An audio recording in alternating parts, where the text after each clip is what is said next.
What is up, everybody? Okay, I'm back. So yeah, I had to do doctor visit bullshit, but we're back in business now. So hunting quests are a thing, and I kind of want to see how the Stheno account, which is, you know, really newbie, how it does here. I already beat the hardest one, but I just got carried, right? So I'm gonna try it now for real, like if we were playing through the story later. Let's see if we can get these bones. We'll summon the 1 to 3 star account here. Yeah, I guess Coup is the way to go. Either that or Deer Mid. Hold on, let me check. Does the 1 to 3 star account even have Deer Mid? Got it up on my other monitor here.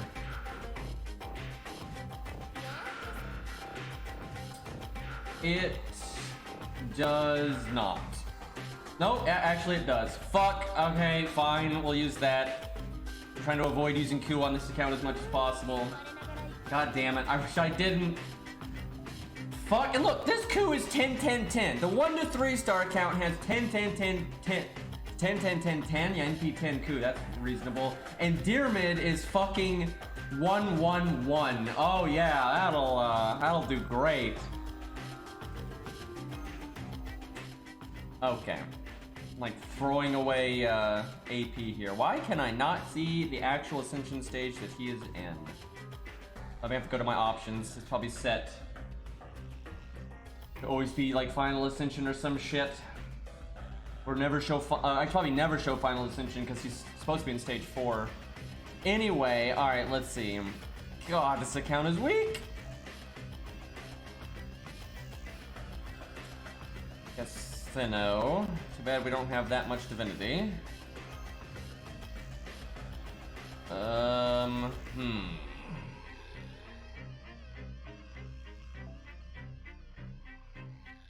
Do I have Kimlon yet?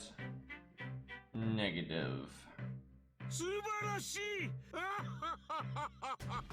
Why is the camera in the Nameless King fight so bad? You know, I never found it that bad, really. I mean, it's not maybe the best thing ever, but Dark Souls' camera never bothered me too much. But thank you for the 11 months, man.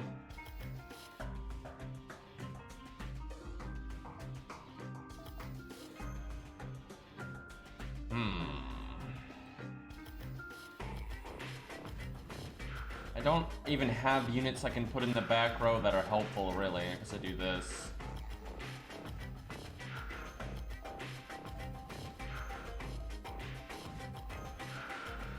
Still really pushing it on team cost here. That's when you know you're low level. I need to limit break this. Keep using it, so might as well. Alright, off we go. Yeah, it's bone quests. Bones, and I think you get gems too, which is good. Like, I really should do these a good bit on the Stheno account. You need plenty of... If it was Void Dust, I'd be even more... What? What's with all the weird, like, pollen shit? Good lord. I didn't notice that when I did this earlier. This must be because... People are saying they think they're hinting at Prism Ilya, and that would explain all the fluffy bullshit. Yeah, some people think there's gonna be a Prism Ilya interlude or something. Guess we'll find out. Alright, nobody can NP right now. I don't think I can charm these. I'm gonna evade right now. Just have it maybe... Oh my god, though, their cooldowns are so long because none of their skills are leveled. Oh my god, Coups can't whiff any of the hits because it lingers, and then it's a 5-turn cooldown. You know, a little bit better, by the way. God damn. If we farm this, we will totally use a stronger Lancer, but hey, look at... I used my evade, and because it's not Coup, it doesn't linger, and that guy didn't even attack. It's great. Thanks, game. Really helping me out there. Alright, what do I even do here? Do I bother... Okay, I'm gonna do this. I can't believe I'm doing this to a trash mob. Like, what the fuck? I'm gonna get NP gain here.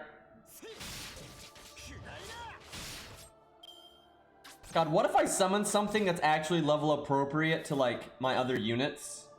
Like, I think Arknights does that. I think it's like if you can the level of your supports is dictated by the highest level on your squad. Can you imagine? I'd actually like it if FGO did that though, because that would really limit your ability to get carried. I think that'd be awesome actually. And then you wouldn't have to worry about like friending somebody that will nerf themselves to be on your level, right? Okay, that guy buffed 3 times in a row and then didn't crit. Oh my god, I can't kill him right now. This is bad. Oh god. Just hit Proto-Coup.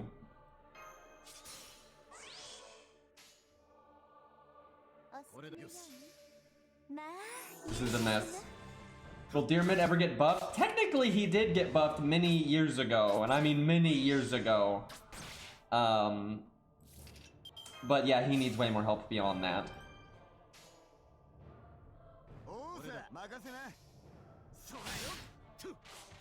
The lack of NP is the problem. Very much so.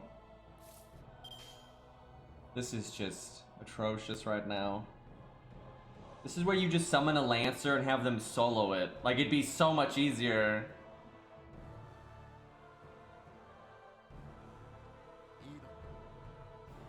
Let me think. Yeah, you know, a lot of people would do that, Lost. They would summon their free 5-star, then max ascend it, then their supports would be strong. That's what a lot of people would do. That's so not good for the game, dude. Because it makes the early game a joke, and it's not... Like, the early game wasn't created for that kind of thing. It's a real problem. They need to...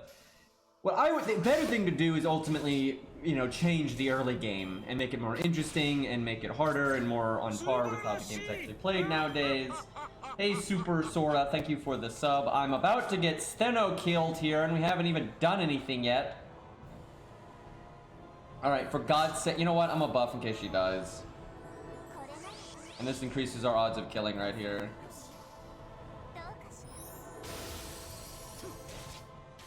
Oh my god! That means the buff was wasted. Oh my god, this is, we're probably okay now, because everyone has their NPs, but, yikes. Big yikes. Hey, Amalor with the, my god, now 33 gifted subs. Thank you, dude. I've had a rough day today, so, okay, basically, yesterday, you know, I had my big series of tests and doctor visit stuff, and, so, through my previous, you know, dealings, I've learned that my air pathways are way too small, and that's a problem. And I can have surgery to help with that, but that's kind of rough. And then I had the tests today, and because they'd done tests prior, and they ruled out some of the other issues that I've been having where it's not an infection, it's not like they've ruled out certain things. So then I was having a very in-depth allergy test, and then I was getting a CT scan.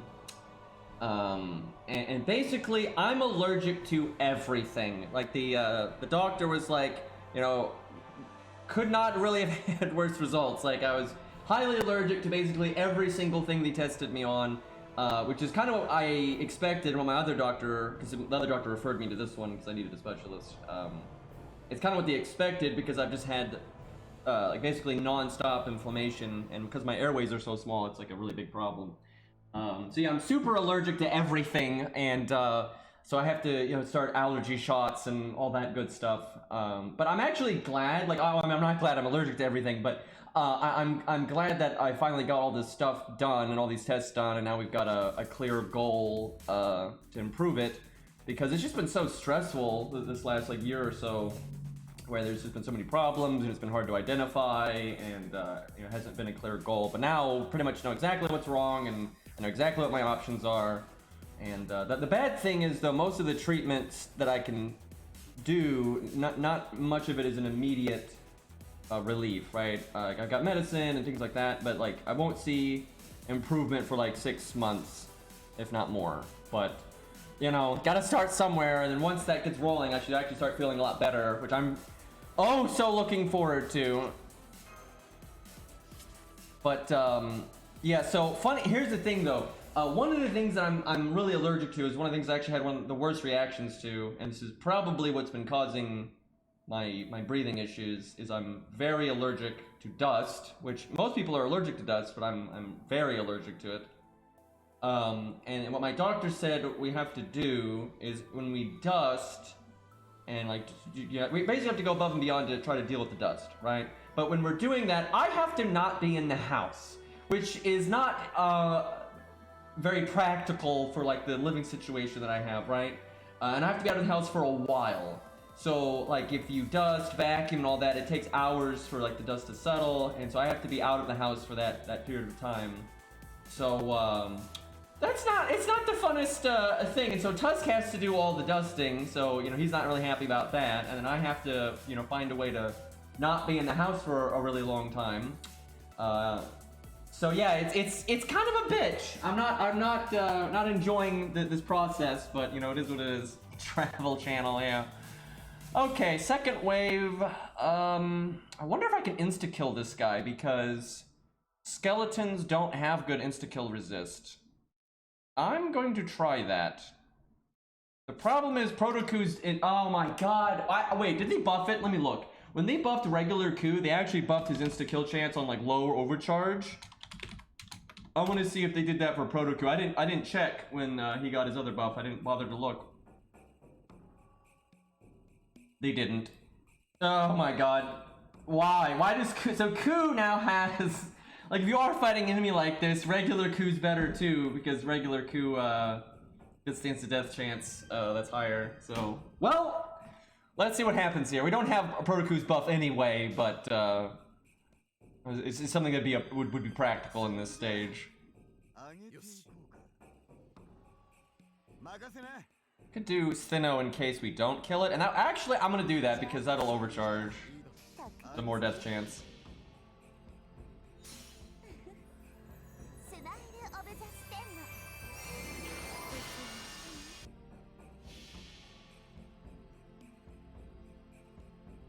But I'm so glad that I've had to do so many tests over this last few months. I'm just so glad it's over and we know what to do now, because I don't have to.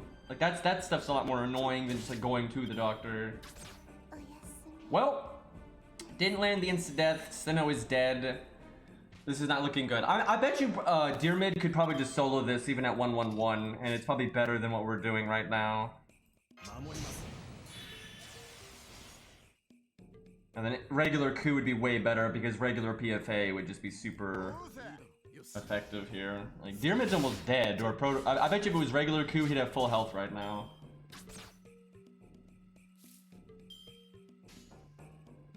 Baldy though, guys, that's the one, right? I should slot Baldy. Oh my god, can you imagine on this team? I mean, that's where you need Hans. That's the problem. I haven't leveled anything yet on this account because we're just in Septum, right? I don't want to level stuff yet. But because of that, we don't have like good support options for anyone. God, Protoku is more healthy than Deermid right now.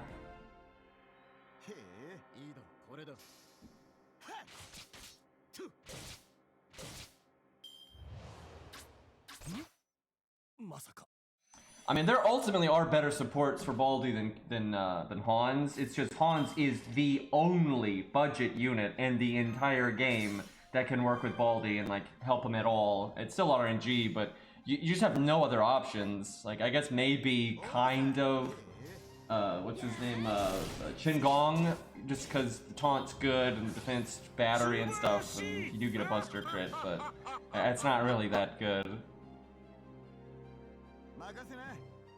Okay, this took. Look how slow we're. It's because we're so low level, right? And we're using a shitty Deermid 1-1-1 3-star CE.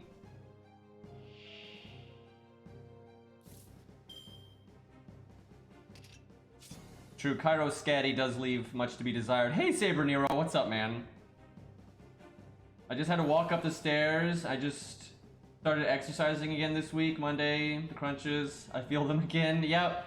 I try to stay on top of exercising, but it's been hard for like this last year for me because of my health issues, but I'm hoping to get back on that soon.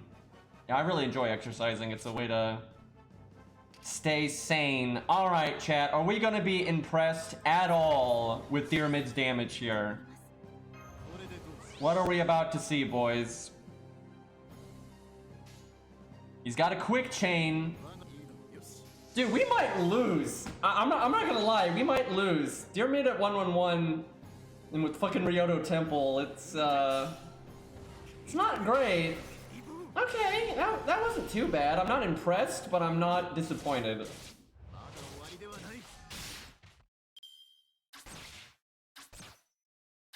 Jesus Christ, these guys actually have a really high attack stat. I think we're about to lose. I don't know. We'll see here. That's not good. That is really not good.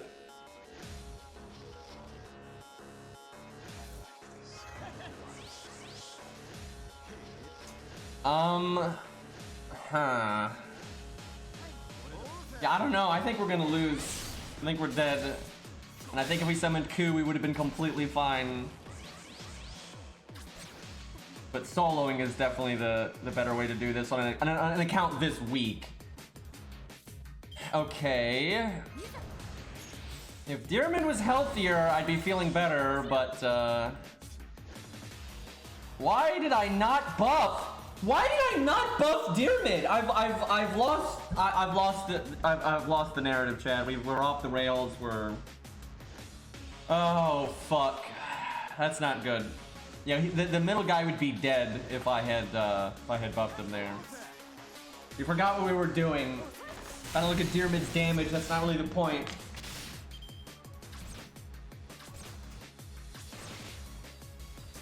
Okay, well, somehow Proto-Ku is still healthier though. It's like PFA's a good skill or something. I don't think I evade Ushi. I'm not gonna lie. She's not particularly useful here. We want NP gain, so we do this. That's actually really helpful. I think we're gonna just barely get through this. Unless Dyrmid dies really soon, and then I'm worried. Okay, there goes Ushi. The music knows. These guys crit me, I'm not gonna be happy.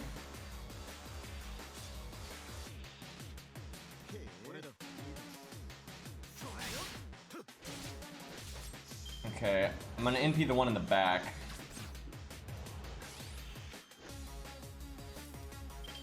I don't need the attack buff here, because he'll do 90k anyway. Can go for Proto-Ku's NP and see if he can just insta-kill it.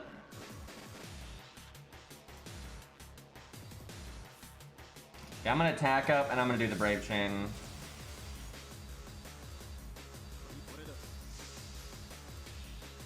I have not picked our free 5-star yet. I'm not gonna, there's no need to level anything or use anything really until like the end of America. So, you know, I'm kind of like, well, we'll just see what we get and go from there. Wow, he almost died right there.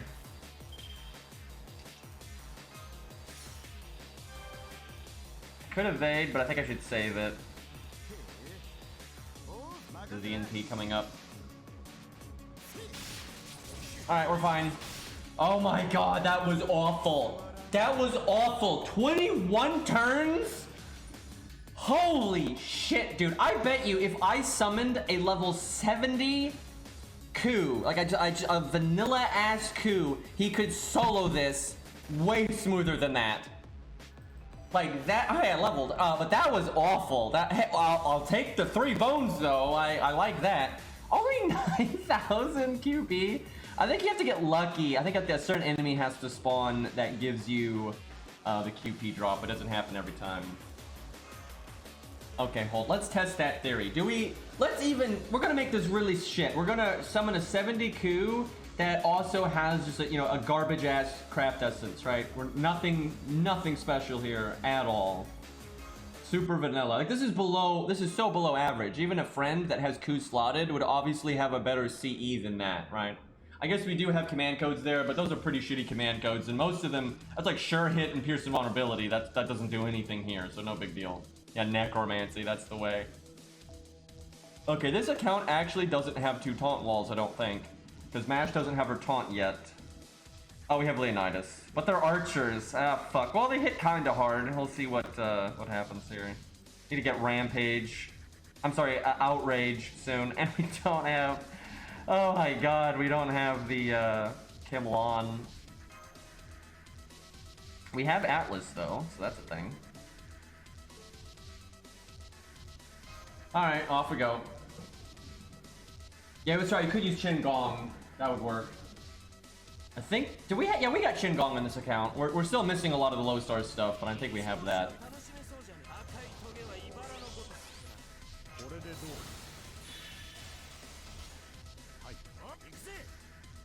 Not the best opening hand, not the worst.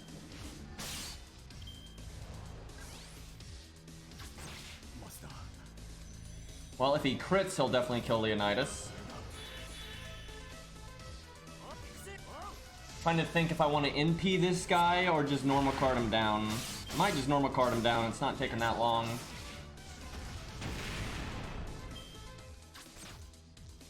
Oh, hey, he's got 2 actions per turn. A lot of skeletons like this don't. I could use my first skill for the attack up, and I might actually... You know, I'm gonna try it. I might actually kill him. Only bad thing is if I do BAB, I don't get much NP gain. Damn, if I had Ku's passive, the extra attack up, we would have killed there. Well, that's a bad use of my attack buff, unfortunately.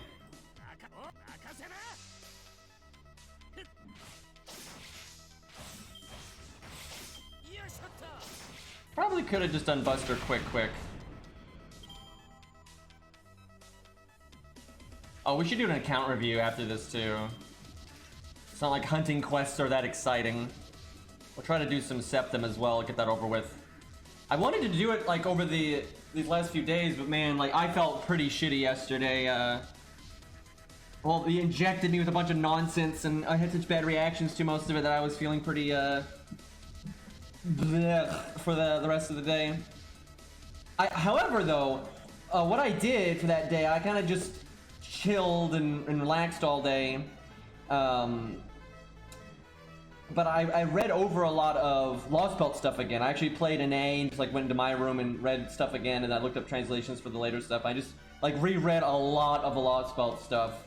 And man, I forgot a lot of the stuff in Lostbelt too. And actually, reading it again, Ophelia wasn't that bad, really. I didn't mind Ophelia's character, actually. She was probably her plot, not necessarily her specifically, but like her plot was definitely the best part of Lostbelt 2. Like, I don't like a lot of Lostbelt 2, and I think it was like a lot of wasted potential, and you know, all the Norse stuff was just dead off screen and crap like that.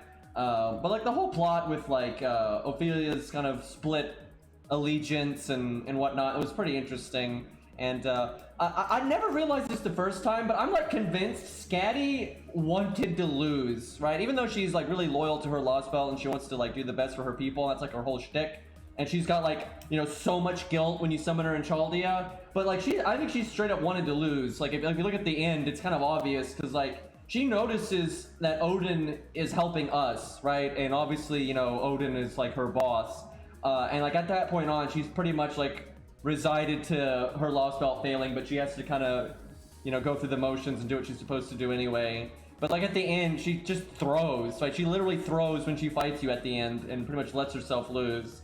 And yeah, I'm pretty sure it's because she noticed it. Because it says, like, even before she knows about the Lostbelt and the alien god and all that bullshit, she knows something's wrong. Like, their timeline is just, there's something so wrong with it, right? And she realizes that, but then, you know, she learns about the alien god bullshit and then Odin being against her. So I think she kind of was like, well, our time has come.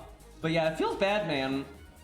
I just wish they had done more with the Norse stuff. I think Lostbelt 2 could have been, like, really, really good if they had, you know, really used the setting. Oh, hey, look, Ku gets the fucking insta-kill, which actually he didn't need because he would have killed anyway. So we just missed out on the quick extra stars and NP gain right there. That was actually bad for us.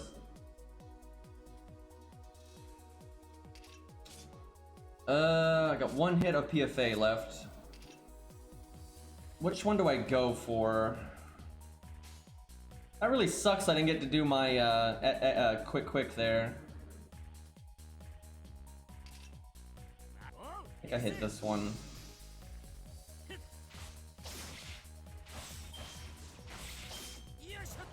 Yeah, Scatty could have definitely have killed Chaldia if she had wanted to. Hey, I got a call from Scam Likely. Who could that be?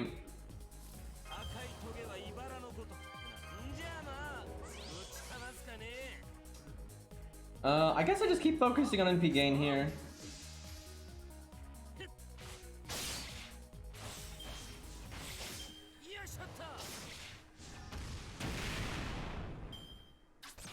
But Lostbelt 1 is definitely, for like the early Lostbelts, I think is the best one by far. I really like Lostbelt 1, man. The pacing is fine, the characterization is fine, they actually respected the character's lore abilities, and my god, they don't do that a lot. You know, it has a cast that I like a lot. I like the setting, right? You get Billy, obviously, he never gets to do anything beyond that, because, you know, they hate Billy, apparently. But yeah, I really want Lostbelt 1 to get an anime. It's good. Let's go with the quick here.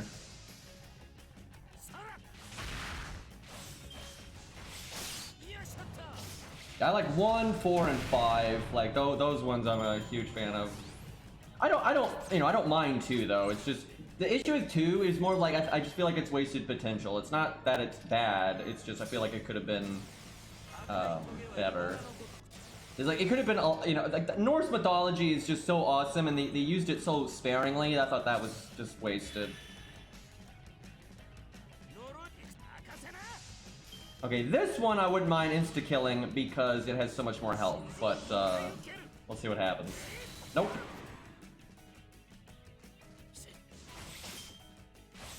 So how is this balanced, chat? Like, how is this balanced? So Ku, with not being at low health, right? So vanilla attack up, does more damage than Deermid. Just straight up, he just does more damage than Deermid. And there's no arguing that PFA is better than a regular evade. Like, it's just way better. So he's got better survivability. And then Ku also has, you know, debuff clear. And that's really useful for some challenge quests and whatnot. Like, how is that balanced? You know, the one thing Deermid has going for him is the buff removal, and that can be good occasionally, but normally for budget stuff, if you want buff removal, you're going to get it through other means. So Ku has more damage, more survivability with just the evade, but oh yeah, he also has guts, because I didn't even mention that. I literally just went over that and was like, yeah, Ku's just better, but then, oh yeah, he also has guts. So, even better still, right? Like, how is this balanced at all? Yeah, and Ku has sure hit, so it's really not fair. You know, it's even Proto Ku is behind, but my god, I gotta say though, these guys have a hell of an attack stat. I kind of want to attack the other one just because I have a higher attack up now, but it doesn't matter because I'm just gonna NP him next turn and kill him no matter what. So, fuck it. Kind of disappointing when you get the bigger attack up and it's irrelevant. Hey, look, were you 70 Ku, just vanilla 70 Ku, using a 3-star craft essence for God's sakes. Our mystic code is not, oh, it's just Atlas, so it doesn't matter if it's maxed or anything. But it's like nothing fancy here, and we won faster than when we did Deermid on the team. So by quite a bit, actually.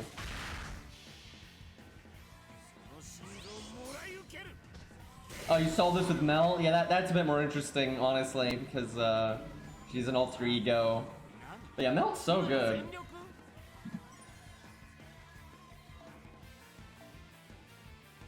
Still not getting the QP, but hey, we get Embers.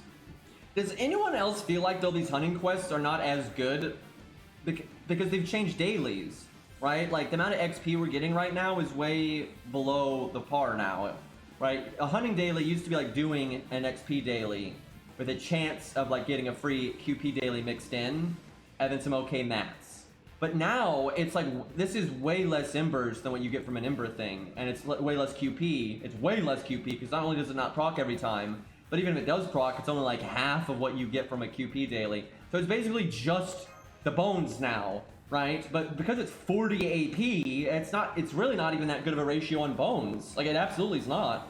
Because, yeah, the other stage won't drop them as often, but it takes so much less AP that... they really should have boosted these drop rates to compensate, I think, a lot. And they said moving forward they wanted to make this kind of stuff easier because we need so many more mats, but I don't feel like they've done that with these hunting quests. These feel very copy-pasted. It's the old formula, which I think is a mistake. Again, especially because of the new dailies. It's like, what the hell? Like, these just don't seem very worthwhile, honestly. Which kind of sucks because, you know, hunting quests are supposed to be worth a shit.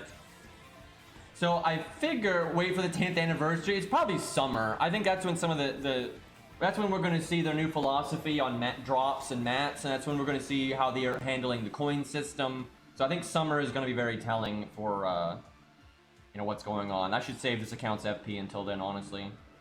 Alright, let's do an account review, and then we'll do some Septum. Who's the worst Gasha alter ego? Well, I mean, aren't most of the alter egos limited? Or do you just mean alter egos that aren't free? It might be what you mean there. Who is the worst alter ego? Because obviously it's Mecha Liz, but she's not Gasha, she's Welfare, so I'm assuming that's what you mean. Probably Okita. Yeah, no, that's not even close. I'm looking at it. It's absolutely Okita. Yeah, Mecha Liz is the worst. Then Okita alter, and then after that, they're all good. The rest of them are really good. After that, though, I might even say Ilya, just because, not that she's bad, but just because she's kind of derivative. Rarely do you actually need her. She's not doing a lot of unique stuff. Because, you know, Kiara's very utility, Passionup's very tanky, very fucking tanky. Doorman's just broken, Melt is like the best alter ego for what alter egos are supposed to do. I think King Potato Chips is like just such a unique unit. It's not like Ilya's bad, it's just she doesn't stand out, and like there's a lot of more regular units that do what she does better. Doorman is very good gameplay wise. Like, he's very good. He's very tanky, very practical utility, can get a lot of damage, a lot of stars, a lot of, you know, crits and whatnot, and very easily. You don't have to like sacrifice to get the stars. And Kiara just has so much utility. Like, really, the only alter egos that I think are bad are Okita and Mecha Liz, that's it. And Okita's not awful. I mean, she's not trash, and neither is Mecha Liz, but she's nothing special. The thing about Mecha Liz, if Mecha Liz was a Saber, or a Lancer, or an Archer, or a Rider, anything like, she'd be awful, because her competition would just destroy her, right? It's like, she's so basic, and there's so many other units, even 3-star units, like Ushi. If Mecha Liz was a 3-star, Ushi is better, right? I mean, actually, even if Mecha Liz is a 4-star and was a Rider, Ushi would still be better, right? Like, it's that bad. So that's the main issue with Mecha Liz, is she's only good because she's an alter ego, and she might be the only one you have.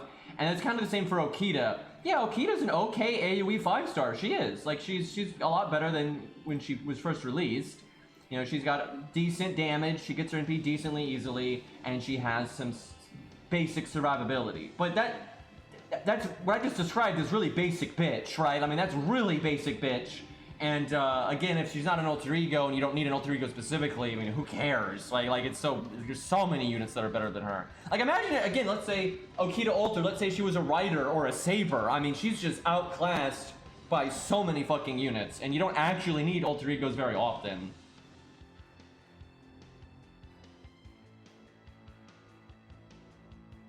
The thing is, Okita alter can help with farming, but as can a billion other things.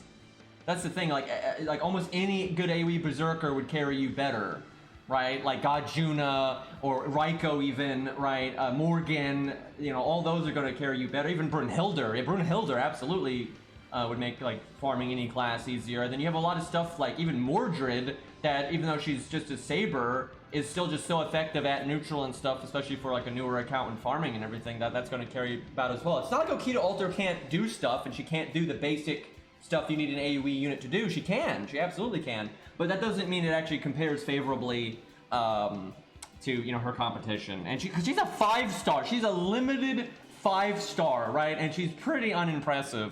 But she's not garbage. Some people do exaggerate and act like you can't get any value out of her. Of course you can get value out of her.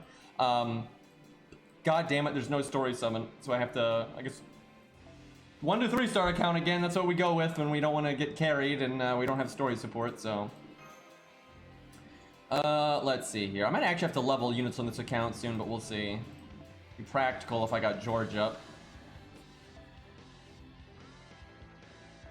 I'm gonna give that to Stheno, actually.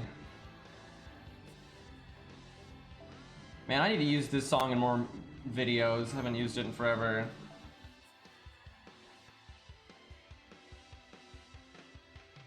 Okay, we need Ushi for just Bond.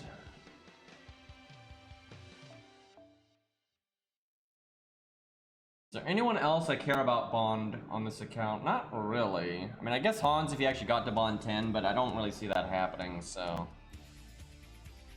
And for Guadia, I could beat Guadia without even. I should get Bond on units that need to get like interludes and shit done on later, so I just put them in the back for that. That's actually really worth remembering. Like, you might as well get them to Bond 5 now. Like, why not?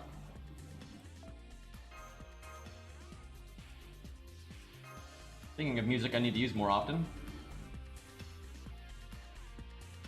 Oh yeah, count review. Excuse me. Let me just get in the stage here.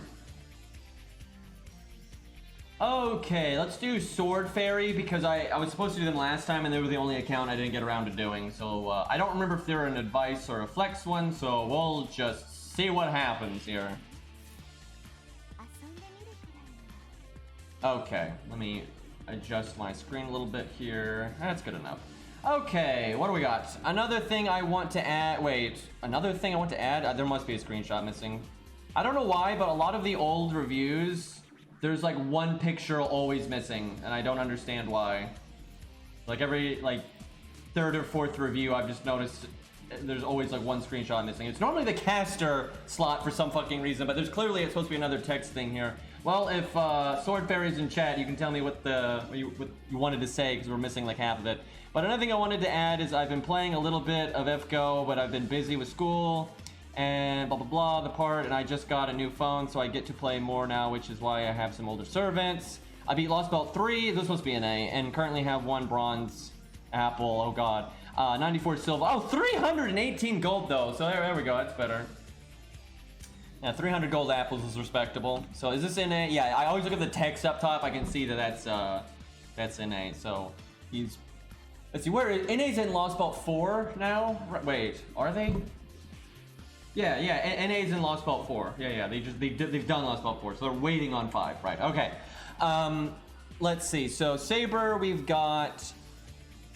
Oh boy, this is scuffed as hell. Wow, this is scuffed. Okay, so Summon Frankenstein's in P2, all other Gold Sabers are in P1.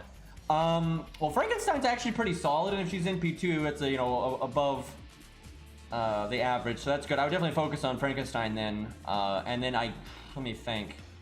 So you don't even have, wait, how do you, did you burn Bedivere? This is a travesty. We here at Green Incorporated do not condone anyone that burns Bedivere. You might think I was gonna say we don't condone burning Bedivere. No, we don't condone the people that burn Bedivere, because that's just bullshit, because you apparently don't even have the one that they give you from beating Camelot, because if you're in Lostbelt 3, so this man fucking burned Bedivere. He's fired, right? I don't know what to say. This guy's fired.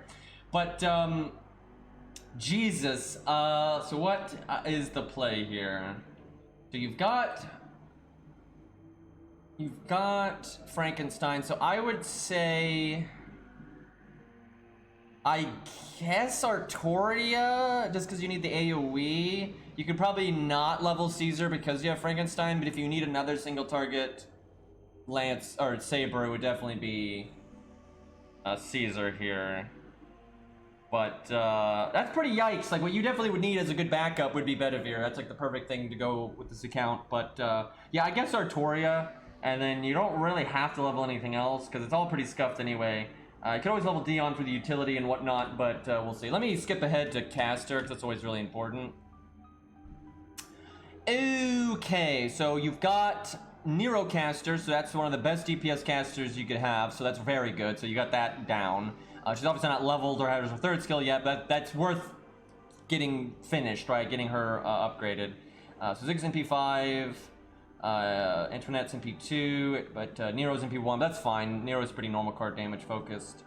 So you have TAMs. That means art units are better. So you should probably level Castergill. Definitely level Asclepius, because I don't see... Let me see. Do you have a Martha? You don't... Yeah, you don't have Martha, so you absolutely need to level Asclepius. Like, no question. That's just 100%. That'd be almost the #1 priority here. But then getting Caster Nero up would be really good, too. Like, just getting their skills unlocked and stuff.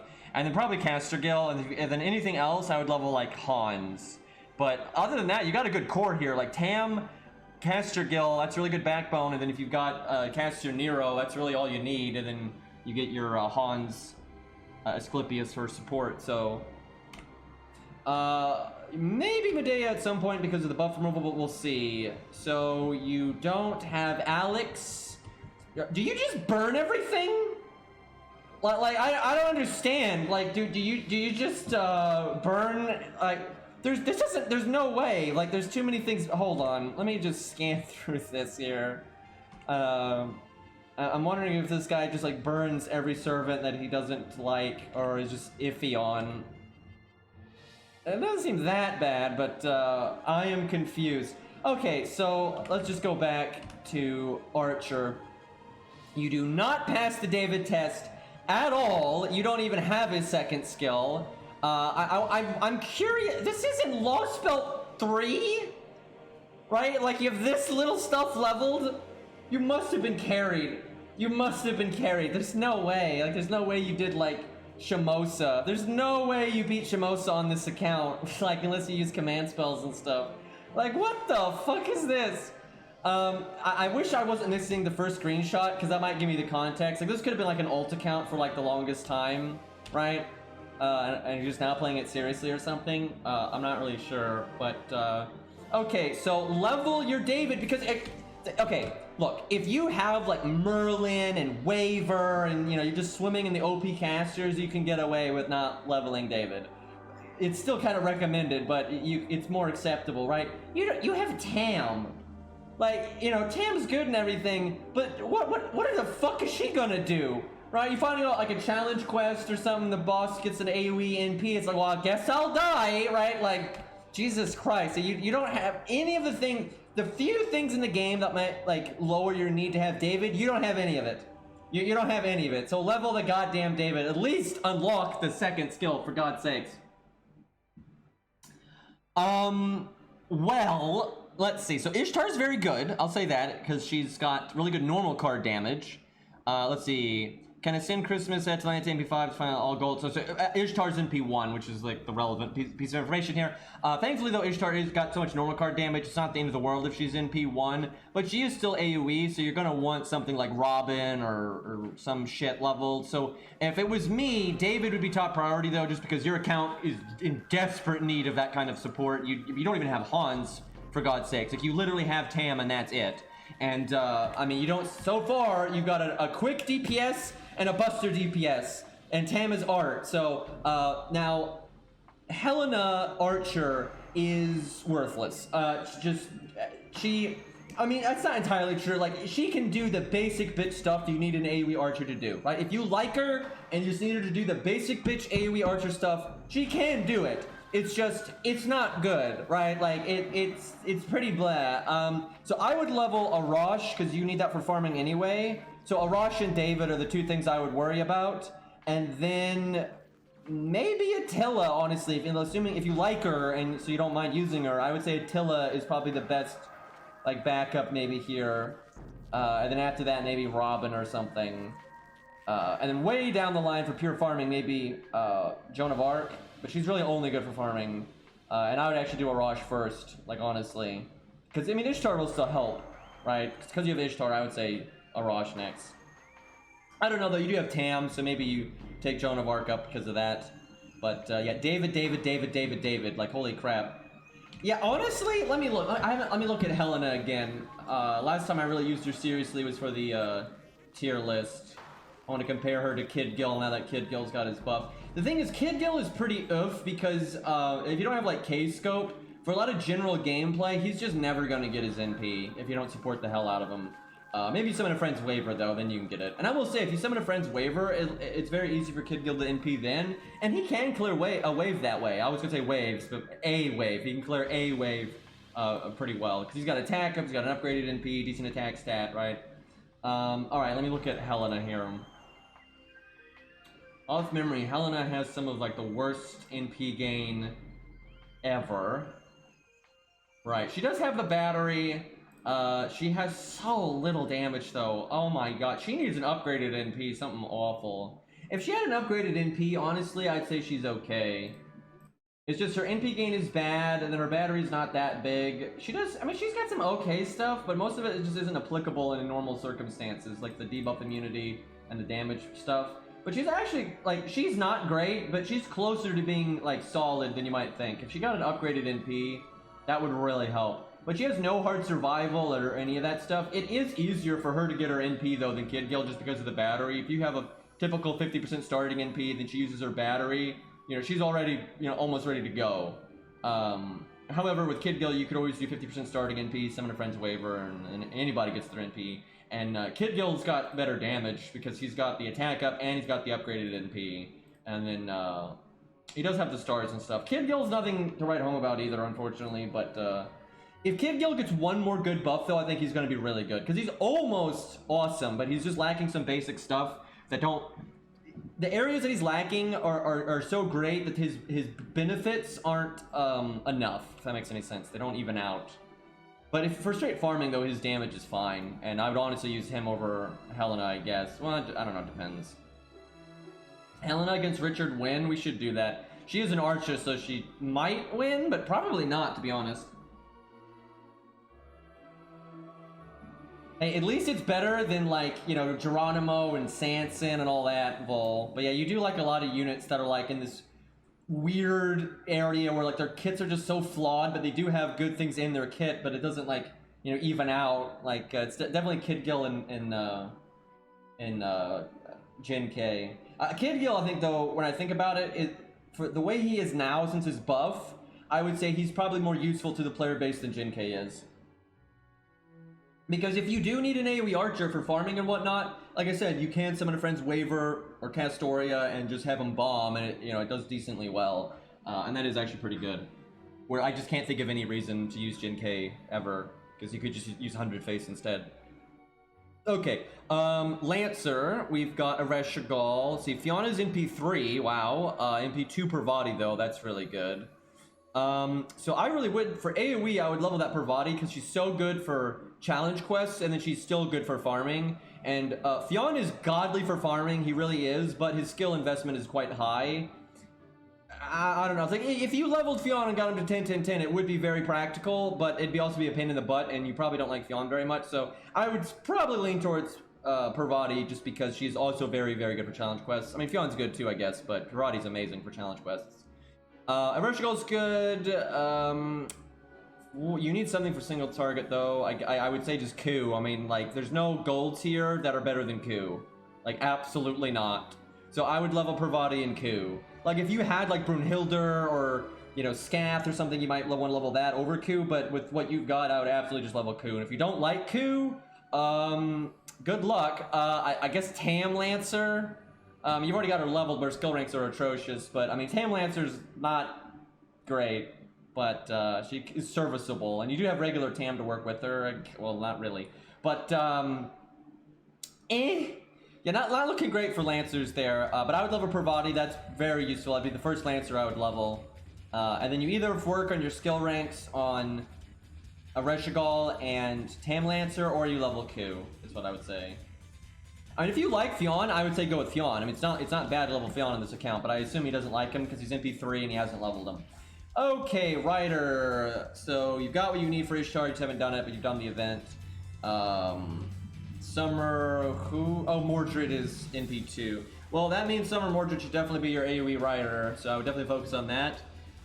So it's, right now, it's basically Yuri Pirates versus Ushi. Now, if it was JP, and Yuri Pirates had their buff, I would say it's actually kind of close, but it probably still favors Ushi. But this is in A. Yuri Pirates don't have their buff, and they're not getting it for 2 years. That's a long time. Ushi. 100% This account needs Ushi. By the way, so this is Sword Fairy's account. Let me just remind you. I think you've definitely been carried up to this point, I would say, by your support quite a bit. In Lostbelt 5, you have to fight Demeter, and you can't summon a support, right? You are not even remotely ready for Demeter. You are not even in the ballpark. If you had to fight Demeter, you'd have to use like command spells and an SQ revive, right? And you might even need to use 2 of them, right? Like, you are looking awful for Demeter. You don't have a fucking chance. Now, thankfully, you've got like 8 months before Demeter comes out on NA or something. So, you know, you got time. But you need to level Ushi 100%. You can use Mordred there, but she's not going to carry, but she'll do something. I would say Ushi and Alex. And then, oh boy, wait, you don't have Alex! How are you in Lostbelt 3? Are you, look at that, what? Are you dead? I swear you're burning things. Like, cause I know, you must have burned Bedivere. I need an update on this account. I need to contact this Sword Fairy person because why are you in Lostbelt 3 and there's no Bedivere? This man is burning things that are not golds. This is bullshit. You are so fucked. Oh my god. Okay, so there is no, if you want to beat Demeter and not use like 9 SQ, you need to level Ushi like abso-fucking-lutely, and then get Ricky Boy and level him too. I just like, what is this? Is all like this? This is bad. At least Rider Mordred is good for farming. I will say that Rider Mordred is good for farming, and you have Tam, so that's good. But your skill ranks are atrocious. How are you in Lostbelt 3 and everyone's 1-1-1? Like, you get blue gems from the main story, for God's sakes. Oh my god, what is happening? I feel like there's context from the first text box that we're missing or something. Okay, so I already did this one. This is the only, like, at least you have Saber or Summer Nero, which is a very powerful unit, right? So that's good. But get Asclepius up. You need that really bad. And then get Hans up, and then get David's second skill unlocked, for God's sakes. Okay, so you got the Neat, that in P3, Summer Ushi in P2. Everything else is in P1. Well, NA got Gramps' buff early for some fucking reason. So I would say Gramps is definitely good to level. So Gramps is good, and he already is decent leveled, but get the skill ranks up, it's very worthwhile.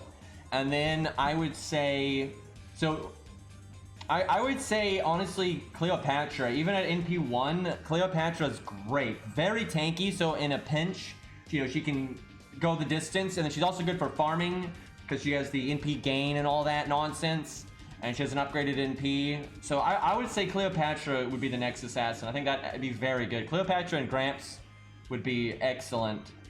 You could level the Neat just for support, like because you don't have good support. So leveling the Neat for support's not a bad idea. You're probably going to need to either level Clown Boy or Fuma, because your utility on this account is trash. Like your utility is super trash. Honestly, even Stheno's not bad, just so you've got some extra utility, but that probably wouldn't be my first pick, because I don't see a whole lot of divinity. I mean, there's some divinity in here. Oh, you got Ishtar and stuff. Honestly, yeah, Stheno's not that bad. If you because Cleo, you need to level Cleo, I wouldn't level Stheno right now, so... but you're definitely going to need utility on this account. You have none. Like, you have no anti-debuff, you have no buff removal, you have no buff block, you don't have any of that shit. So that's a big problem. But yeah, Cleo and Gramps are the two I'd focus on here. And then if, like, down the line, then I guess 100 faces backup or MHX. Either one, really. Okay, so Herc. My god, this account needs to be saved. So I would... if you don't have Bond 10 Herc, you need to bring him in the back row of every single stage you do, no matter what. I don't care if you're farming. I don't care if you're doing main story. You need to bring Herc in every goddamn stage ever, and then you need to level up his second skill. You don't need to level up the other two skills at all, but if you can get his second skill to 10, you get him Bond 10. That will bail this account out for a lot of the problems that it has.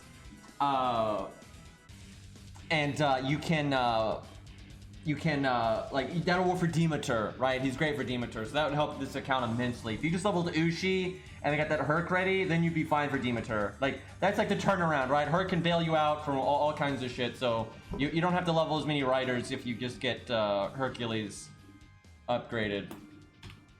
But yeah, your utility options are pretty bad. I'm trying to think what else you could do. I wish this account had Martha. That would really help it out. So Asclepius is really important. I guess Osakihime's got some utility as well. I'd kind of lean towards Fuma over Clown Boy on this account. But I don't know, if you level Osakihime, maybe you don't. So yeah, maybe you, I don't know, that's tough though. You have a lot of assassins that kind of need to be leveled then. Maybe you just try to get Osakihime's skills unlocked, but then focus on Cleopatra, is what I would say. Because doesn't she have, what did she have? She has like buff removal and crit down or something. I mean, look. And she's tanky as fuck. And obviously she has the quick buster up and all that, but honestly, that's not the important bit right now. When was she added? Man, she was added a while ago, damn.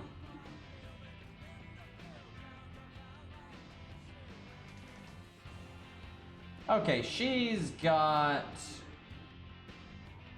Right, debuff resistance, buff removal on her third skill. She doesn't. I thought she had crit down. Actually, she doesn't. That kind of sucks. But you're right. She gives the party defense up and all that. Yeah, I was thinking he may be pretty decent on this account, but I'd probably put more effort into Cleo, especially skill rank wise. Put more effort into Cleo. Okay. But yeah, oh my god. I blame Zerp. I blame Zerp. Oh my god, why? How do you live? How do you ever live? You have nothing. You have no David, no Hans, no Mash. Like, how do you survive anything? I guarantee you this account has not beaten Shimosa and it got carried to Lostbelt 3. I guarantee you that's the state of this account. Either that, if it beat Shimosa, it used SQ to revive, right? Good god. Level your mash, dude. Fuck. Again, if you had like Merlin and Waver, you don't really need mash as much, but you don't have any of that shit. And you don't even have David. Like, good god. Yeah, so Lobo would be good on this account because, again, you've got utility problems. If you leveled Lobo, then I would not level Fuma and that kind of thing. Lobo could definitely be good because it'll help you with just a lot of like class gaps that you have, and you got to deal with Zeus. Zeus is another fight that you don't get any story supports. Honestly, I am glad though that FGO much later in the story has started to like force you to stand on your own, because you shouldn't make it to Lostbelt 4 and not have an account, right? Like, that you shouldn't be able to do that. And so now between Demeter, Zeus, Fluffy, you know, a lot of these fights, you have to have an account worth at least half a fuck to get through it. And you should, right? Like, you should have to have an actual account. Yeah, this account doesn't have Alex for some fucking reason. I think I don't know what's happening. I honestly cannot explain what's going on with this account. Anyway, yep, you need to level your mash really bad. What the fuck is going on? I like how you have 4 aerial drives, so that's enough. Well, you got that Ishtar one you can use. You might as well limit break the Serenity one. The Anti-Berserker CE is good. When you need non-starting MP, that's good. Oh my god, this account is so cursed. What the fuck? Okay, so the Miyu CE right there, even if it's not limit broken, will help your support. So you got Demonic, there's a 50% starting in PCE for you. Oh my god, I guess use the Ishtar one. I'm assuming you have the Sakura CE, you just can't see it. So you're gonna need to use that a lot. Do you have K-Scope?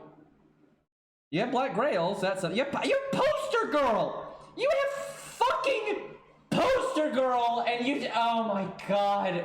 How do you have Poster Girl, but your mash is level 1, right? And you don't have David leveled, you don't have Hans leveled, you like... I don't even... I feel like one picture, though, is missing at the start here that gives some context. I think this was, like, originally an alt account or something. How did you limit break Ox King from Go West, but you didn't limit break, like, Aerial Drive? Right? Like, how does that happen? Like, anyway, yeah. So because you don't have, like, any of the staple stuff limit broken, like, you have, like, 4 copies of it, You know, demonic is going to be good. The knights of whatever is going to be good. The Miyu one's going to be good. The Ishtar one is going to be good. And then you're definitely going to want to level that anti-berserker one. And then if you got the Sakura one limit broken, you're going to want to use that a lot. God. This is a mess. This is like account hell right here.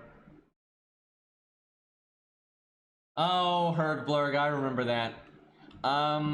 Yeah, I mean, I guess because you don't have a lot of the typical starting NP stuff, you know, you just use what you got. You know, demonic will be good for farming, I guess. I mean, it could be worse. Hey, Persona, thank you for the 25 months, man. It's over 2 years right there.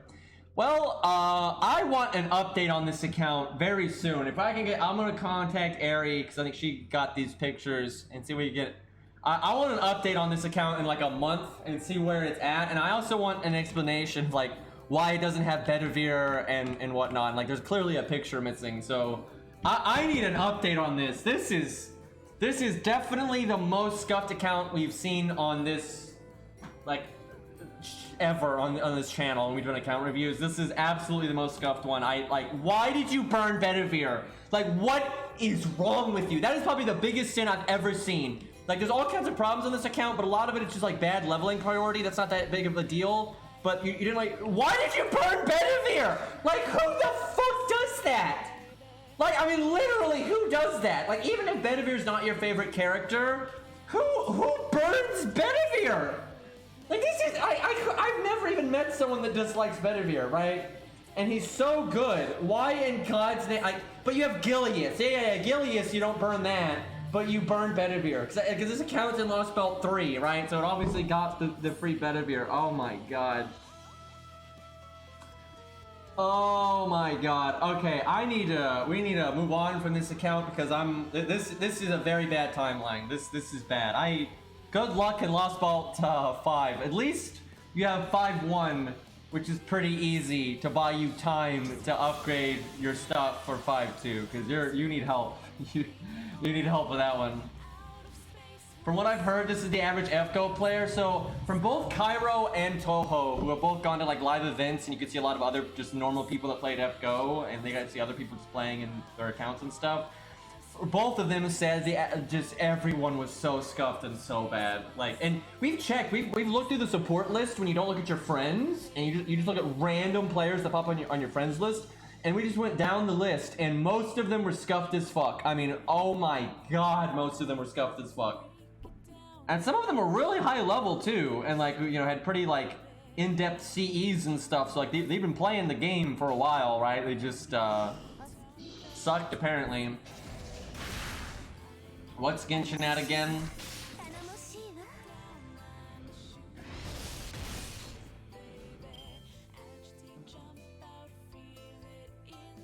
I mean, Shakespeare is a legitimate thing to level if you're a free-to-play or a scuffed account. Shakespeare's a totally handy support for budget, absolutely. But, and actually, I've used Shakespeare. I've used Shakespeare for the Gajuna fight on some accounts before, because you need gas. But, I don't think with Benny is where I would do that, though. That's not really the time. Gajuna in Limbo is a pretty tough fight though for free to play. It is, especially on NA, like when you don't have as many buffs on the units and stuff out yet. It's doable, it's possible, but it's not easy. That one is a bit of a bitch. Genshin brought back the tower defense, but made it more complicated. Well, I think it should have been a bit more complicated. I wouldn't have gone the like crazy ham on it, but I think making it a bit more complicated is fine. Don't worry though, we charmed the Roman soldier. That'll help us out. The added RNG. Okay, that sounds terrible. Why would you want? You never want RNG in a tower defense game. That's. The only time that's acceptable is like if the player character can be extremely active in the tower defense and like can be very, very impactful. But even then, you want pretty minimum RNG, I would say. I don't know why I didn't cast that last turn. I don't know why I didn't cast this last turn either.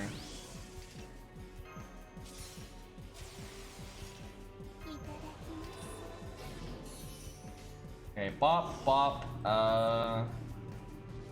Do I think Lubu is gonna do 15k? Not really, so I should do it this way.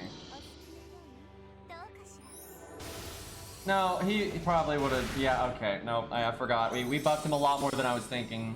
Math is wrong. It didn't matter. We killed them all anyway.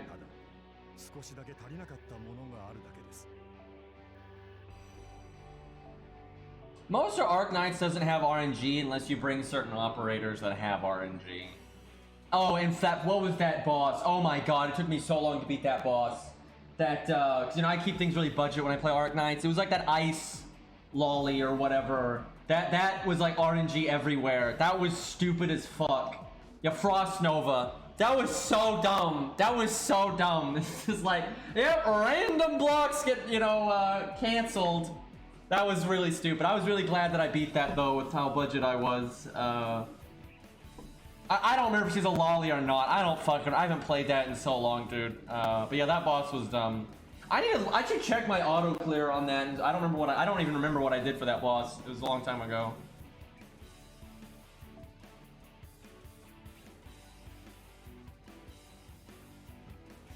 Burned Betty on this account in honor of the cursed review? No. What? No. What? Why would I do that? It's like, wow, this is really bad. Let's make it even worse. This account has already got enough bullshit to deal with. I'm not burning no Bedivere, thank you. And you know, I like Bedivere's character, right? He's awesome, and his voice actor is awesome, and his character design is awesome, and his gameplay is really useful. And he's in the movie now and everything, right? I'm not exaggerating, I've never met someone that dislikes Bedivere. I've seen people that like Caesar more, or like their whatever gold sabers they have more on their, they don't like super hype Bedivere. But I've never met someone who's like, oh yeah, fuck that guy, I'm burning him. He's fucking loyal to his king. what a simp. Who's loyal? Like, I can't even imagine like what someone's criticism of Bedivere would be. I can't even imagine. Like he's too competent. He's too calm. Like he literally has a skill for being like calm and collected.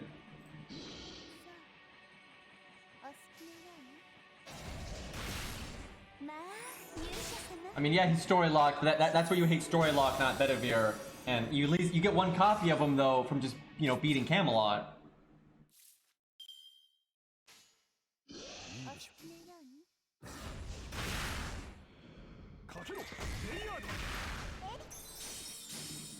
I mean, obviously I like Mordred more, but that doesn't mean I dislike Bedivere.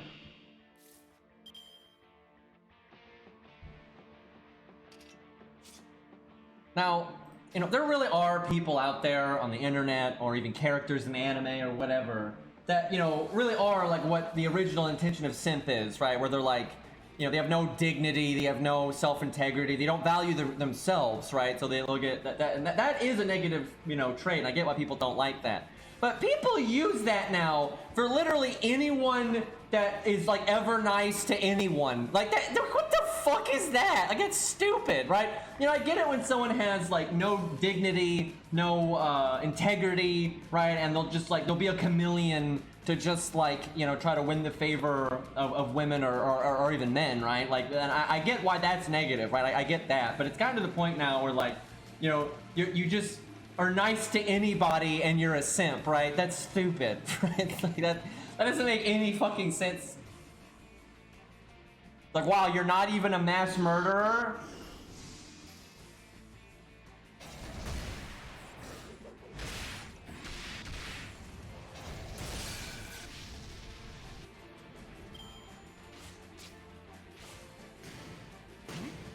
Bedivere, what a fucking loser. That absolutely loyal, calm, capable man with a strong heart.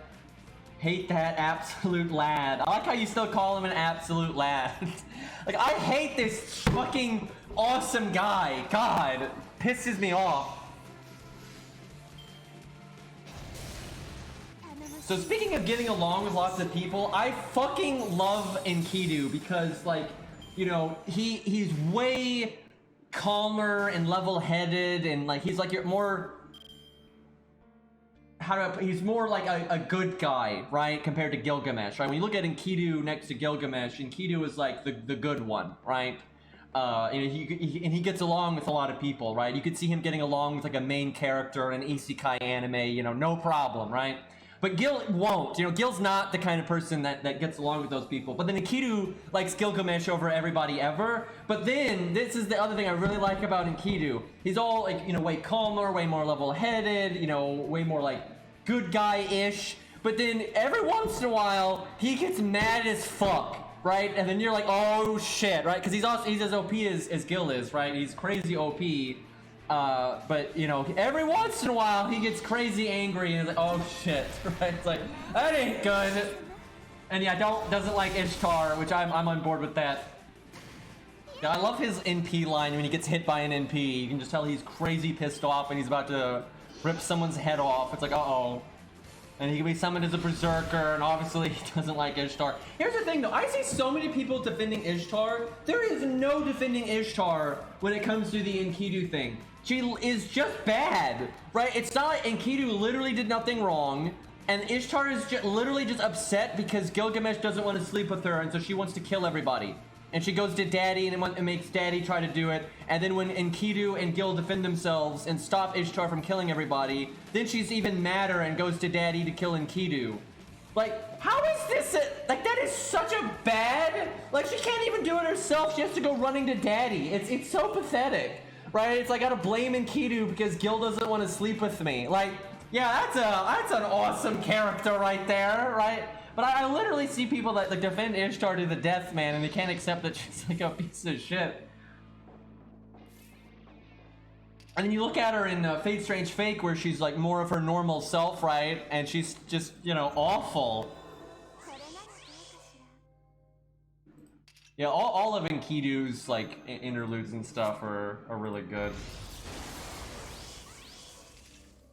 I think what's happened is people like Rin so much that Rintarded has like clouded their view of what Ishtar is, right? And so they like Ishtar as an extension of Rin, and they're not looking at like Ishtar's actual character, right? And some people just like bitches, and fair enough. But I honestly think most people like Ishtar don't really even like bitches. It's really just the Rin stuff. And then so they try to defend everything about Ishtar like retroactively, it's a bit silly. I really do not get the people though that like the characters that are just awful. Like, and I don't mean awful as in like, they're not even villainous. I get liking villains, it's very common, like Darth Vader and all that, that stuff's super popular. I totally get liking antagonists and whatnot, but like Ishtar's not really even an antagonist. It's not like she goes out there and kicks some ass, right? She just runs to Daddy and Daddy kicks ass. Like, Daddy's so not a good trait for a villain, right? Like, I totally get liking villains. I like villains, right? But a big part of liking villains is because they kick ass. Ishtar never kicks ass, ever, right? Like, at all. She just, cries a lot, right? It's like, she's so, like, it's lame, right? Not really a fan of that.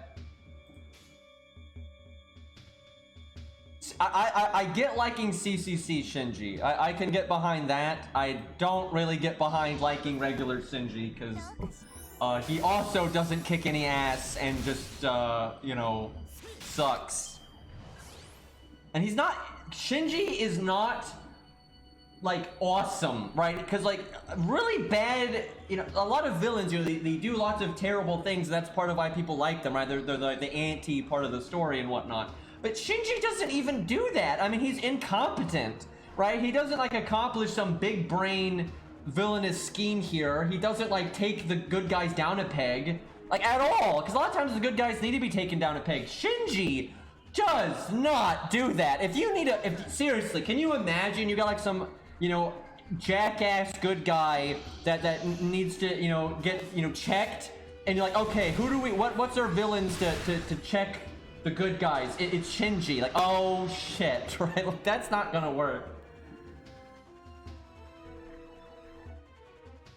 Yeah, CCC Shinji is fine, but that's that's like the good way to do that kind of character. You see, Kotamine is a piece of shit, right? Kotamine is awful. You know, he would do, if you go like down the list of sins, he would do any of them. It doesn't matter. You know, he is a absolutely bad person, but he's an awesome antagonist because he's, you know, actually capable. He's got interesting motivations. You know, he has, you know, wrecked a lot of good guys, right? Like, you know, way more respectable villain there. You know, he actually can stand on his own, right? That's like the whole thing. You know, he's competent. He's, you know, he's cool. There's nothing cool about Shinji, right? Like, Shinji's over there crying in the corner, you know, why Kodamine's punching servants in the face, right? You know, one of these is a lot cooler than the other. Okay, we actually can story support here.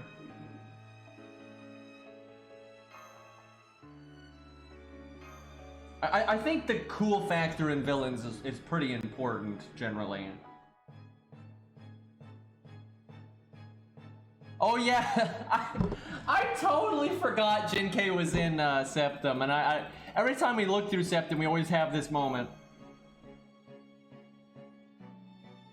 Yeah, like, what makes a good villain, it's hard to quantify. It's no single thing, you know, it can be like a force of nature thing, it can be a badass factor, it can be, you know, like charismatic, it can be like a foil to what a good guy is about, it can be exploring, you know, flawed traits in humanity, but it also can just be, you know, sympathetic, you know, stuff that like a lot of people go through, and you can easily see why it puts you down a bad path, stuff like that. There's a lot of ways you can make a good villain.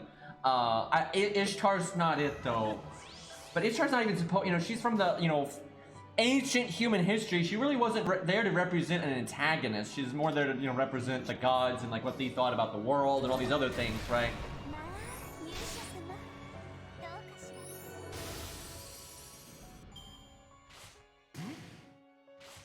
Yeah, Kurutsugu's the one that blows up the hotel. But yeah, I always love that because,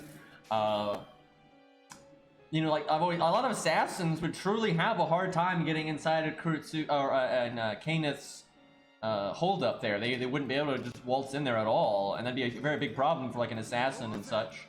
And they don't have NPs where they can just blow up the building from far away. So like Kursarm would have a really hard time killing Kainith, even if Kainith had no servant. Like, absolutely, he would really have a hard time. Now, he might be able to pull it off because he really is a competent servant. However, he would definitely get detected. And so if Kainith has a servant, then he would send his servant after him, and then Dearmid would wipe the floor with Kursarm, and then that would be that. So Kursarm really could not kill Kainith in Fate Zero. He absolutely could not do that.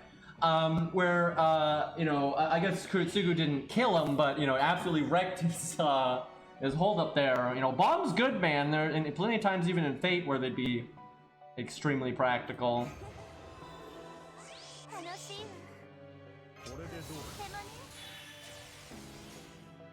And like, what's his name? Tokiomi, you know, his residence was pretty well guarded as well. But Kursarm could probably get in there, although we only saw the defenses on the outside. I'm sure the defenses on the inside were even greater. Also, it was like a trap, right? They didn't want to blow Assassin's cover. That was like the point, because they wanted to have, you know, they wanted to make a show of Gilgamesh killing him, so everyone thought Assassin was dead. Anyway, but, you know, even that, you know, was some pretty serious defenses there. But most assassins are very skilled, but Kainith's defenses were definitely greater than Tokiomi's, like not even close. Because Tokiomi is a very competent Magus, but he's nothing like exceptional. He's like the standard competent Magus. That's basically what Tokiomi is. Where Kainith is like, you know, above the cut, right? He's better than normal by quite a lot, actually. Even though he's a cocky jackass and we didn't really get to see him do a lot, he's actually extremely dangerous. And honestly, without plot armor, I think he would have been an even bigger issue.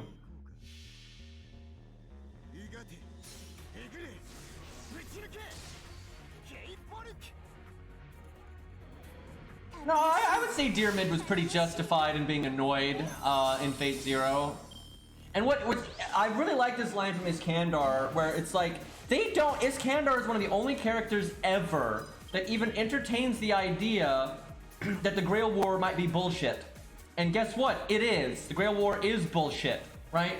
But everyone is just, you know, running along, just assuming it's real and it can grant any wish and blah, blah, blah, blah, and are willing to commit these horrible, you know, atrocities for the Grail when the Grail doesn't even work, right? Like for most people. And Iskandar's one of the only people that entertains that idea. And so yeah, you've got Kaneth and Kurutsugu and everyone just, you know, ruining all these people's lives and ruining Diarmid's dream and all this for nothing ultimately. Because it's not, what does Kurutsugu do with the Grail? He blows it up, right? So why did he do all that other shit, right? So Diarmid is more than justified for being pissed the fuck off at that point. Because like Iskandar is living the way that he wants to live, even if the Grail turns out to be a bust. That's the thing. Iskandar would have done everything that he was going to do there, even if the Grail wasn't real. Iskandar's dude. Iskandar and Waver are awesome. I love those characters, and like they're some of my favorite parts of Fate Zero are just like the scenes of them talking, right? Like some of those scenes are awesome. Like Fate Zero would be much worse without them. Like it'd be much worse without them. And honestly, I would say and I think they're written intentionally this way. They're the closest thing to a main character in Fate Zero, absolutely. Like, you know, Fate Zero doesn't really have a straight main character. You know, maybe it favors Artoria in terms of like where the plot unfolds, just because, you know, she's in Fate Stay Night. But she doesn't get more screen. She absolutely does not get more screen time than like Waver and them. Like, no way. And I think Waver and Iskandar are like designed to be like the glue or the heart of Fate Zero, right? Like they're the center of it. Like, and it makes sense, honestly. And I think the story would be much worse if it wasn't for that story. All right, let's do another account review here. We're actually pretty close to being done. This is I think it's only 15 chapters. So we're almost done here.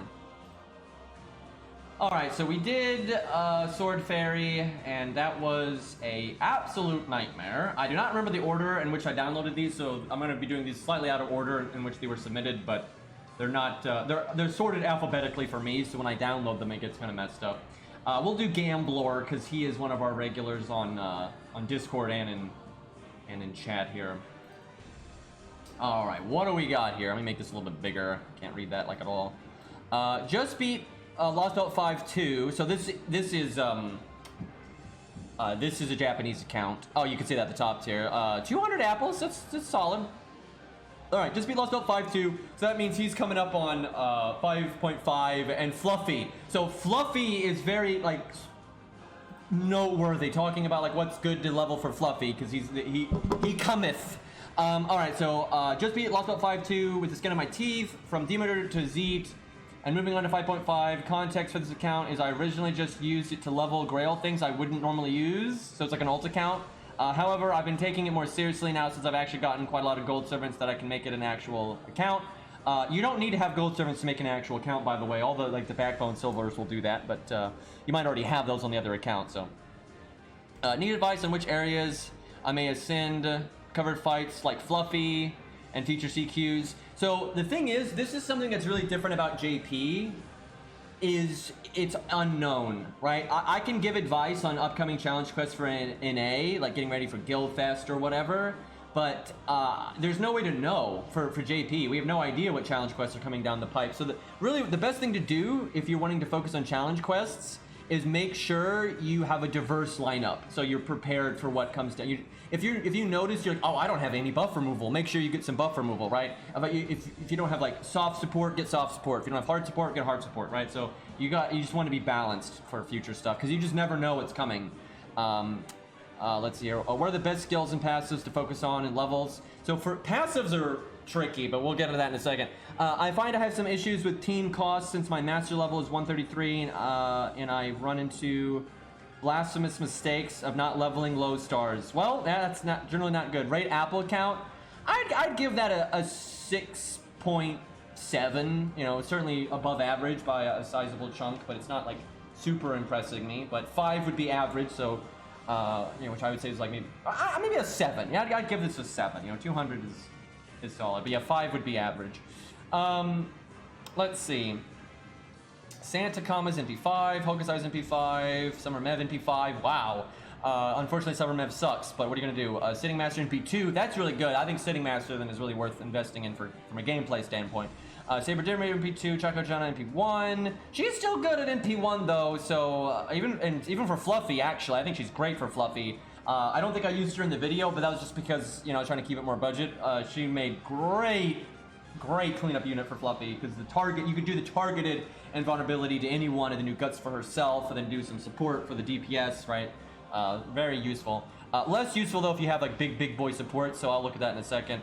So everything else is low rank except Dion and Saber Lily. Actually, Saber Lily's pretty good. Sounded like though you want to challenge quest advice, not farming. For farming, I'd actually say Saber Lily's awesome now with the new, with her recent buff. For those that don't know, she just got buffed, and the new passive system is really good for her. So for farming, I'd say Saber Lily's great. I'm gonna skip ahead though to Caster. Okay, because you have Caster, Artoria, that really contextualizes a lot. That makes like Choco Jana less useful and stuff, especially for Fluffy. Okay, so you've got Asclepius. I would definitely get him to 70 though. You're gonna need every bit of health you can get. Qingong, that's good. Your Hans is not level, that's not great. You've got Cersei, that's good for your DPS and for anti-debuff. So between that and Asclepius, you're looking okay. Oh god, though, you're lacking a lot of the budget stuff. I see what you mean there. Definitely level, I would say Cersei, just not for Fluffy, but just in general, because you're gonna need a DPS caster, and then she also gives you anti-debuff. But if you're worrying about, let's focus on 5.5 in Lostbelt 6. And you don't really need Cersei for that at all. Okay, let's go back. But so Caster Artoria is very noteworthy, and she's 10-10-10. So your art is really good. I would say for Saber, Sitting Master, Sitting Master, Sitting Master, Sitting Master, you could, you might be able to use Sitting Master for Fluffy. The only reason I hesitate is because you debuff Fluffy, and debuffs make Fluffy hit harder. So it makes his attack downs less effective. They're still effective, but they're less effective. However, Sitting Master still hits very hard, and he has a 5-turn evade, and that's very good. Let's see here. I mean, in general, I would say Sitting Master is good because you have Castoria. Hokusai is good too, but I would really focus on Sitting Master. I think that could really be helpful for this account. Summer Mev, I mean, if you like her, she's fine, but she's not really that great. Landling is good because you have Caster Artoria, though I would not level him soon because he's not really that useful for Lostbelt 6 and 5.5. He's useful in general, so I would definitely keep him in mind because you have a lot of art stuff, and he's another art support, and he's also just good for utility and survivability and so on and so forth. But I would not level him soon just because you don't need him for what's coming up. And like he's so useless against Fluffy. He's super useless against Fluffy. Because again, the debuffs are bad, and then he's not tanky enough to deal. Like it doesn't work at all, really. Okay. So I'm really on the lookout for things that are good for Fluffy, but also you got to worry about Tunican, because Tunican is a decently hard fight. So you've got David, and you got him at skill at 10. That's good, and that's good for you know, just general support and whatnot. Not as good for, though, the Tunican fight because he can get sure hit, but he doesn't always have sure hit, so it's still okay there. And David just does good damage himself. So David's actually good for the Tunican fight, honestly. Chloe's really good for that fight. Let's see, is she in P5? Chloe's in P5, yeah. So if you don't mind using Chloe, it's always hard to tell people like her or not, but if you're okay with using Chloe, getting Chloe's skills up would definitely be good for 5.5. I would say Tomoe, Chloe. You might want Billy, though, just because the cleanup is really good. But you could probably work... No, you got Caster Artoria. No, you don't need Billy. I would just focus on Chloe, then. Chloe, Tomoe, and David are enough. And then you just get a Rosh up for farming at some point. But you don't need a Rosh, really, for 5.5 or Lostbelt 6, so you don't need it for that. But for farming, I would definitely level a Rosh, because you don't really have much AoE here anyway. And a Rosh is always good, so... But yeah, Chloe is very good because you have Caster Artoria. She's very, very good, and that should absolutely work for the Tunican fight. Yeah, you don't need Landling for Albion or Albion, or to say his name at all. He's like Sitting Master's better. Like Sitting Master can just solo it for God's sakes. All you need there is gas. I don't think slow units are good for the dragon fight at all because. The faster, it's easy to go fast in that fight because they give you the free Caster Artoria, and she has the extra charge. So you just throw your NPs out all over the place and you just win. So there's no reason to go slow there. But yeah, that's not a particularly hard fight. Yeah, Langling is very good, but he's not good for Lostbelt 5 or 6. They're just not. The fights don't favor him. They're just not the kind of fights that favor what he does. But you know, you wanted challenge quest advice too, and Landling is a perfectly reasonable unit to have in your pocket. The reason I don't recommend leveling him right now is because Sitting Master is just amazing. I mean, Sitting Master is just a god. And then, like, for example, if he didn't have Caster Artoria, that would really boost the amount that he needs Landling, because Landling is an art support and can save the team and stuff. But Caster Artoria is just better at that. So it's about, you know, adapting to what you have, and because he has Caster Artoria, I think Landling is pretty low on the pecking order, if you will. He's like low on the ladder. But in general, Landling is very good, obviously.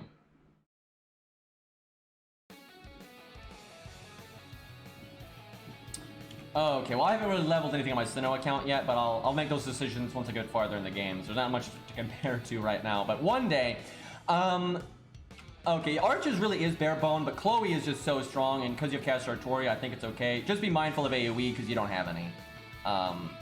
Shame that Atalante is not in B2. That would have been awesome.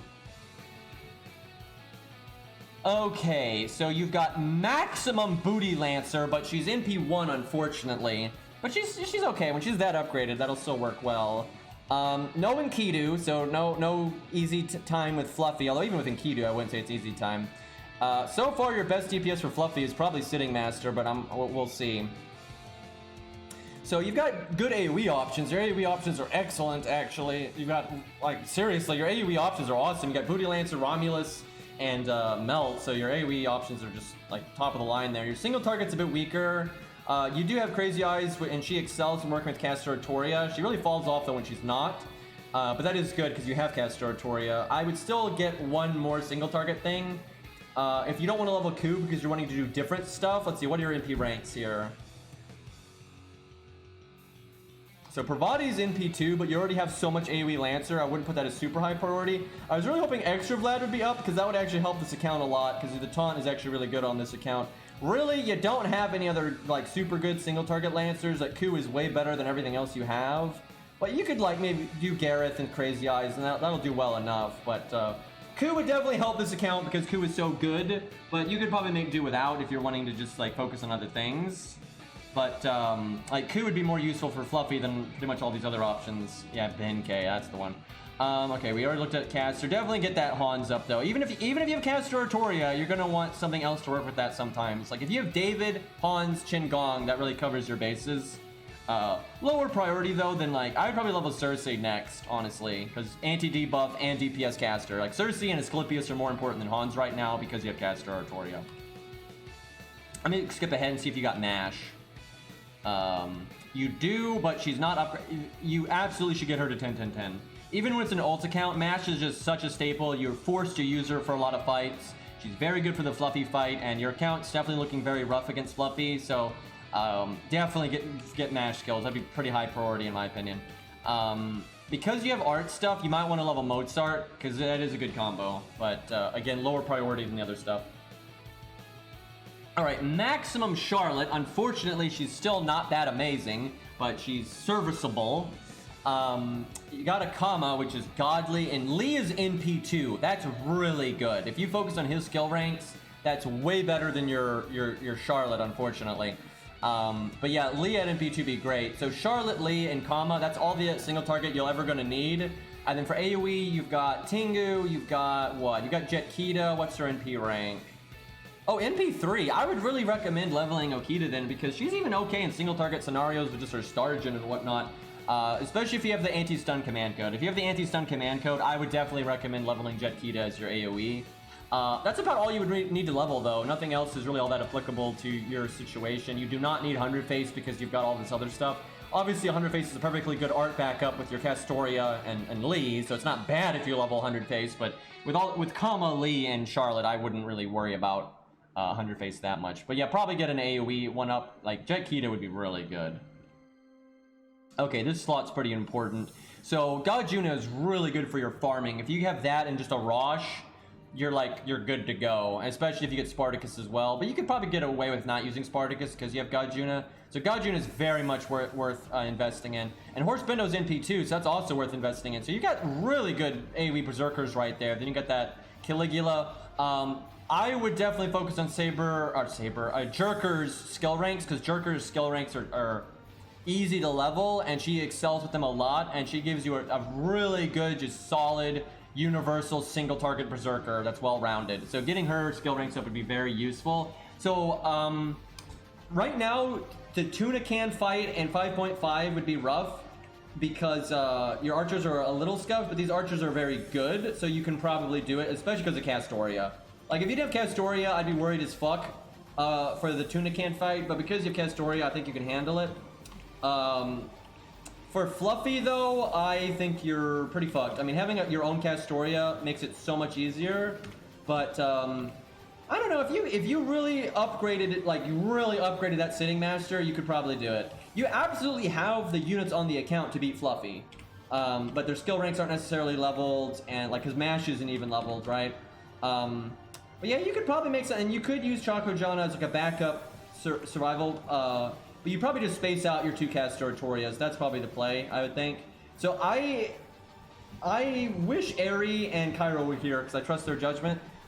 I'm not 100% sure what the best DPS for Fluffy for you is. I feel like it is Sitting Master though. It's either Sitting Master or maybe Chloe.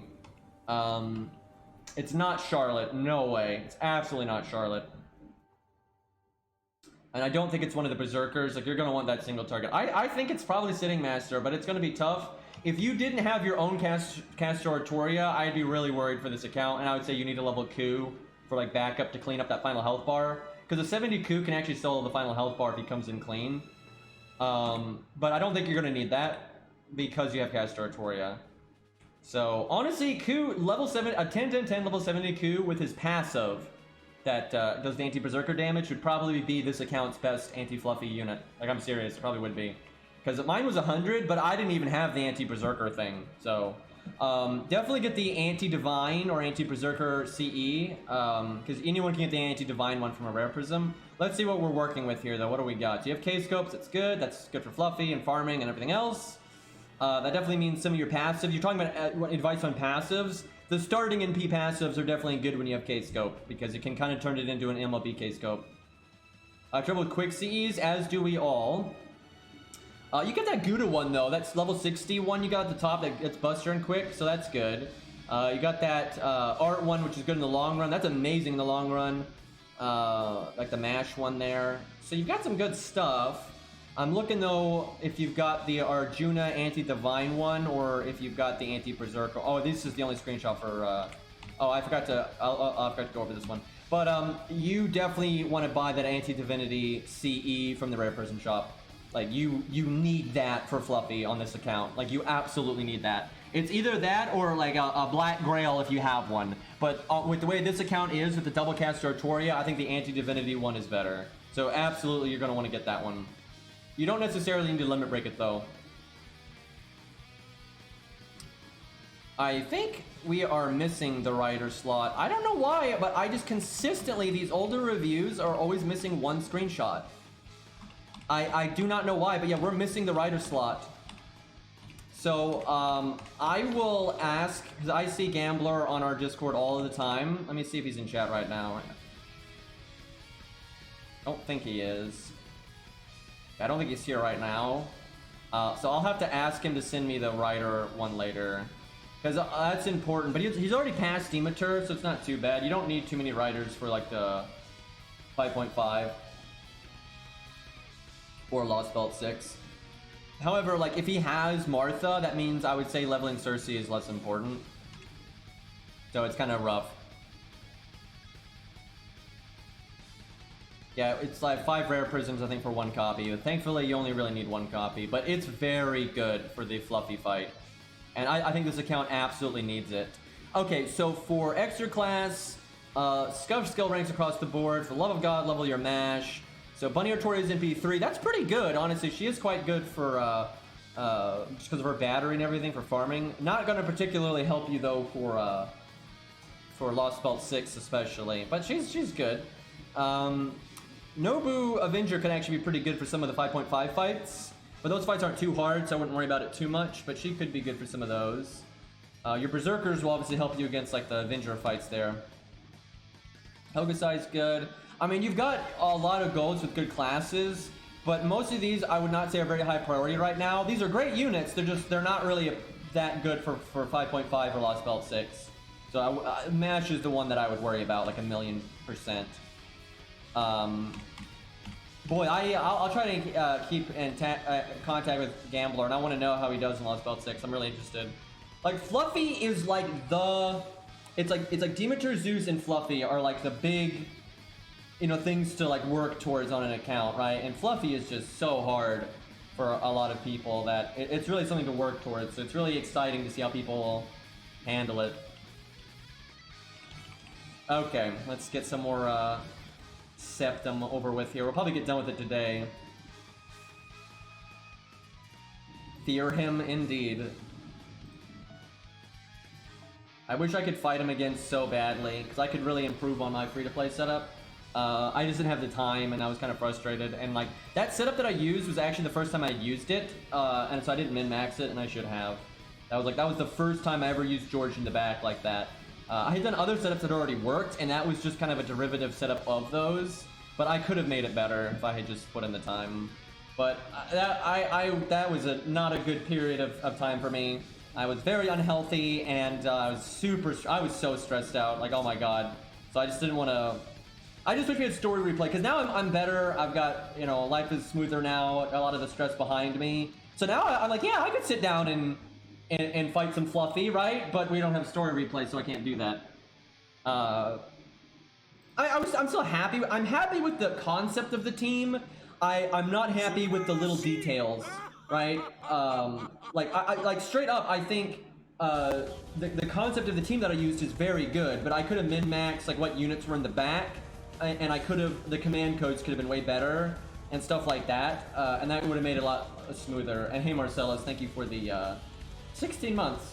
My goal is to beat Fluffy with Arjuna 2 years from now, so that's gonna be hard. You do not want to handicap yourself in any way other than the Arjuna thing. The good news is the anti-debuff side of it is awesome. Like that'll actually make Arjuna's anti-debuff will make that fight so much easier. The problem is hitting the damage thresholds. Like the utility side of the fight is almost a joke with Arjuna, and that's good. But the punch that you need is going to be a huge problem. So you're going to want to use the best supports you can get. I hope your Arjuna is like level 100 and NP5 2k foed, because he's AoE. That's going to really matter in that fight, because you really are like, you've got to be able to punch through. So it's possible, and it's certainly interesting to use Arjuna. It's very interesting to use Arjuna there, but it's going to be tough. And you're going to want your Arjuna to be so meaty, like so strong. If he was single target, he would be incredible. He would be absolutely incredible for that stage, but because he's AoE, it's going to be a bit tough. But you can compensate with, you could have Black Grail, you could have the Anti-Divinity thing, you could do the Yang CE. Hell, you could technically wait and get 120 if you wanted to, and stuff like that. I would not use the Yang CE there, though. I would prefer the Anti-Divinity one, because the Yang CE means you have to apply the burn, and a burn means Fluffy hits harder. Fluffy does more damage the more debuffs that are on him, any debuff type. So you don't really want to have to do that if you can help it. So you wouldn't want that. Also, you sometimes just don't have the liberty of using the card that applies burn, because you're like, oh, I have to use Castoria's NP here, and I have to focus on NP gain. But you have to be, I'm telling you, I have probably the Fluffy fight, and this is one reason I like it. There are things I don't like about the Fluffy fight, but there are things I like about it, and the thing I like about it the most is you put so much thought into your normal cards. Like the video I put up is almost nothing but me thinking about what normal cards to click. It is so important in that fight. So being limited with the Yang CE by having to apply the burn, you don't want any more things to worry about. You have enough to worry about with like the NP gain of your units and balancing the removal of the debuffs, but if you attack with that unit, they're going to take damage from the boss, so that's how it works, right? So you already have so much to balance. The last thing you need to add in there is, oh yeah, we also need to worry about the burn, right? I would just use the Anti-Divinity command code and be CE and be happy with that. Actually, I'm gonna keep the Chimeras alive, because if you kill them, Romulus gets more turns, and when he has more turns, he just spams Imperial Privilege, which is just bullshit. So I'm actually gonna go for a charm right now, so hopefully he can't cast it. Of course he guarded it. I think he has pretty high magic resist, so it is what it is.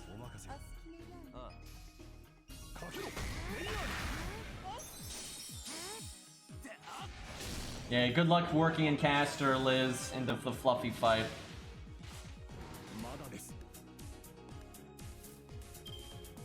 Okay, well, we're gonna overcharge like a mofo here. I should have given Stheno starting NP. Like, I wouldn't even need to give her like cope scope. I could have given her just whatever.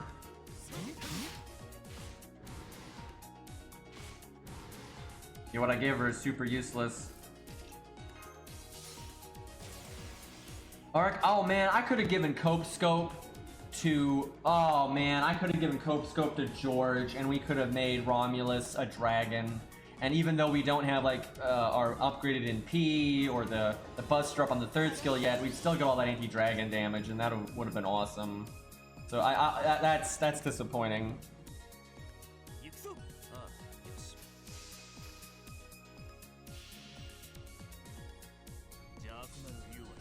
I think Nobu Avenger might be able to do it. Its normal card damage is not completely off the table there. NP burst damage is definitely better, like abso-fucking-lutely.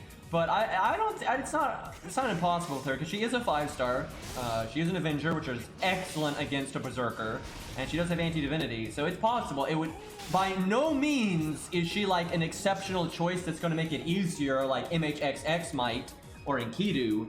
But it'd be an interesting challenge, and it would definitely change the kind of units you want to use and whatnot. So it's possible, but it'd be tough. It would be really tough. Thankfully, her stat line is really good. So.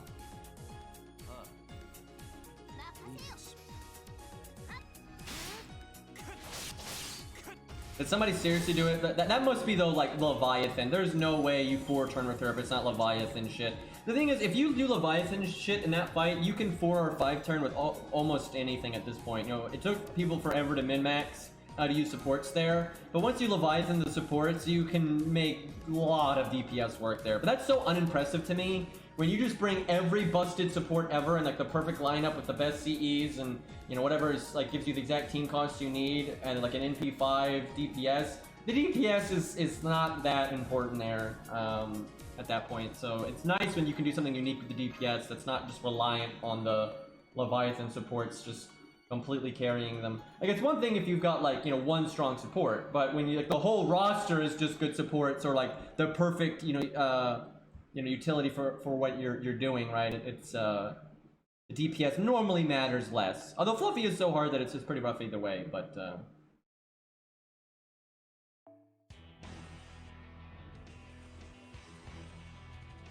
honestly, I don't think doing Fluffy really quickly is much of a badge of honor. If anything, to me, it's more of a badge of shame because, I mean, by all means do it. Like, if you play the game however you want, it's just a game, you know, have fun. But, like, to me, it's not that impressive because it's mostly about just... I don't know why people don't understand this, and I know this because I've done it, right? Like, I've done, you know, min-clear challenge quests, and it's easier. Of course it's easier. Why do you think people jump through so many hoops to min-turn challenge quests? It's because you don't have to deal with the boss gimmicks. Like Lost, I think will know what I'm talking about because Lost likes playing the game both ways. He likes doing disgusting whale stuff, and he likes doing like you know more normie shit. And when you do the disgusting whale stuff, the game is so much easier. And it's not because you just have stronger options. Obviously, that's part of it.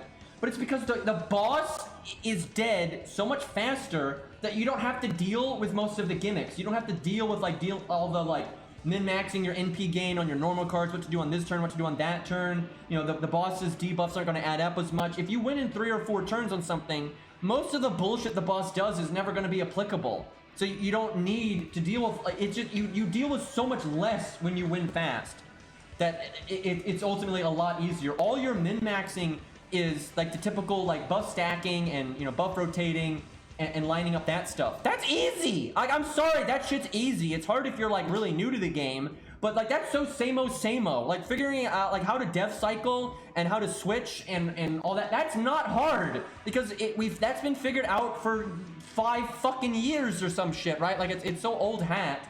You know, all you twink is like the minor utility stuff for the fight and like, you know, whatever niches you have for like the DPS or whatever. So, you know, it obviously changes a little bit, but it doesn't change that much. And then like what you do to min-max that stuff, like sure, you might have to trial and error it and reset a bunch to figure out the exact perfect lineup. And also, for Fluffy specifically, but I'm talking about challenge quests in general, but for Fluffy specifically, most of the min-turn clears require extreme luck. I mean, it's crazy to me how people don't see this. A lot of the min-turn challenge quests for Fluffy, like the DPS gets a Brave Chain every single turn. Like every single turn. And it's because they need that extra attack to get rid of enough stacks off the boss. So they're NPing and then getting a Brave Chain, so they're getting rid of a lot of stacks off Fluffy every single turn. And if they don't do that, or they at least don't get off a lot of stacks off the boss, it just doesn't work. And so you have to reset over and over again until you get like lucky hands. Not every clear is like that, but a lot of them are like that. A lot of the really disgusting challenge quests, like 3-turn clears, are insanely RNG after having min-maxed setup. And I don't care for that. Like I find that very unimpressive. Right, it's like, it's just the same old, like, I cannot tell you the last time I saw, like, a min-turn challenge quest clear that I was like, oh, wow, that's creative. They're always the same shit. It's the same, it's so unadaptive, right? It's like, it's the same concepts. It's like the same 2 or 3 concepts just used over and over and over and over again. Fluffy made it a little bit more different just because of the way the fight is, but, like, I just don't care for that kind of stuff. When, you know, you use more reasonable stuff, and because most people can't do min turns anyway because they don't have all the OP supports and stuff, so it's not even an option. And when things are more normal, you have to actually deal with the boss, right? It's like if the boss has like really obnoxious gimmicks, you have to actually deal with them. You have to actually bring units to address what the boss is doing. When you're min clearing, you don't, and I just find that really boring.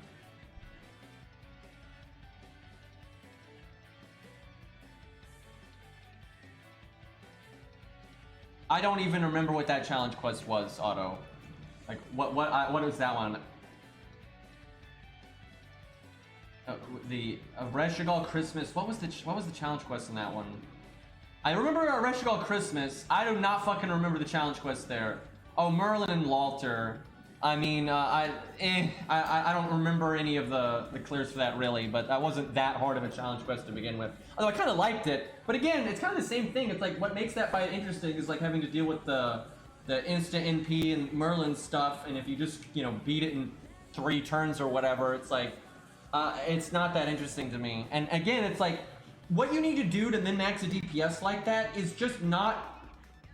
It's just not that interesting because it's never that different because it's always like it's so known what the optimal way to like buff stack is and the optimal way to cycle supports is, right? So it's not going to be anything new, right? Like it's always going to be the same stuff. And the reason why like 1 to 2 stars don't normally min clear is because it's just not normally possible, right? But it's like you just replace the supports with like Qingong and Shakespeare for Buster and things like that, and you can do like star stuff.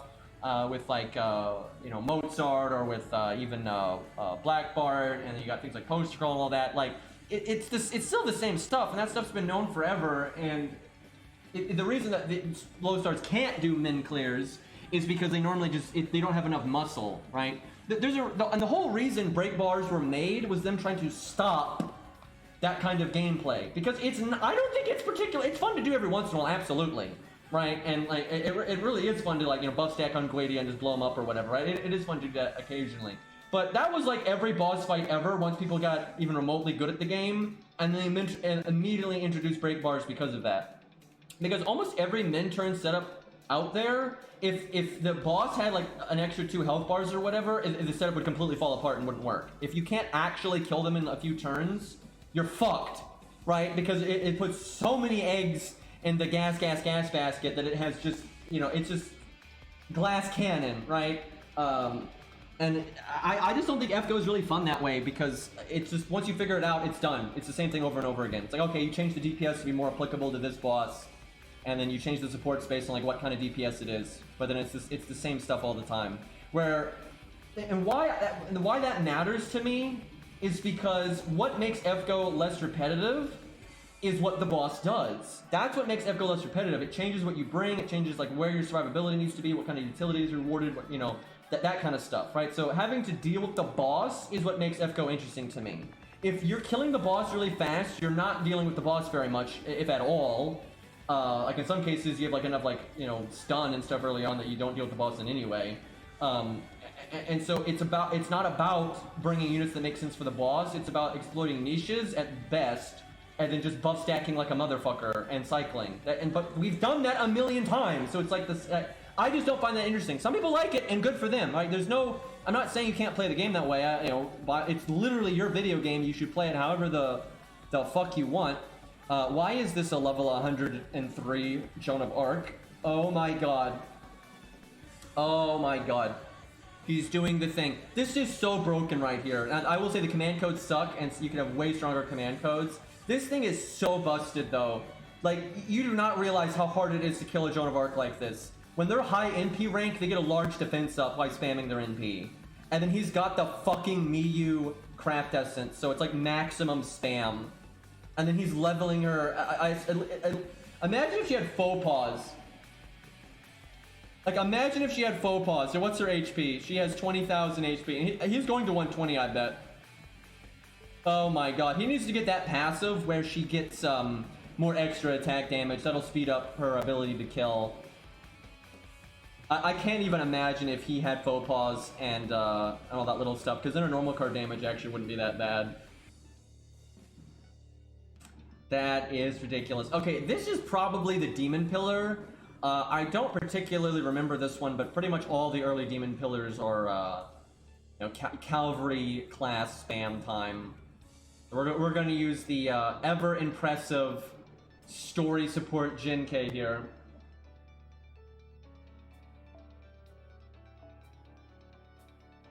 But I don't know, I've just been playing FGO so long, and the whole buff stacking thing, it's like I've just seen it so many times, be it, and I've done the budget version of it, a lot, and it's like, yeah, it's fun to do every once in a while, sure, right? And if people like doing it, more power to them, but I don't care for it at all, and it's not something I put really any stock in or am impressed by, especially too because not only do you generally need to be a Leviathan, but a lot of times it requires good RNG as well, and I mean like a lot of RNG with like where the hands go and stuff. And if people want to do that, again, nothing wrong with it, but it's so not my cup of tea.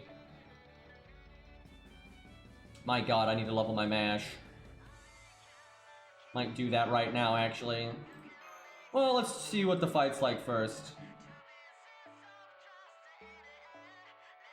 Like how Ushi's NP 1, but she has her upgraded NP already. Yeah, that's a pretty unique thing about Ushi, is she's able to get her upgraded NP, like, super early in the game. Like, she doesn't even have her third skill, but she has an upgraded NP. If she was NP 2, she'd be looking really good, actually.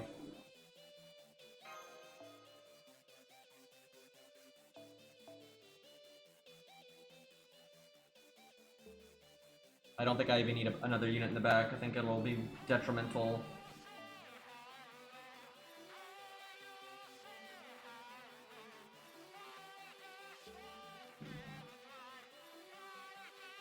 Not a lot I can do for David here that's going to be relevant.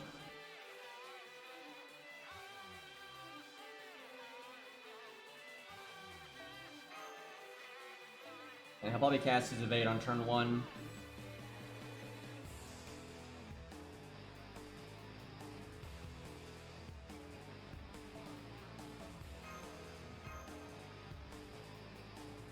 Oh boy.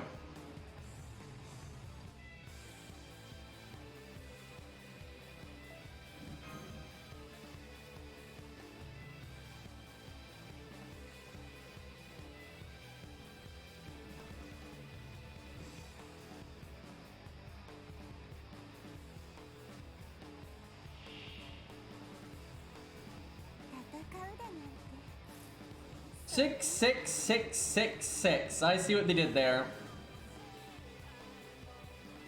Okay, well, I guess it's Stheno DPS time.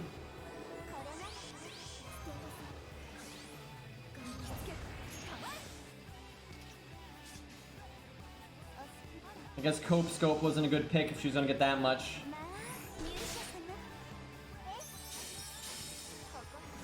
Should have given it to Ushi then. See, this boss needs like 200,000 health. Because, like, so easily I could be higher level than this if I wanted to be. And everyone's support is super strong and everything, right? Like, this This is not a real boss fight. It used to be back in the day, but you know, now it's not at all. I think I take the Brave Chain just so I can get NP gain. Or I could have done the Stheno. Actually, yeah, I should have done the Stheno Brave Chain. Because we don't need the NP. The boss is just gonna die. What a joke. I think if I had done the attack up to Stheno earlier, he'd already be dead. I could have done the Stheno combo instead there. If you did New Game Plus, yeah, you do that, say, and then you give him a break bar and he has that health again. I don't know why I just cast that. Wasn't really paying attention. It doesn't matter though. Because even if well, I guess I could have used it on Ushi and would have killed there. But I was gonna say, even if I saved it, we're gonna win next turn anyway.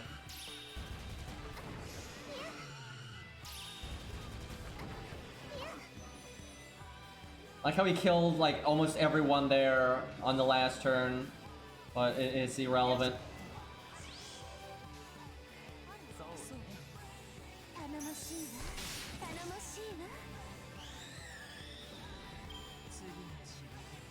I really hope they at some point address the early game. Like, they've gotta. Like, it's so unhealthy for the game. Like, the amount of players that quit because the early game is a joke and it just seems like, you know, grind for the sake of grinding and the story is awful and filler and everything. It's like, they've got to address that. And they should have addressed it years ago, but better late than never.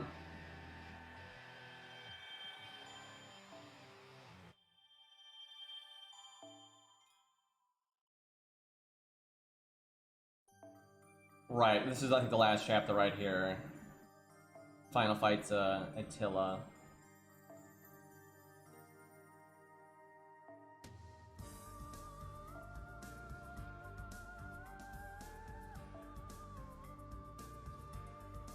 Need to level my Darius at some point.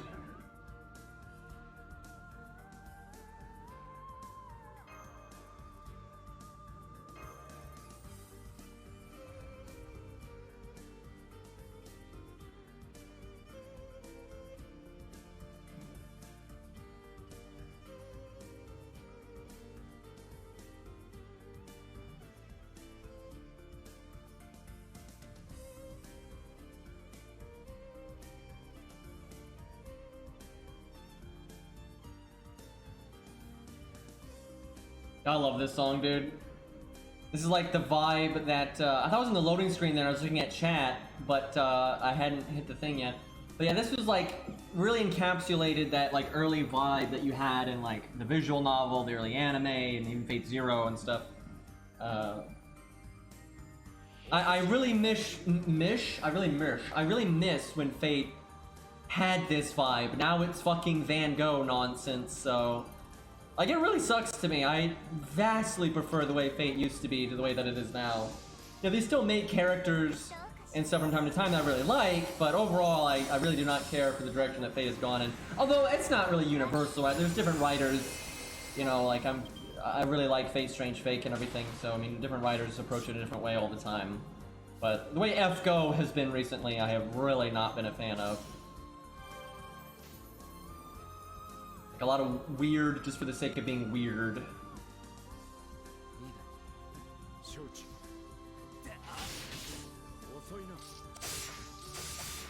It is mostly FGO when I think about it. Because even Requiem's not really that off the walls like that.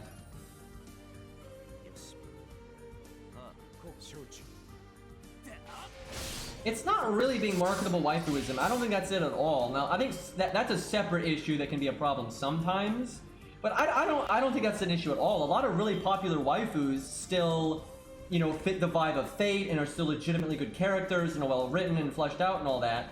And Artoria encapsulates that like vibe that Fate used to have, that mixture of actual legend and myth. And anime, right? Like she literally was the poster girl, if you will, of the franchise, and she's also one of the most popular waifus in existence. So I don't think like waifuism is a problem. Now going over the, like, I will say this though, if you look at like Fate Stay Night, you know, there's not a lot of waifuism outside of Artoria, but she's still a legitimately good character, right? And you know, fits the vibe. And they actually changed like her story to fit the fact that she's a woman and everything, and he still made Arthur, so it's not, you know, as bad. But like Fate Stay Night, actually most of the stuff was still pretty grounded, right? I mean, you know, Medusa's a very practical like way to do Medusa in an anime, you know, version. So very much so. Medea is very reasonable. Kojiro is reasonable. All that. Ku's just wearing weird clothing. Other than that, he's fine, but his clothes are very fucking weird. But yeah, I don't think there's anything about like, you know, having, you know, popular waifus that should make a like Jolter. I think could fit in just fine with like the way, the vibe that Fate used to be, right? Or still is, I guess, in the books. But like there's no problem there, and I don't think there's a problem with Masashi and everything, right? If anything, I would say Masashi, at least in Shimosa, was kind of more in that style, actually. You know, what's really, I think, wrecked FGO and Fate in general is just a lot of like trying to be different for the sake of being different, not because it's warranted, right? Like that's the problem. Sometimes it makes sense. Like Buddha should be a pretty different kind of servant than the typical servant. He should be, and they actually made him that way, and it works, right? But I think a lot of times they want to make something weird, and the actual character it's based on is just an excuse. They don't actually care about that. Right? It's like Van Gogh. Why would you want to do that story with Van Gogh specifically? There's nothing about all that fucking space bullshit and nymph child nonsense that has literally anything to do with Van Gogh. They just used Van Gogh to give that character powers, and they just yeeted Van Gogh off the stage, you know, immediately so they could do that. Right? Like that kind of stuff I don't care for at all, right? I think it's just dumb, and then like Van Gogh is just weird for the sake of being weird. I don't think there's literally no reason why that should be Van Gogh, right? It's just cuz.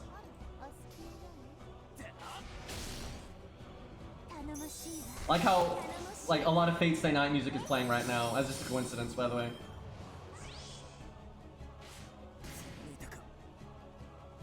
Yeah, if Ku had his prototype design, that would have been gold. And I really like Ku, good character, and you know, his past is handled well, and his characterization is handled well, so no problem there. But yeah, he looks a bit ridiculous.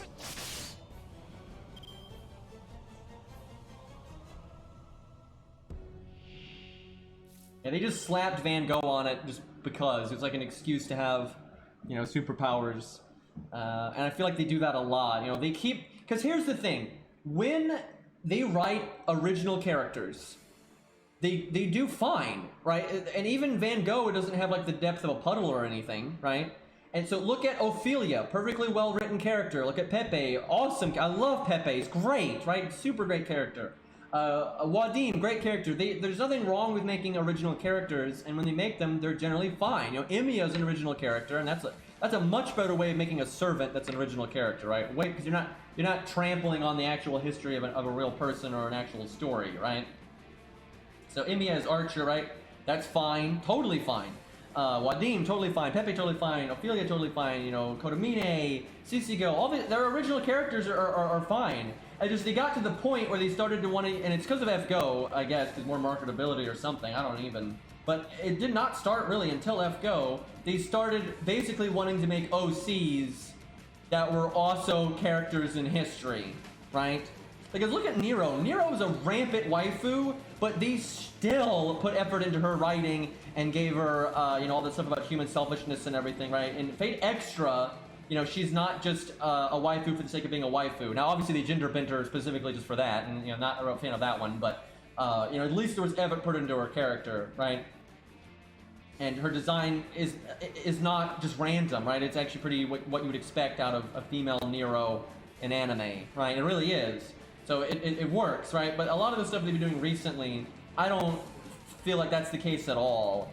And I think a lot of like the like now they keep making like essentially OC characters, and then they just slap a legend's name on it just because, instead of actually, you know, representing that character. Like that's 100% how I feel about it. When I look at the older stuff, Fate Zero, Fate Stay Night, even Fate Extra, Fate APOC, I don't think it's that way at all. They looked at the legends and made an anime character out of the legend. That's what they did. Like, absolutely. But recently, I just don't feel that way anymore. I absolutely feel like they're just making shit up and then picking a legend to slap on it to justify their powers and stuff. Because, like, and that's even how Morgan is, for God's sakes. The Lostbelt Morgan is nothing like the regular Morgan, and it has nothing to do with, like, the character they built up over years, and it's just a totally original thing that is just an excuse for that character. And again, if Morgan was a master or like a servant like Emiya or whatever, I wouldn't care. I'd be like, okay, that's cool, and I probably even like the character, right? But the fact that it's Morgan is stupid, right? That's just dumb. You're just wasting an actual legend. You took one of the most legendary villainous figures and made them like the biggest waifu that ever waifu'd, right? It's just silly. It's the same thing with Oberyn Vortigern, right? They literally nothing to do. Like his initial acting like Oberyn is in line with Oberyn, but then once he's his actual self, it's not, and it has nothing to do with Vortigern in the slightest. So it's like you basically wrecked both legends at the same time there, and he's popular because edgy, conflicted boys are always popular, and that's fine. There's nothing wrong with that. If you want to make edgy, conflicted boy, that's totally okay. But there's nothing about Oberyn that actually needed to be Oberyn, or it's like, you know, Vortigern. God, it's killing me. Every time I say that, every time I talk about that character and I say the word Vortigern, my soul dies. Every fucking time my heart sinks. Anyway, there is literally nothing about that character that needed to be Vortigern, right? At all, right? They could have, just like how Wadim does not need to be Henry V, right? Pepe does not need to be Bloody Mary, right? Ophelia didn't need to be Butch Cassidy, right? Those characters don't need to be that. They don't have anything to do with that stuff, and they stand on their own just fine. But they just randomly keep making servants that are just straight OCs, and like, oh, no, this has to be Vortigern now, and it's like, excuse me? Like, I'm so not a fan of that. I'm so not a fan of that. And then, like, you can, I really, okay, chat, tell me if I'm wrong. Tell me if I'm wrong. If you look at the designs in Fate Stay Night, like Artoria, Kojiro, you know, Cursarm, Medea, Medusa, you look at these designs, right? And you look at Fate Zero, you know, it's Kandar, Lancelot, all this stuff. APOC, right? The older stories. You look at those characters, right? They absolutely have a more grounded, you know, they're very anime, but they're still way more, like, you know, historical in a way. It's like, obviously not actually accurate, but it's more like what you expect out of legends, you know, being summoned in anime, right? And then you look at, like, the shit now, they do not look like they're from the same series. Like, even Jack, I would say, is still fairly in line with the stuff, because you have Ku and all that, right? But when you look at what we have now, they do not look like they're from the same series anymore, right? And now a few of them do, of course. You know, you've got a few that they make from time to time that I think kind of fit in. But oh my god, like, most of the Fate designs now, although are good designs frequently in their own, like, in a vacuum, it really doesn't feel like Fate anymore a lot of the times. And that's why I am not exaggerating. Overwhelmingly, all the stuff I'm interested in seeing in Fate are things that are from actual Fate works, like Fate Strange Fake. I want Fate Strange Fake characters more than anything they're gonna pull out of their ass. It's not even close. I want the entire cast of Fate Strange Fake more than anything they could introduce that's new.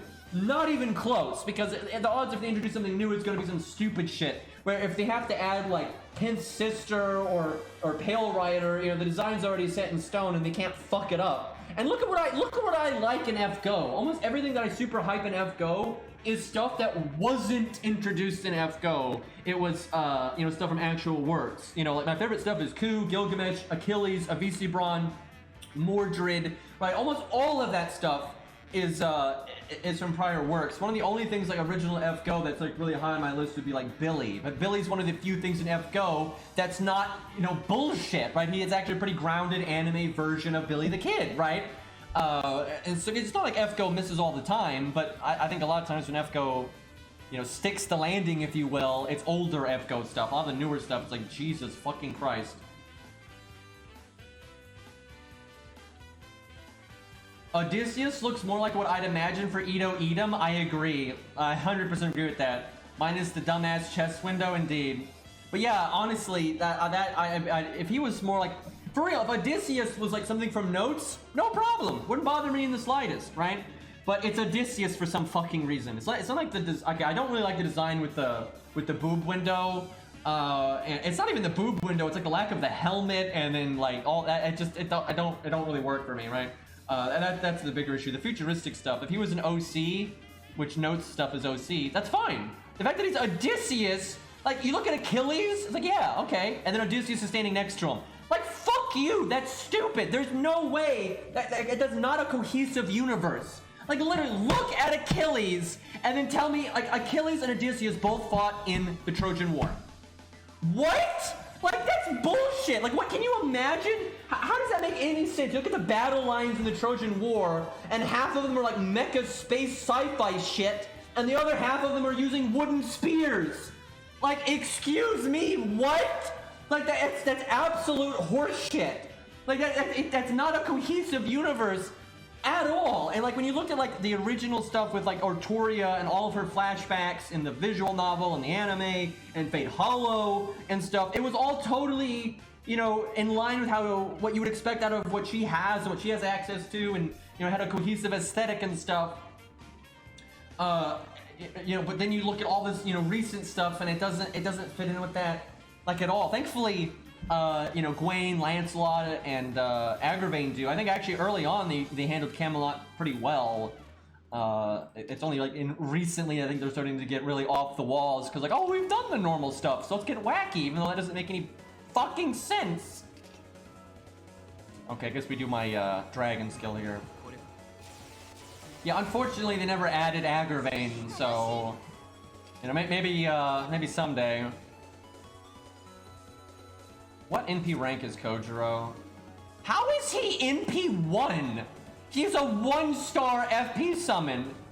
Maybe I have other copies and I just haven't fed them to him. How the hell is he NP 1? I like one of the benefits to Kojiro is how easy it is to get him to a high NP rank, but I guess there's more bronzes now, so it's a bit harder than it used to be. But what the actual fuck? I have not seen The Green Knight because you could not pay me to go to a movie theater right now. So whenever it's available, like on demand or whatever, I'll do that. But yeah, Jesus Christ, you absolutely could not pay me to go to a theater right now. Like, are you kidding me? Not only is there COVID and everything, but I have, you know, major health problems and I have massive, you know, allergy issues. I'm having all these breathing problems. Like, yes, let's go outside and get exposed to other people. Can you imagine if I got a cold right now? Like, oh my God, like, shit is bad enough. If I got a cold right now, I'd be so fucked up. Like, you could not. I mean, if someone offered me $1,000 to go watch The Green Knight, I would not do it. Like, it's not gonna happen. Whenever it's on the demand, I'll watch it immediately.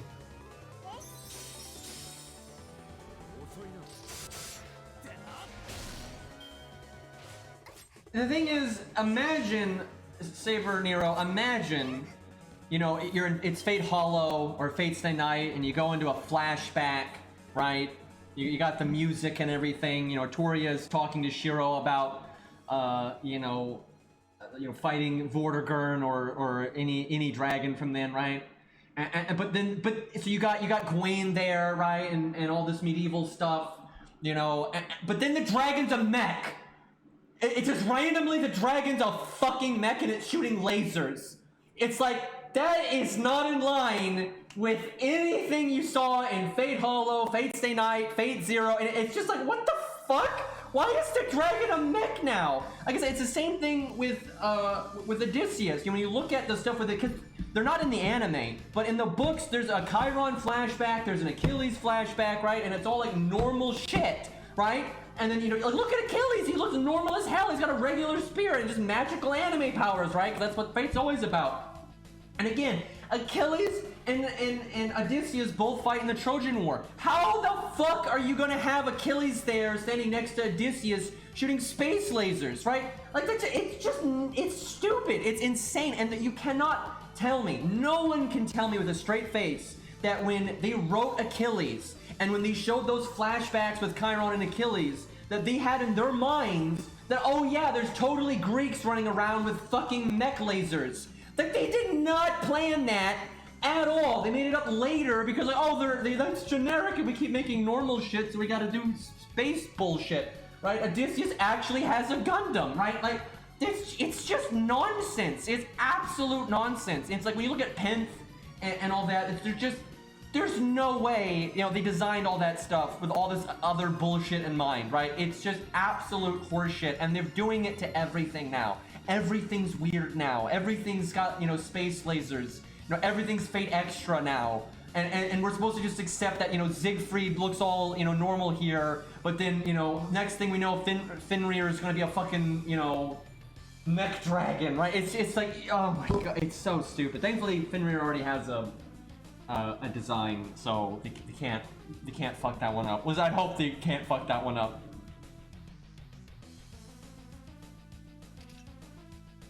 I'd like to say, I really want Fate Strange Fake and FGO, so we get normal fucking designs again.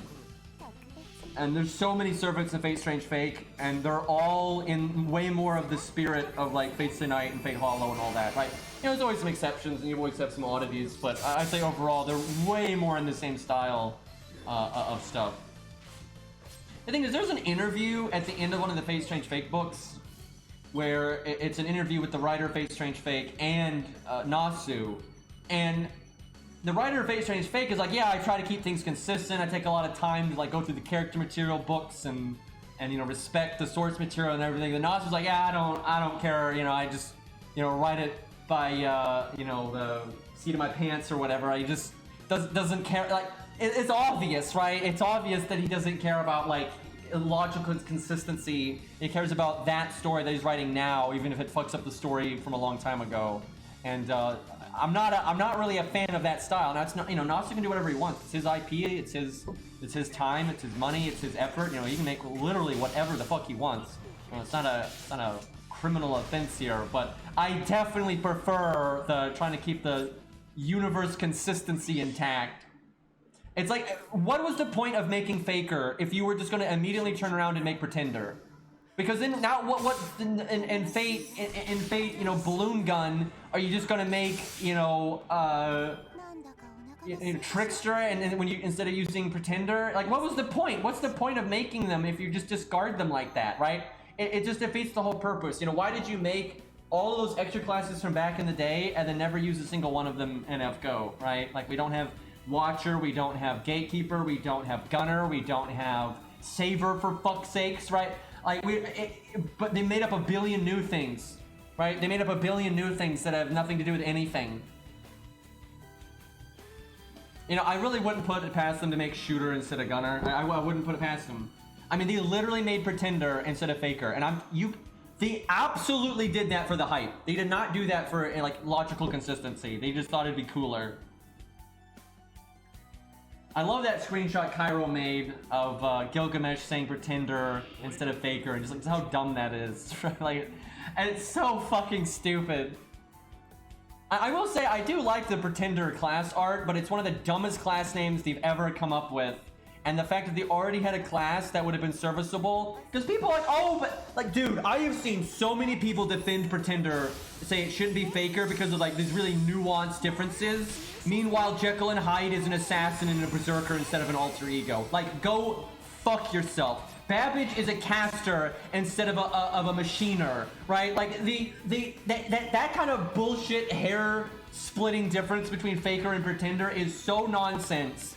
Like, if for half a second they wanted to make Vortigern a Faker, they could have, right? 100%. They absolutely contrived Pretender for just hype factor, because Nasu probably just felt like making a new class.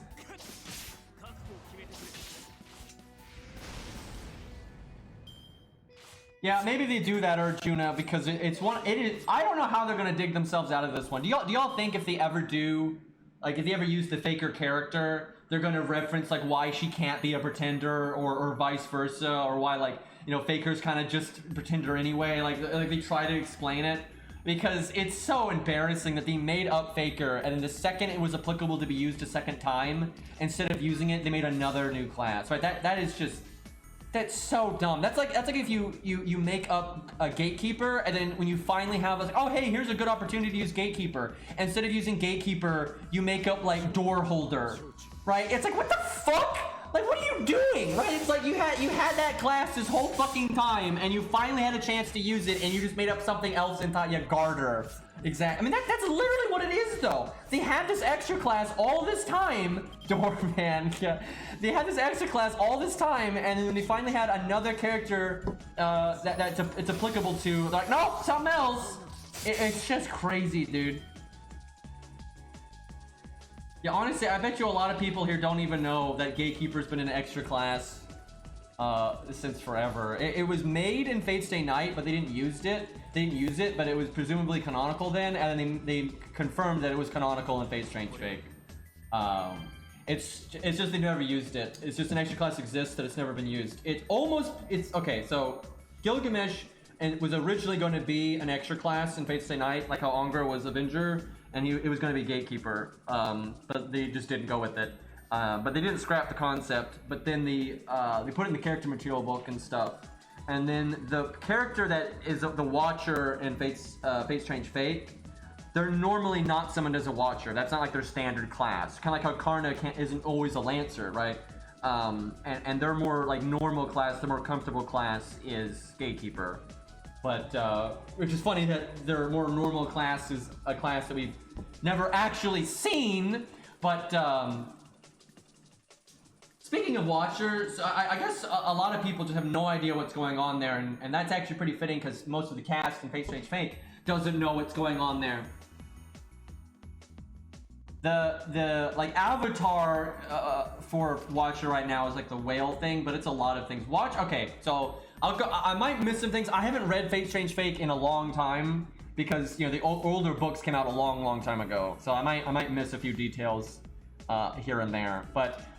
Essentially, so the main being that is Watcher is normally a Gatekeeper, and they're just like the one being, I'm pretty sure. But as a Watcher, like other shadows come along with them, and they can like temporarily kind of like summon different people and stuff for like testing, which I'll explain that in a second. So anyway, this thing is summoned as a Watcher, and what Watchers do is they essentially pick out someone that's not a servant, someone that's in the real world or whatever, that has like potential or what have you, and they watch over them, and they're unbelievably stealthy, and like they're basically out of phase with reality. So basically, no one can even detect them in normal circumstances. Like if there was a Watcher in Fate's Day Night, no one would know. You would not know. They're not like part of like the normal system, and no one in Fate's Day Night can detect them. Like Gilgamesh, as crazy as he is, does not detect Watcher and Fate's Strange Fake. So that tells you like you just no one knows about them like ever, right? The only people that have ever shown any way of kind of knowing what a Watcher is Enkidu, and that's because Enkidu is directly linked to the planet. But even Enkidu doesn't know what's going on. He just knows there's something. And then for Alexander Dumas has a weird feeling about like they're being watched, but he doesn't have any like he knows a lot less than Enkidu does. But Enkidu and Alexander Dumas are the only two characters that have ever been implied to be able to even remotely detect a Watcher, because they're just like out of phase with everything.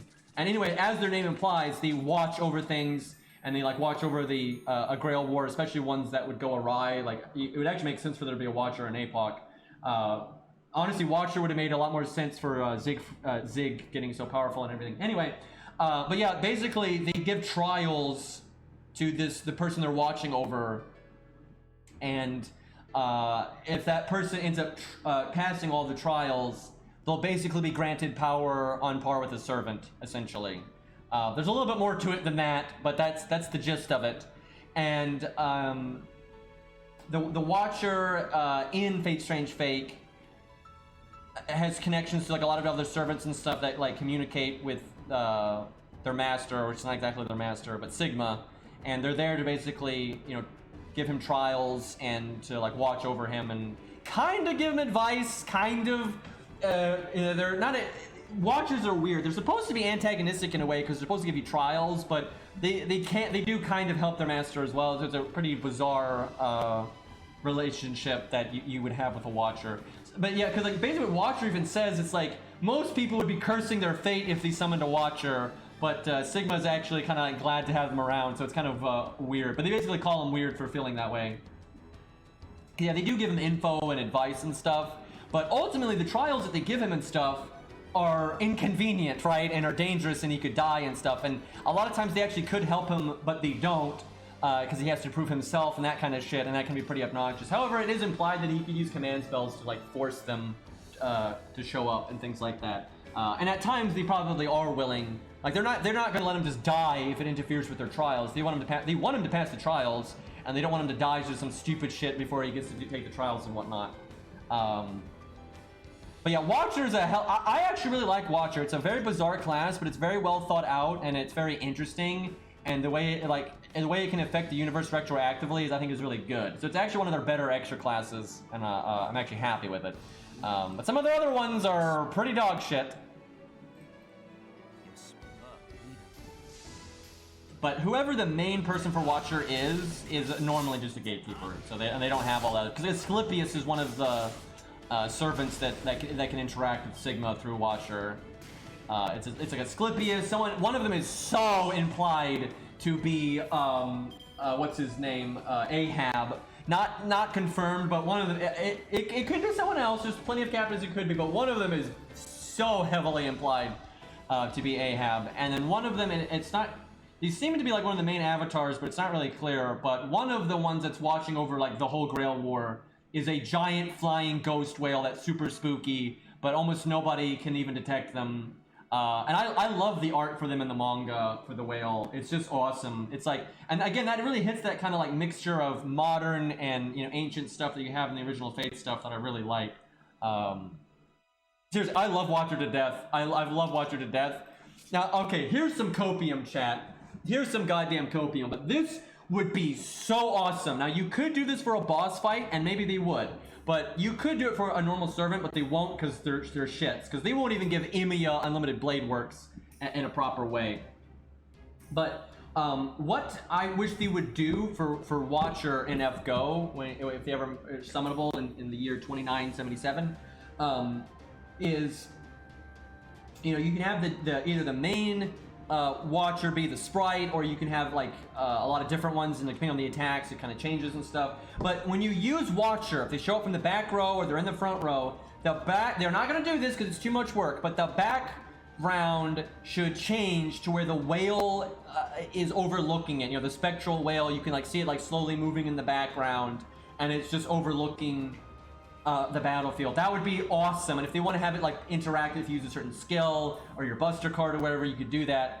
But like that's they put like a lot of effort into like into King Potato Chips, right? She's a very abnormal servant. They put a lot of effort into. I wish they did that more often. I wish you had more special things like that instead of giving Ishtar, Space Ishtar, 3 animation sets. Can we get a fucking flying whale, please? But it's not going to happen, because again, you can't even get the background to change to unlimited blade works for Emiya, so you bet your ass they're not doing shit for Watcher like that. I love Fate Strange Fake so much though, and all their servants are so unique.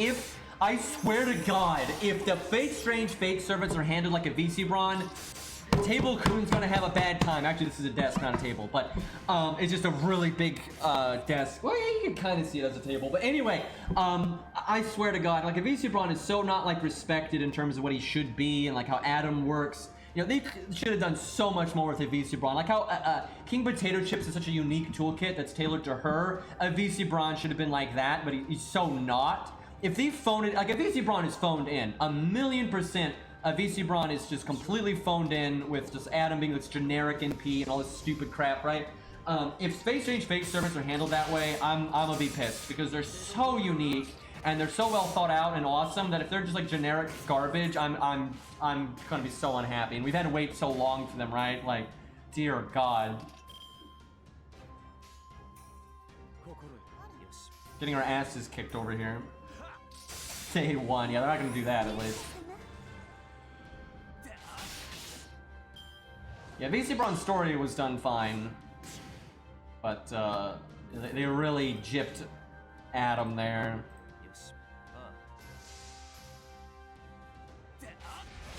Pale Rider is a single target NP with mild debuffs. He better have like such a bizarre ass NP, dude. Oh my God, I want Fate Strange Fake in FGO so bad. The only bad thing is like okay, here's the dream, and this is what I think they'll do, because it's the most manageable is basically what they do with APOC. You know, maybe once the books are, you know, really far in or done, you know, you add one or two maybe randomly, like in an event. All right, they're not like it's not like a Fate Strange fake event, like how they added Semiramis, right? You add a couple randomly. You maybe have some that show up in the main story, like in 3.0 or you know 7.5 or whatever the fuck they're gonna do, right? So you get a few in that way, you get a few in from an event, and then you do a Fate Strange Fate collab event and you add a bunch at once because you can't. APOC added a bunch at once, but they couldn't have added the entire cast at one time. You know, they couldn't do that. But they'd been sprinkling, adding them in here and there, right? You could do that with Fate Strange Fake as well. You could, you know, add a few popular ones here and there. You know, maybe add a bronze one there. You know, add some for the main story, and then you do the collab and you add a bunch at once, right? And maybe you make it a two-part collab so you can, because it's a big cast. It's a really big cast, right? But that would be a good way of doing it. But oh my god, I was gonna say what worries me is I like Fate Strange Fake stuff so much more than the most of stuff that's in FGO, and the cast is so big, and I like all of them so much. I'm worried, right? I almost, if I knew what the time frame was when Fate Strange Fake stuff would start getting added, I would just never roll on my main account again. I would just like. No, I would try to get all the SQ ever and not touch a damn thing because there's just so many Fate Strange Fate characters that I have to have, right? Like, I gotta have that shit. Like, how am I not gonna get Jack, right? And then, like, Fate Strange Fate Hassan is just, like, the coolest shit ever, right? Like, there's so many things that I got, and, you know, Watcher and Pale Rider, like, my god, there's so much good stuff. No hate, but, Pint's sister, which I don't know how to pronounce her name, but Pint's sister, she's fine and I don't mind her at all. I could pass on that one. I'm not gonna be pissed off if I missed out on her. But again, no hate. Although also I don't want Avenger Hercules. I don't want that at all. If they added Archer Hercules, I would roll for that in a heartbeat. But I don't give a flying fuck about OC Hercules over there. Oh, and Richard. Oh my god, Richard is so awesome. Jesus Christ. Yeah, Richard's really high on my list too. Yeah, Jack, Richard. I guess Zealot's not super high on my list. Again, no problem with Zealot. I don't mind the Zealot at all. But that's not one that I'd be like caring about too much. Yeah, Richard versus Richard will obviously happen. There's no way they're gonna do actual Archer Herc. They're gonna do Avenger. If they add Archer Herc, it'll be something else entirely. Or for something else entirely.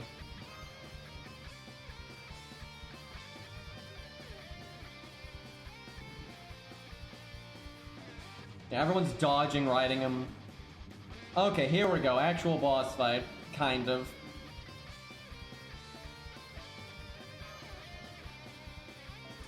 Okay, my god, our Archer options could be better. See, her NP is AoE, that's really something to keep in mind.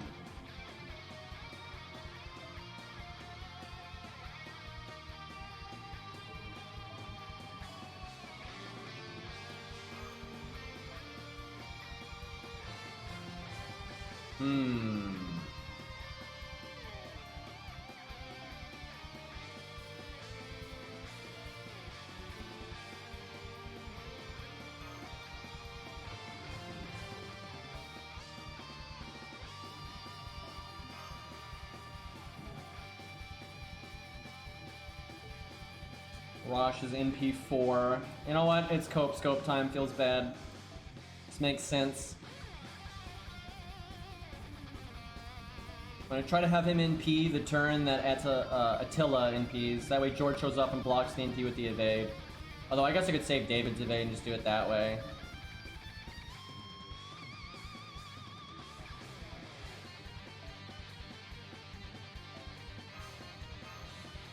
Alright, what could go wrong? I think Sigma will be playable, for sure. I could see Sigma being the welfare.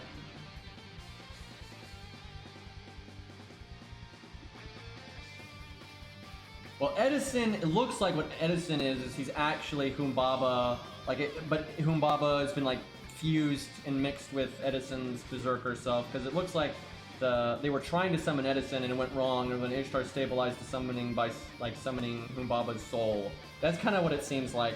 Also, I kind of feel like that one won't be summonable. I don't know. I mean, it's hard to say, but if one wasn't playable, that would be the one. 100,000. Getting somewhere.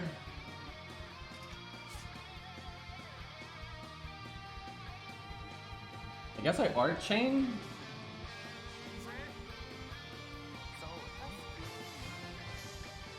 I could see them making him a boss sprite though. Also, they might, I don't know, like maybe the whole like metal shell is gonna be shedded and we'll see like normal Humbaba. Like, I don't know. We just don't know enough about that yet in Phase Strange Fate. Hey Marcellus, thank you for the gifted sub. The Eli, which is good because he's here all the time. Oh my god, I don't have Arash's third skill. I should have done the defense up already then.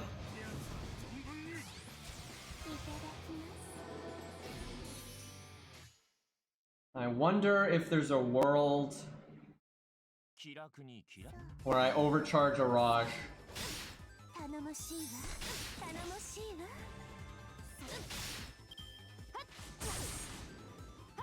She's not a fan of Arash right now. Hasn't hit David once.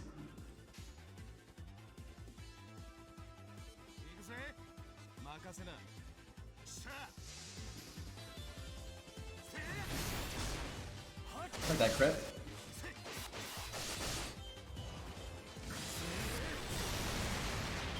I love Arash's animations, man. They're great. God damn. Could she hit David once? Like, literally, could you hit David once so I could use his first skill? Fucking fuck, man.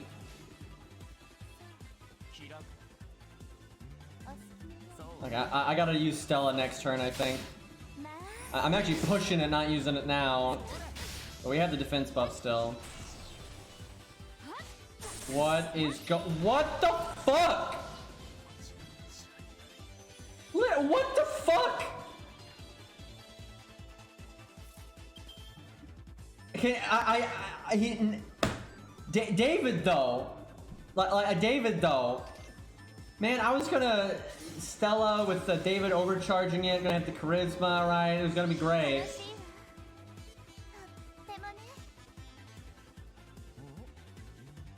Well, let's see how David does on his lonesome here. Like, actually triple attacks Arash there. Like, what a joke. Could have attacked anyone else or cast a skill. Also, if it wasn't a buster, I don't think it would have died. Is she... No, she's not scripted to only attack the front unit because she did hit Stheno once.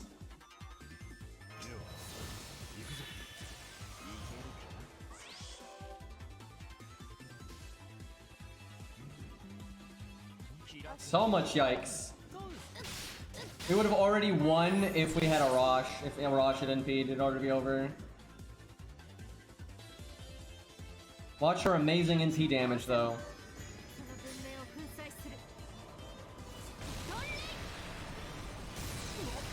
My god, the 3D particle effects on that NP are atrocious. They look like so rigid and crappy. Looks better than her original though. I remember her original NP was pretty sad. A bit of BM right here. And before Stheno doesn't do 4K. What does her original even look like? I don't... Probably on YouTube. I don't... She's not the most hyped character, so I don't know. You can probably find it somewhere though. It's not as bad as Artoria's. Artoria's day one NP animation is just unbearable. Like, I don't know how Excalibur, like most famous NP in Fate, and it's like an eye frisbee. Yep, I saw that the other day, Arjuna. Saber Nero told me about that. Do they not like money? Like, do they just not like money? Like, it's like, didn't Tumblr do that? Like, what the fuck? Yeah, her sprite's not the part we're worried about. It's the NP animation. I found the first NP. Here, can you link it? We'll watch it on stream. Alright, here we go. Why is this video so long? Is it like all of the different like updates and stuff? Is editing hated here? Alright, let me... Not the... Let me make it a little bit smaller here. Okay, there we go. That's pretty good.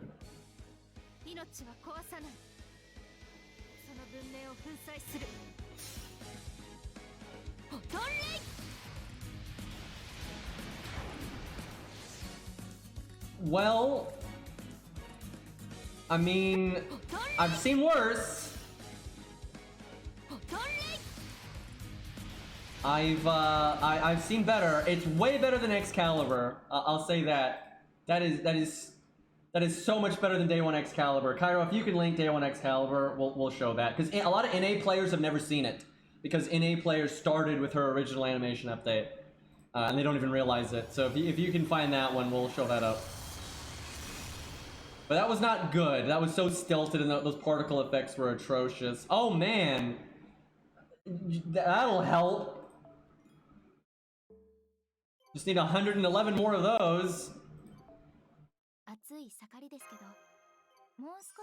That's actually useful though, to a new account.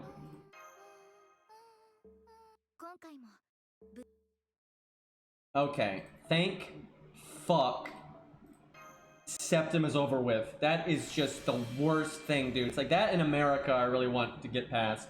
But Oceanus isn't too bad. There is some real drag at the end of Oceanus. But then London's not too bad either for like length. Oh, now you give me the coins.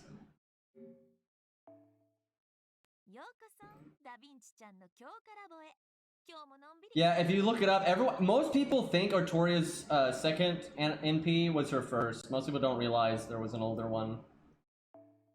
And her older sprite is oh my god, because NA never saw her original sprite. It started off, already updated, but oh my god, it is absolutely terrible. How do I not have those? So Hero Proof's already getting ready to beat me to death. Level 40 or so is about where you're supposed to be for Oceanus anyway, and I want to fight that legit. Let's get Hans up. I think that's worth. God, they throw a lot of XP at you these days, though. Let's not do that one. Well, what about... There we go. Oh, Kairo's got it. Alright, hold up.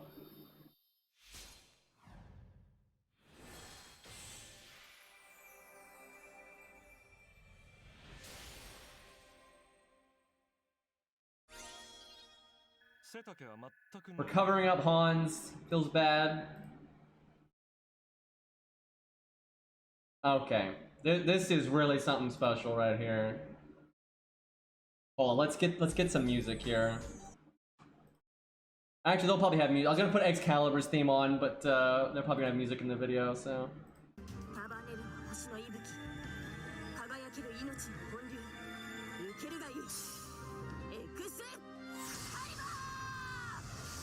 How in God's name?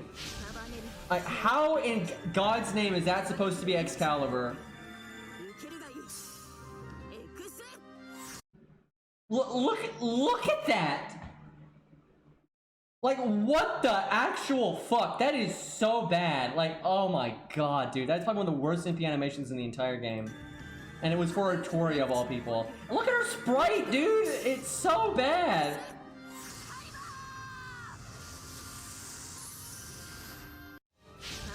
This one is so much better. This one was fine, really. Like, there's no issue with this one. Like, even the sprite's fine.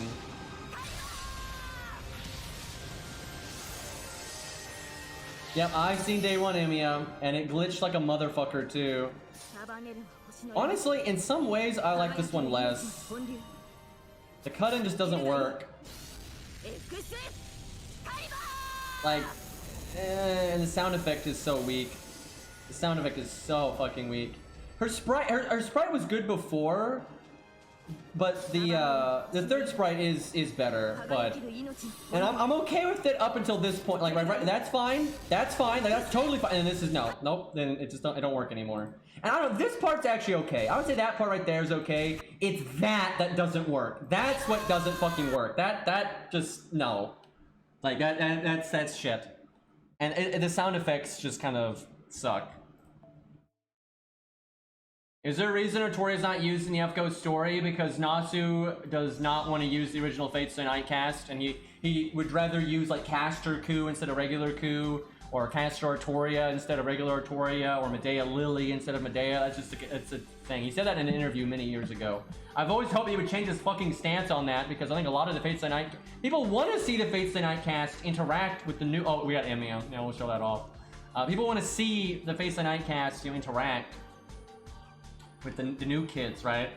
And then like Lancer Ku really never got his moment in any of the older stories anyway, so like using him in the main story I think would be fine. But they do not. Yeah, if you notice, none of the original Fates, the only original Fates of the Night cast that gets used is Curse Arm, and that's because I guess Nasu was like, oh yeah, he never got any love, but I mean that was true for some of the other ones too. Okay, the sizing on this one is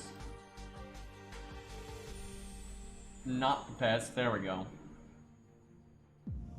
I am the bone of my soul.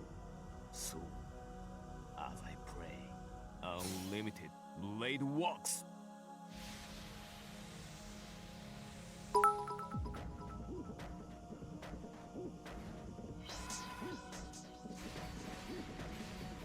Honestly, aside from like the glitchy shit that happened, which you probably won't see in this video, I kind of like that one better.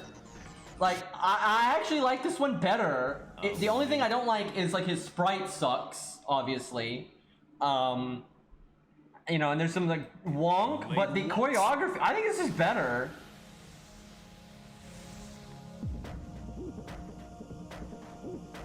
Because the thing is, Unlimited Blade Works can do that anyway. Like, they don't have to come out of the ground. Yeah, I like this better. I absolutely like that better than the one we have now. The only thing that's better now is the sprite. We'll show that. Oh my god, it's all sprite, dude. Oh my god, look at this shit.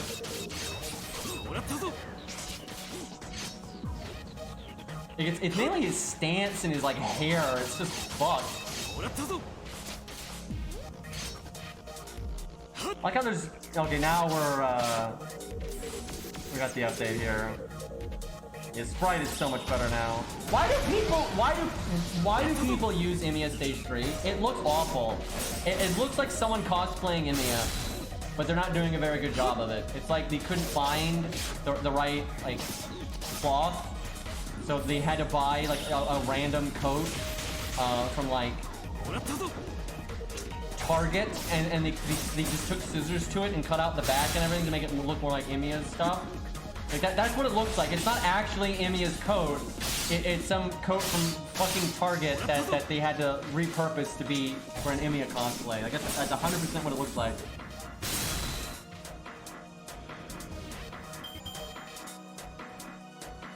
All right, come on. We don't need all this.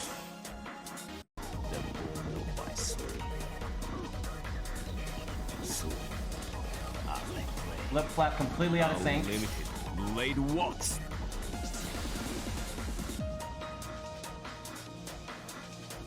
It looks like it looks like pudding, the ground, right? It's like too smooth and everything, and like the swords are kind of just whatever. Like I think the choreography in the first one is way better. Yeah, it's not great. Yeah, it's not great. All right, Cairo, hit us up with the Gil one. I remember that. So this is kind of a fun evolution. They started off like using the way he uses Aya in Fate, right? And he was really holding back there. Like he wasn't really trying in like the Fate route. And they kind of started off referencing that one, and then they kind of just go up in absurdity as it goes on.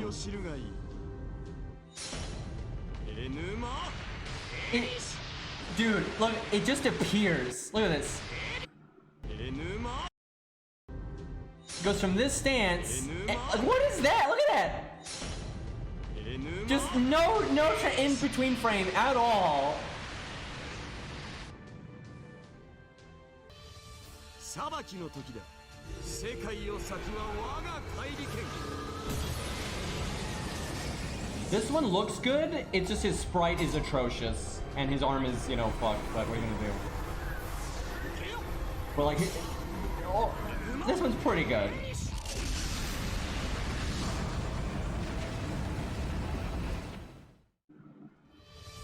This sprite, though, I think it's still their best sprite in the game. They nailed it with that one.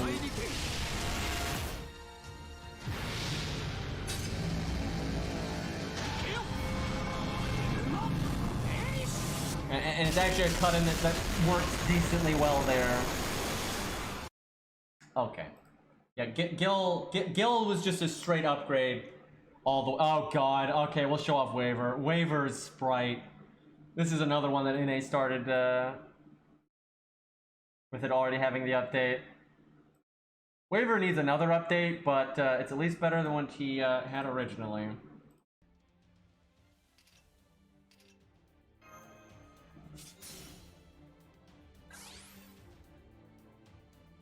Oh my god, it's the old health bars. It's the old health bars, dude. That enemy's got like 3,000 health and it's got a raid health bar. Yeah, I don't look, the skills don't do any of the stuff. They don't have the battery on them. I think it's just crit up.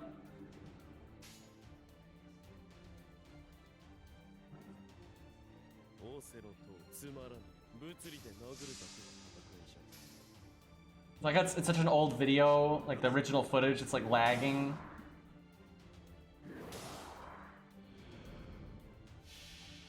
Amazing animations.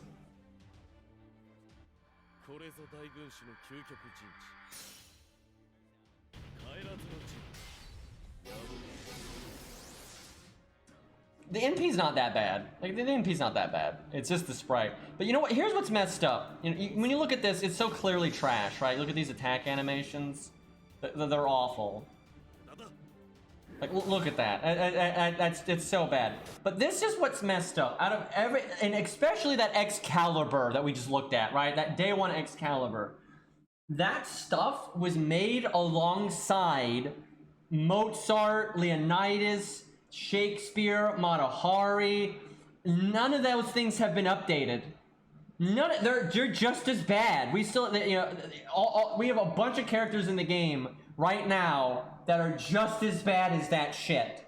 And 6 years later, they haven't gotten around to fixing it. It's just pathetic, man. It's absolutely pathetic. Remember when they said they're gonna try to get it done within a year, and then they just were like, yeah, we're gonna do like one update every like 3 months, maybe 5 months even. Like, they've gone for really long stretches of time without updating a single old character. Oh my god, it's a travesty. All right, I'm gonna be right back real quick. We're gonna have to level up Hans here some more though. I'll be right back. I need to get water and stuff.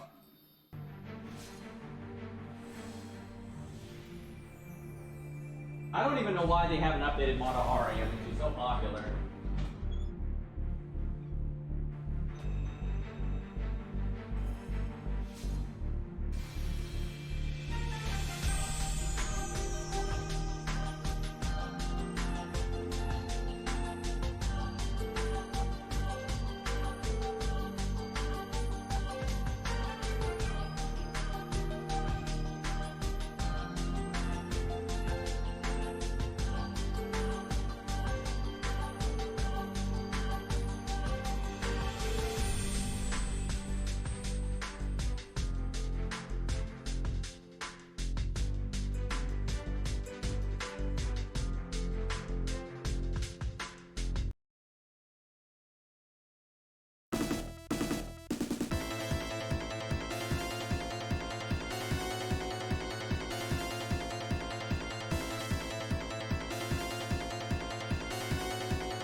I'm back.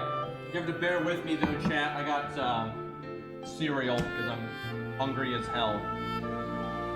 So, as I was talking about earlier in this stream, oh god, we have a Vlad. Alright, hold on. I love the thumbnail.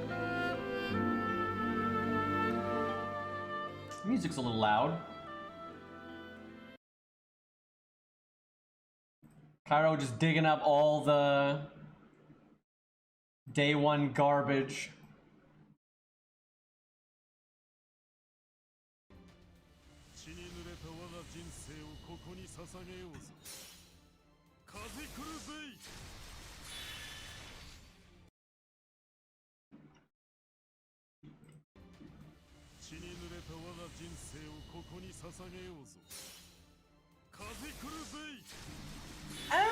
You know, the worst part about it is the he switches poses with no in-between frame. This is what I'm saying. Darius's NP animation is like the best day one NP animation. Like it's okay, right? Look how much better it looks than this shit.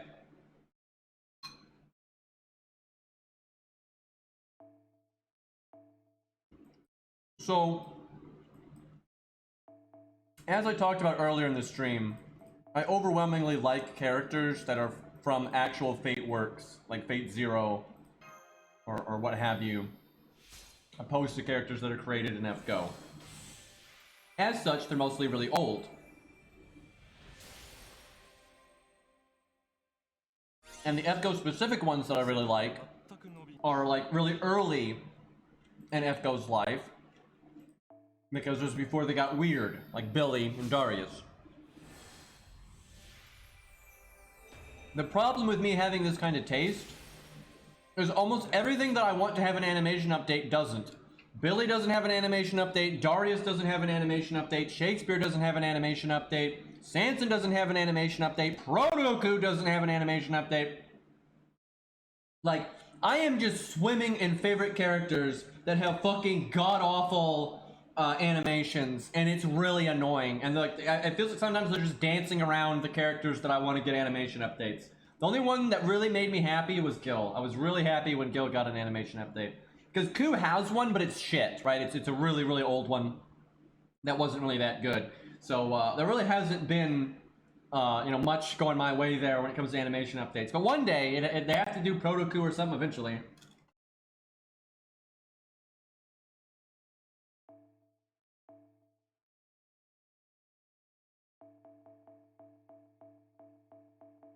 Alright, we're juicing Hans a little bit, but I mean, he's a 2 stars, so it's not like, oh man, his DPS is too high now.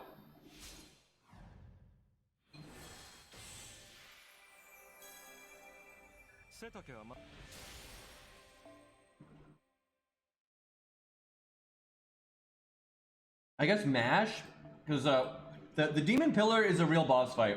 Like, if you don't over-level it, it's a real boss fight. So I'm trying to level things to be ready for that, because it's gonna matter. Like, you absolutely can get to the Demon Pillar and get your ass kicked. I guess I just take MASH all the way up to 40 or whatever she can get to.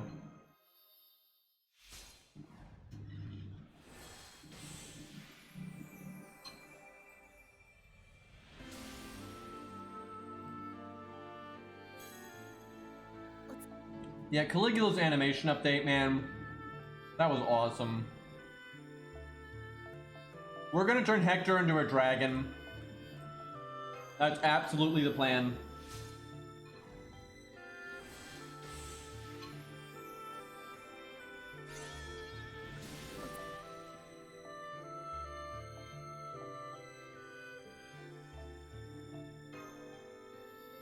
Oh fuck. Almost out of statues.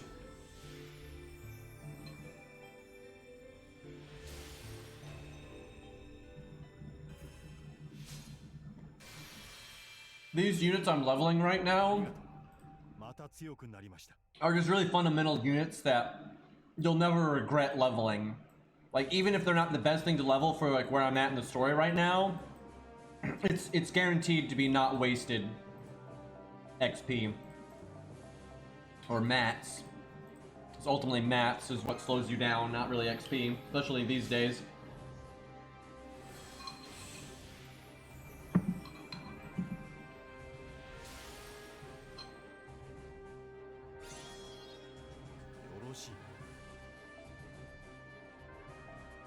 Okay, I can't even update him again. That's unfortunate.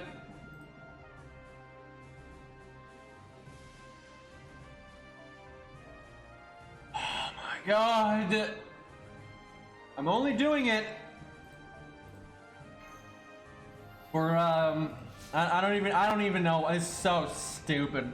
Waste of space here. I wish we had done this not on the Stheno account. I don't even mind the Baldy thing. It's the fact that the Stheno account needs targets with divinity, and we don't really have any. We only have Caesar and Ku and Proto Ku. So basically, it's just so dumb to level Baldy.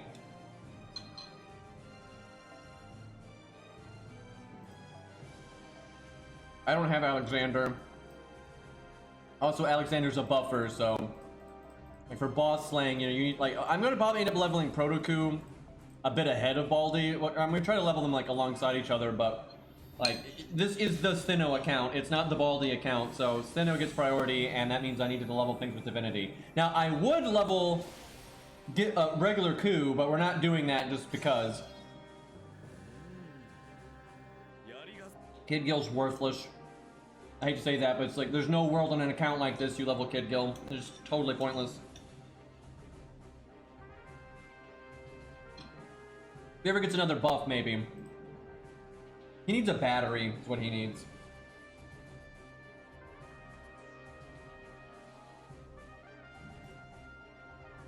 Alright, let's do an account review. I'm kind of slow on that. I'm done eating. I apologize, but I didn't want to faint from lack of eating all day, so... Alright, we did Sword Fairy, we did Gambler. Let's see, we'll do Omega Beast. Recognize that name. Alright, there we go. Yeah, really, in terms of practical stuff on an account like this, it's pretty much just Ku, Proto Ku, and Caesar.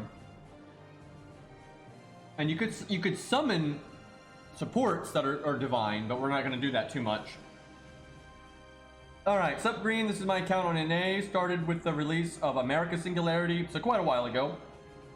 Most 3 stars and welfares will be MP5, and 4 stars or MP2 or above will be in the description. Alright. Alright, Masashi's 2k Fode, but MP1, that's a big oof. Mordred's MP2, that's excellent for farming. She's probably worth 10-10-10ing then at that point, because that's super good. Especially just get that extra battery in the 3rd skill, it's so good for farming. We got Bad Luck, Choco Jana, MP2, that's super good. That's super good. Jeremy's MP3, that's also good. Suzuka's MP5, Gwen's MP2, Lancelot's MP4, Jesus Christ, Dion's MP4, Siegfried's MP2. So literally everything's pretty MP ranked. Let's see. Well, Nero Bride is worth leveling just because she's like the best single target saber in the game anyway, and then she's also a really good support, so just so much boom for your buck there. I would definitely get Mordred's skills Lord eventually, just because it's really good for farming, at least the 3rd one. Don't really need to invest in Artoria much if you don't want to, because you've got Mordred, but you can do Mordred and Artoria, that's a good setup. Normally I'd say Choco Jana would be pretty high priority, but you got a lot of AoE, and then you got Nero support, so she's good. I mean, the invulnerability that's targeted and everything is great, but you've got so many good sabers that I wouldn't worry about it too much. You don't really need Bedivere because you have all these other sabers, so it's kind of whatever. You got Caesar leveled as well, so...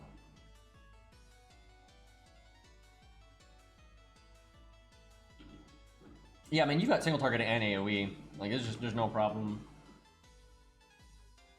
I feel like this is listed as an advice account, but I feel like it's a flex. I mean, like, everything ever is leveled, so there's not really anything to talk about. So Juno's in P2, so that's really good for AoE. Gil's in P2, it's even better for AoE. Tristan's in P2, that's really good for single target. So Tristan, do you have David? You do, his second skill is 10. There we go, he knows what we're doing here. So, yeah, again, I don't know why we even have this. Like, you've got everything leveled. You got AoE and single target. Like, there's no... There's nothing to talk about here, really. Is there... Let me look at casters. I always gotta remember I should look at casters first. I mean, Jesus, you've got Scatty, Merlin, Tam, Waver, right? Like, so you've got the support for every type. You should probably level your caster guild, though, with... because you've got those other big supports. Caster guild actually, like, synergizes with them really well. And then I don't. Oh, you do have Asclepius. Even with all those OP supports, I'd say it's still pretty worthwhile to level Asclepius. Because none of those other OP supports deal with debuffs. You do have Medea Lily. If you wanted to, you could level with Medea Lily over Asclepius, and then you have Martha. So if you had Martha and Medea Lily, you could get away with not having Asclepius. I would still do it because he's so good, but if you just don't like Asclepius and you really like Medea Lily or something, you could get away with it. You've got, I mean, Ozzy can solo Demeter, so there's no problem there. What do we got for extra class? She's got Gorgon, that's pretty good for Zeus. Edmund's okay for Zeus, but nothing amazing. You don't have anything too great for Zeus for the Avengers, but he's really beatable without an Avenger. Like, he's really beatable without an Avenger, so... And you've got Luvia there, who's probably worth leveling, even with all the crazy shit you've got. I'd say that's pretty worth leveling. You got Edmund, that's good because you got Scatty. Your Hercules is still kind of scuffed, but you probably don't need him that much. And you've got a Coup Alter anyway, and he's 2k foed, so it's fine. It's not that... If Coup Alter's in P1, it's not really that bad, because... he does so much normal card damage. That's where most of his damage comes from anyway. It's not that big of a deal. This is Omega Beasts. Grailed Charlotte. We have seen a lot of Grailed Charlottes when we've done these account reviews, by the way. They're everywhere. She's really popular. It's a shame that she's so weak. But what are you going to do? I see that Phantom of the Opera. Let's see. Gramps is probably worth leveling a bit just because, like his skill ranks, just because Charlotte can only go so far on her own. But other than that, you don't really need anything. I mean, there's just nothing to talk about when you have accounts like this. It's like they have all AoE and single target stuff, you know, super filled.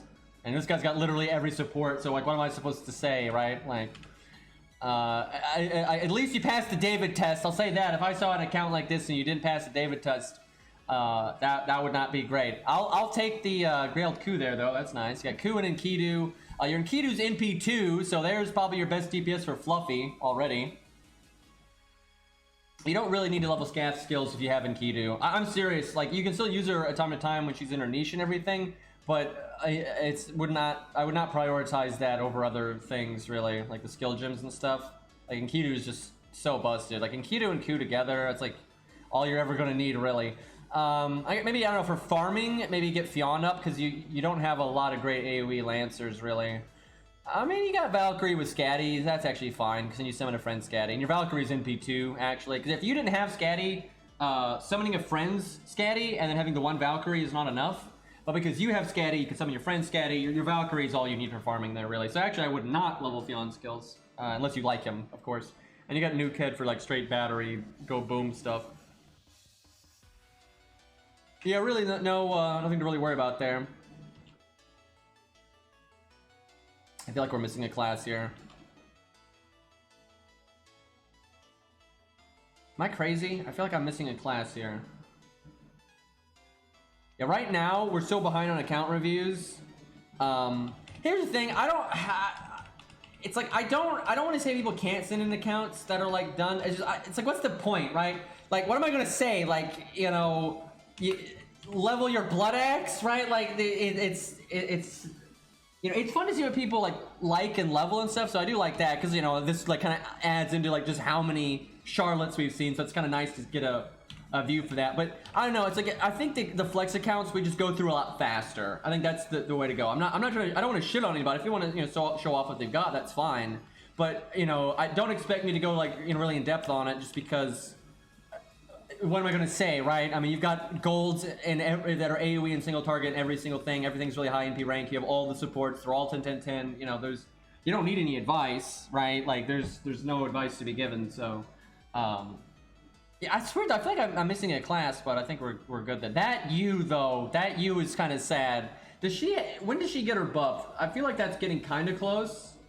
Like, I think it's like in like 6 months or something. But yeah, I think we look at their account and we look at like what they like, and then you kind of just move on because like there's nothing else to really talk about. So Grail wise, what do we got? We've got Nasashi. Let's make sure all these Grail targets are 10-10-10. Well, nope, got a Grail Nobu there that's 6-6-6. I feel like you grailed her back in the day, and then you realized that she was terrible, and that's why she's not 10-10-10. That's what I feel like happened there, but that is kind of sad. If you're gonna grail her, I feel like you still need to 10-10-10 that, because you're not a newbie account, right? If you were a newer account, it'd be understandable, but you gotta represent here. So let's see, any other grail targets? We obviously got the Charlotte coming up. Grailed Ku, he's 10-10-10. Oh, grailed Gareth, 6-6-6, so that needs to be fixed. That I can't even excuse that one because Nobu's trash, but I mean Gareth is pretty solid, so that needs to get the skill ranks up. Any grailed riders? Doesn't look like it. Got esports George though, and then regular George. That's nice. Grailed Medea, 10-10-10, so still utter trash, because even if she's grailed in 10-10-10, she still doesn't do anything. Feels bad. But I respect the taste, because Medea is one of my favorite characters in Fate's Day Night, actually. She's awesome, so I can support that. Charlotte, obviously I've seen that one already, and then Kualter, can't support that. I never liked the Dino Pimp, but seems to be pretty popular. Kind of always has been. I remember when he was released, he was popular, and he's remained popular ever since. So, and I don't think there's any grailed extra classes. Okay, well that's that. Let's do one more. Let's see if I can find one that's not flex. We got Drick, double K, Drek with double K. What do we got here? Context, I started playing FGO around a month into the pandemic. So over a year ago, feels bad. I don't really ever plan on buying SQ aside from GSSR, man after my own heart there. I like to see if I can beat challenge quests and main story fights without the big supports. Exactly how I play the game, even though I have some of them. I also like to limit myself to do more 1 or 2 gold units, all welfares and NP5. All welfares are NP5. I can speak, I swear. Advice requested, which skills and severance should I level in preparation for 5? I'll spell 5 and 6. Those are the hard ones, so. Okay, oh my god, this picture quality, what happened? This is gonna be rough for sealing the skill ranks for me, but alright, Lancelot's NP2, that's very good. I'd actually say Lancelot at NP2 is probably better than Hokusai. And he's grailed as well, so definitely. Siegfried's NP2. Bedivere is NP5. Landling is NP2. Well, that's some good stuff. I mean, for single target, you're totally fine. You got Bedivere and Lancelot, and even in a pinch, you got Hokusai. That's all you need. Your AoE is pretty bad. This is an NA account, so I guess you don't have easy access to Saber Lily yet. So in the meantime, you're only, I guess, Jason for farming, and then if Fergus for more challenge quest aimed stuff. But yeah, you got Siegfried, I guess, but it's just he's more about the anti-dragon thing more so than just being generic AoE. Although he is actually okay generic AoE for farming, to be honest. So I have to see the rest of the account, but right now I probably wouldn't level any sabers anytime soon. I feel like Lancelot can just go so far. I feel like you can fight almost the entire game with Lancelot when you need a saber. It's actually really fun. Let me skip ahead though to the casters. Now you did say though you try to avoid using the big casters sometimes. I assume though that's just for challenge quests and you don't give a fuck for farming. So for any kind of farming advice, I'm gonna account like you have Waver, right? That's a really big deal actually. Okay, so you've got Caster Guild. That's a good call because of your Lancelot. That's a really good call because you don't have Caster Artoria yet. So that makes me think you're really gonna want Mozart, and you've got Mozart there. That's good, and maybe even Hohenheim, but that's a premium thing.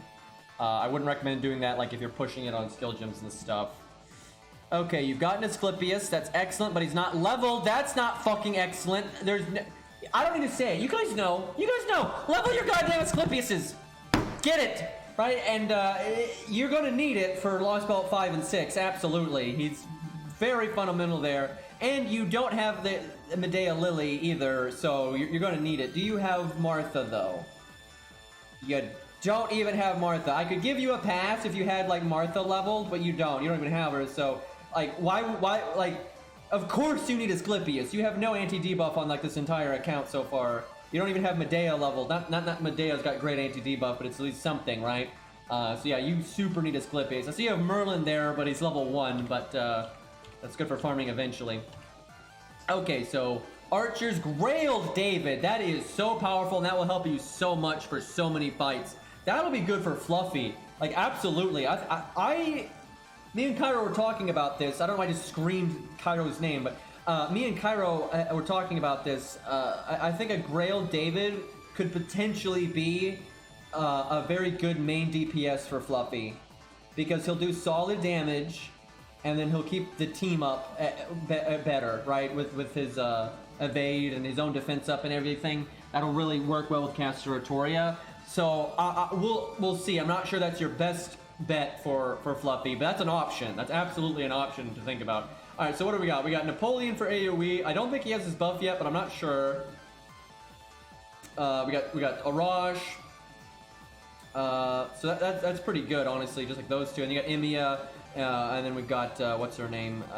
Tilda. So your AoE is good. I wouldn't really worry about Emiya's skill ranks unless you really like him, but he's totally fine for farming at those skill ranks. So unless you super hype him, I wouldn't worry about it. And for challenge quests, you've got a lot of other archers, so I'd say he's pretty low skill rank priority. So you have Hot Wheels at NP2. Unless you just don't like him, because I see he's level 1, I highly recommend you level him. Like, you've got some good archers, but Hot Wheels is just so good. It's almost impossible not to recommend him. And I think Hot Wheels is definitely one of the better potential units for Fluffy. Like, now at level 80 NP2, it's going to be tough, but he would be pretty good. But if you did Grail him or anything like that, I think he'd be an amazing DPS for Fluffy. And even at 80, I think he's a pretty decent pick, because he has hard survival and just insane DPS, and something that's what you want for that fight. But like I said, David is a viable option as well, and we'll see what else you got. But I do recommend Hot Wheels. He's just too good. He's got battery, survivability, huge normal card damage, huge NP damage, utility as well. I mean, he's just excellent. All right, so the Q here is obviously very good for Fluffy. If you can get his third passive, which, I didn't for the video, but if you do, it'll make your life so much easier in that fight. Q is an amazing DPS for the Fluffy fight. I'd actually say right now, I think your Q, because he's level 100, is probably your best DPS for Fluffy. Maybe David. I didn't actually test the Grail David there because I don't have one, but right now I would say that's your best. And then we'll look at Lostbelt 5 stuff here too in a second. All right, you got Parvati for your AoE, and she is Grail, so you're super set on the AoE. You don't have any other AoE Lancers, but you really don't need them. I guess you do have Liz there, but like, who gives a fuck about Liz? Liz actually is good for farming though, like for real. She's pretty solid. Let's see, what is your Parvati? I guess she's NP1, it looks like. Yeah, I think your Parvati's NP1. That is a little rough, so let's see.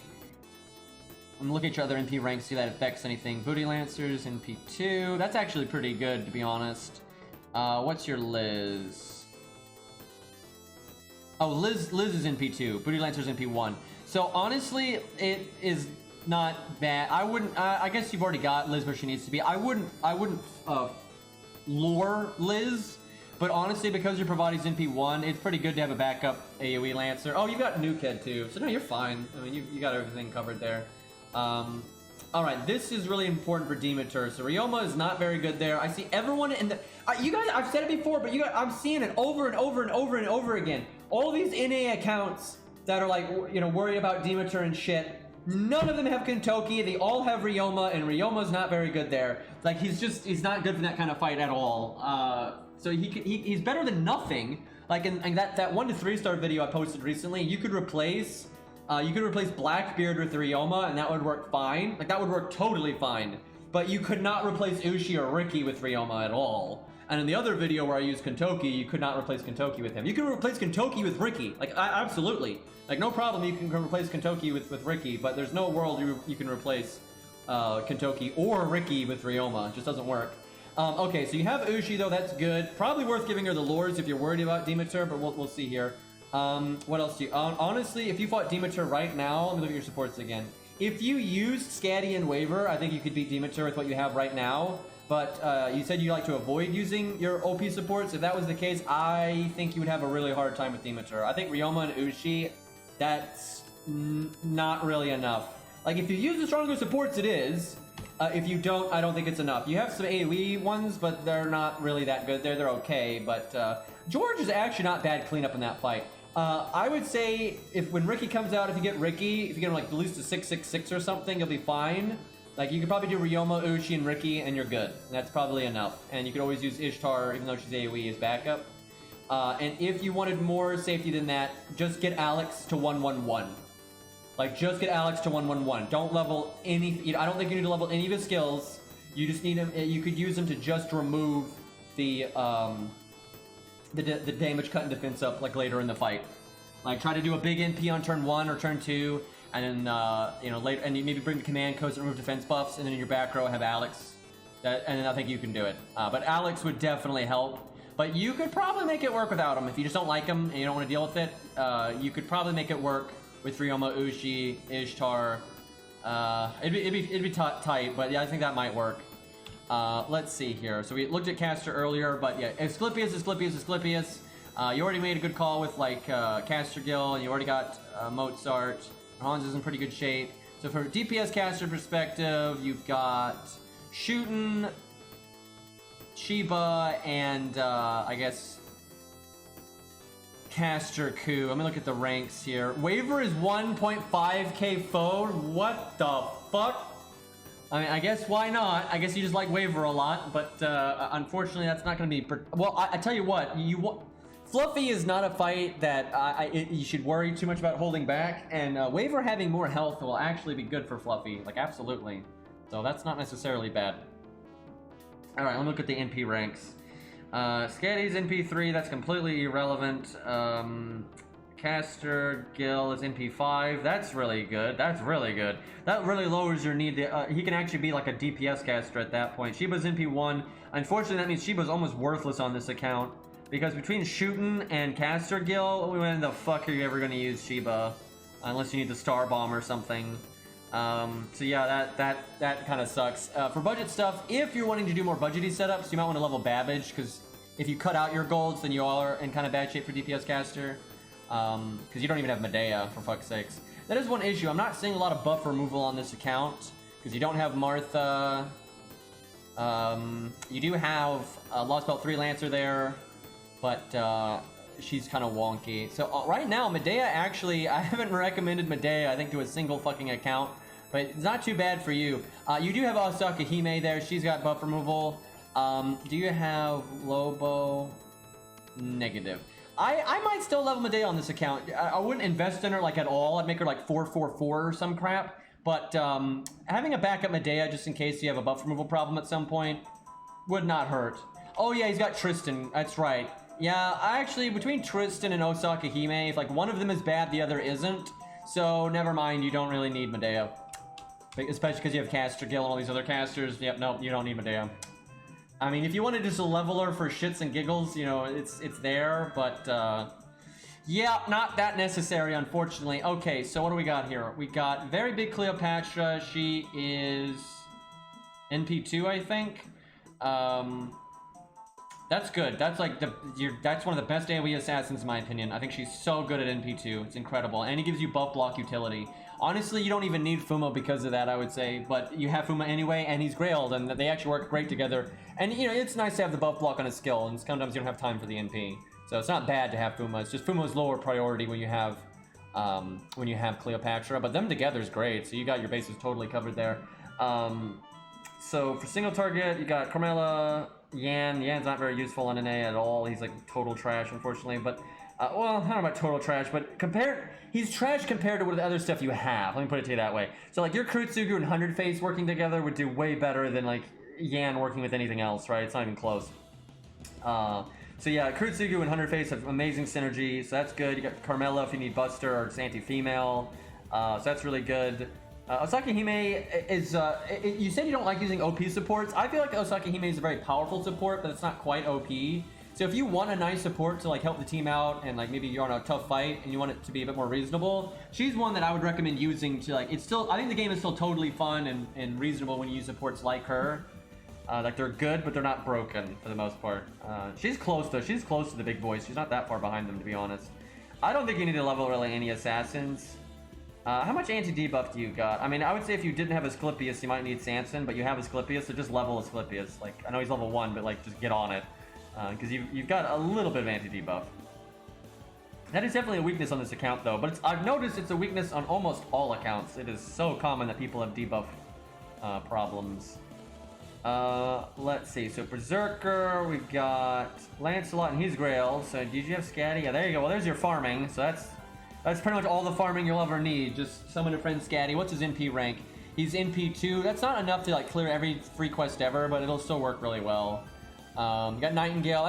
Nightingale's another support. I feel like it's totally fine to use if you want to keep the game challenging, right? She's good but not broken. I think she's like balanced Merlin. Pimp there, Grail. That's nice. Jerker's probably worth 10-10-10ing eventually if you get the extra lures. She's just really good and universal, and she works so well with Penth. But if you prefer someone else, it's like you could easily just put the focus on Beowulf and use that. Like you've got the supports to make anything work really. That poor Mori feels bad. I have a feeling you rolled for Avenger Nobu and you just got him while you were at it. Let's see, he's NP5 though. This account honestly wouldn't really need Mori though. I thought of just the fun of it, like because it's got Jerker and Beowulf and Penth. I don't think it'd be that big of a deal outside of when you specifically need that ridiculous, crit damage and NP damage is bad. You do not have a Qin Gong leveled. No, you do. No, you don't. It's 25. Yeah, you need to level that 100%. It doesn't matter how whale or unwhale you are. You should always level Qin Gong. That'd be very high priority on this account, I would say. I'd say Asclepius is higher though, but Qin Gong's close. Like that's a really important one to level. And you got some really good berserkers here, so it just makes sense to level Qin Gong. And he's good with just Buster in general, not just berserker. Okay, yep, there's the Nobu. I figured that's why you had Mori, and I don't think you really need to level Mori. Wouldn't worry about it. Well, there's your Avenger for Zeus if you want to make it easy. Like, Nobu is really good for murdering Zeus. If you need any backup, you can just level your Jalter, and you'll be totally fine. If you want to keep it more budget, I guess Gorgon. And Gorgon is definitely good for Zeus. And honestly, so is Ruler Martha. I actually used her on my ult account. So your Mash is 10-10-10, that's good. Your only alter ego is Mecha Liz, so that's pretty rough, but it is what it is. I wouldn't really worry about any of your extra classes unless you wanted to fight Zeus without Avenger Nobu or Jalter, then I would level Gorgon. But if you're fine with using them, then I wouldn't worry about it. Let's see if you got the Anti-Divinity CE, because you asked for Lostbelt 6 advice, and that's what you're going to need, I would say, for this account. Let's see. Got the Anti-Berserker one. You could probably make the Anti-Berserker one work. I think I prefer the Divinity one, though, especially if you use Ku. So, going back to Fluffy, right now, honestly, your Tristan's a pretty good pick, actually, for Fluffy as well. So, I would say, for Fluffy right now, your best DPS option is either Tristan, or Ku, or if you decide to level your Hot Wheels. One of those three, I would think. But David's a real option. And you could honestly, potentially, use David and Tristan and then have Ku as your main DPS. That might be possible. That's probably a bit scuffed, though. But you've definitely got good options for Fluffy. I think you could actually beat it with what you have right now. If you did the Anti-Berserker CE on Ku and then you used your stronger supports, you'd have to min-max a bit, but I think you could beat Fluffy right now with the Anti-Berserker CE, timing your supports and everything. I think it'd be fine. No Joan of Arc, that's unfortunate. But between Mash, Wave, or Scatty, I think you could do it. Mash, Wave, or Scatty, and Asclepius. That's probably the one thing you need to level is Asclepius. I think you might have a bad time with Fluffy if you didn't level Asclepius. But yeah, I think you absolutely have what it takes. Demeter is actually the one I'd be more worried about. You need to level something, I would say. I mean, you might be able to pull through with the riders you have right now, and definitely if you use your supports. But if you don't use your OP supports, then your Demeter is going to be a problem. But yeah, so I mean, really, it's Qin Gong and Asclepius. I would say that's pretty much top priority. Maybe even get that. There's not a lot you need an assassin for right now. I was gonna say if you want to do the Kurotsugu Underface stuff, you could level their skills, but I think that'd be pretty low priority, honestly. Most of what you need leveled though is leveled, so it's really just Asclepius and Qin Gong. And maybe getting Ushi to 10-10-10 would not be bad for Demeter.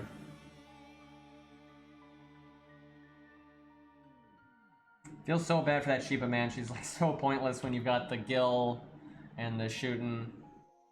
But yeah, if we want to do more budget stuff, Babbage, I suppose.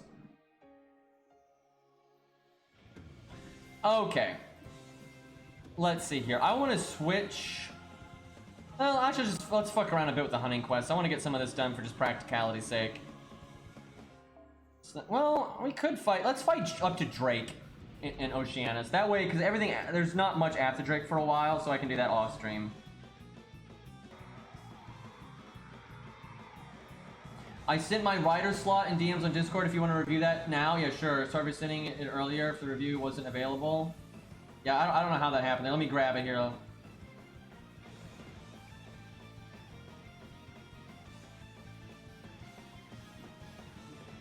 There we go. Okay, so picture quality is kind of fucked. So you got Super Ushi. Oh yeah, right. We've used your, of course, we've used your Yuri Pirates. I forgot. Have you? Where are you? Where are you in the game, Gambler? I forgot. I did too many reviews. I forgot where you were, like in the story. But honestly, I would probably level your Achilles because he's just so universal and so good for farming, and I don't see a lot of other like super good farming riders that you've got. You don't even have Medusa up, so I think leveling Achilles actually would be pretty useful. Just beat 5-2, so you already passed Demeter, so yeah, it doesn't matter too much. But what I really wanted to see is if you had Martha, and you don't, so that doesn't really change what I said earlier then. So the one thing here though is I would definitely level Achilles. Kind of rounds out the account pretty well here. That's a nice Ushi though. I'm sure that does you well. I'd imagine you used Yuri Pirates and Ushi for Demeter and that worked, I would think. But yeah, you could get away with not leveling Ricky, like his skill ranks and stuff. But considering you got the Grailed Ushi and everything, it'd be fine.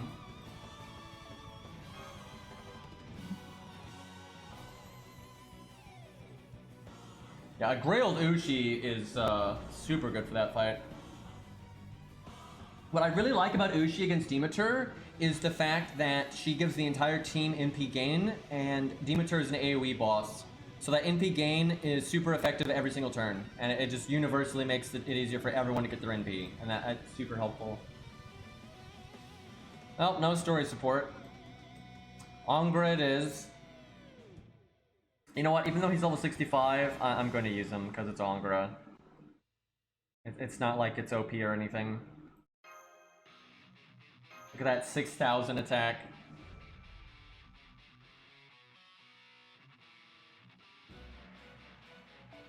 Yeah, let me know how Fluffy goes. I really want to know how Fluffy goes for that account.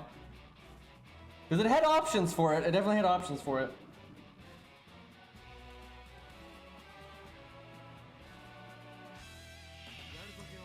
I forgot when I was looking at those NA accounts, I forgot to even think about the Achilles fight and look at what they had divinity-wise. I should have. I think that's something a lot of people are going to have an issue with.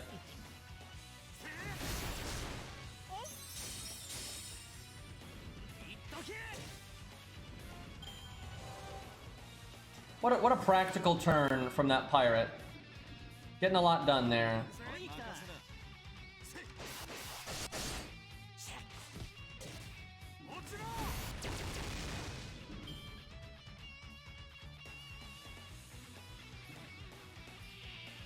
What, melt at Fluffy? I mean, she's got the damage. She does not have the... Oh, you mean Achilles. Yeah, she's good for Achilles, absolutely, because she has divinity. Wait, no, she doesn't work for Achilles at all. She's female. That won't work in the slightest. Unless she just randomly doesn't have the female tag because FGO is fucking weird like that. But you know, that'll be terrible. That'll absolutely be terrible. Yep, she has the female tag, so that is so not gonna work. I mean, it's technically possible to win if they're female, but you'd have to Leviathan it pretty hard. Yeah, the Achilles fight is probably the hardest fight in all of FGO, to be honest. Which might be why you don't remember it, because you might have skipped it or something. But that one and the Meth fight are some of the hardest fights in FGO, I would say. It really sucks. Dude, I want to punch people in like the fucking... I'm not being serious, but like I've expressed that it annoyed me that I didn't really get to fight Achilles properly on NA because he was really hard and I was really busy back then and I was into other games, so I just didn't really put that much effort into the Achilles fight. So everyone is just constantly like, well, just do it on NA. I don't play NA! Like, how am I going to do a budget setup on an account that doesn't have the overwhelming majority of the budget units leveled? Right? Like, how am I even going to try, right? And first off, I don't think the Achilles fight is actually doable by a pure budget setup. Now, I think you can do it by a completely free-to-play setup, right? Of course, I think any free-to-play person that's been smart can handle it. But you're not bringing all 1 to 3 stars, no grails, you know, no super rare CEs. Like there's no way. I don't think that's even possible. But I couldn't even try for myself to be sure about that on NA anyway, because I don't fucking play NA. But I can't. That just happens all the time. I talk about like how like I missed something on JP and I regret it, and then everyone's like, oh, just do it on NA. It's like I don't fucking play NA. It's like you can't do budget stuff if you don't actually level budget stuff. That doesn't really work. But Achilles has been brought up the absolute most.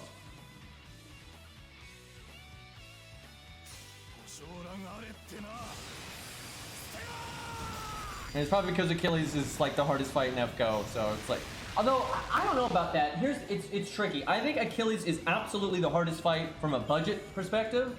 I think without question he's probably the hardest fight. He is. There's nothing else. There's nothing else that it could be. It's definitely Achilles. But I don't think he's the hardest from a Leviathan standpoint, like, because you so easily can meet like the number check that you need to, and like what you're supposed to do is kind of obvious. So I think from like a Leviathan standpoint, or even just a whale standpoint, I don't think it's that hard. I think what would be harder are just fights that are harder to figure out, because ultimately Achilles is not a super hard fight to figure out. And maybe it is a little bit if you don't look it up and stuff, but it's mostly just hard on the numbers, and like it's kind of bullshit on the numbers. But Clown Boy's up there too. Clown Boy was not that, again, much easier to strong arm it with like more Leviathan stuff, but the meth fight from a pure budget standpoint is just you don't really have the numbers you need. It's just it doesn't really line up properly. What DPS for budget would you use? If you mean for Achilles, probably Ku. I can't really think of what else it would be. The thing is, Ku doesn't have his first skill buff on an A, so I don't know, maybe even Proto Ku then, because you need the crits. I just don't know if he's got enough survivability. It's basically your all that matters for your DPS there is they need to have divinity, they need to be male, they need to, or just not be female. They need to not be female. They need to not be a caster or an assassin. And then they need to be very normal card damage focused because your NP won't do shit. So they need to have and they need to have survivability. So they need to be divine, they need to have survivability, and then they need to be normal card focused. Caesars are terrible there. Like Caesar is almost entirely NP based, so that doesn't work. And he has no survivability. So Caesar's absolutely terrible there. So yeah, Ku's pretty good. It's the only issue is he doesn't have his attack buff right now. If he did, I would say Ku. If you get that 50% attack buff at the end of the fight, you could clean up. But it might actually be Proto Ku just because of the crit buff, but I don't think Proto Ku would live.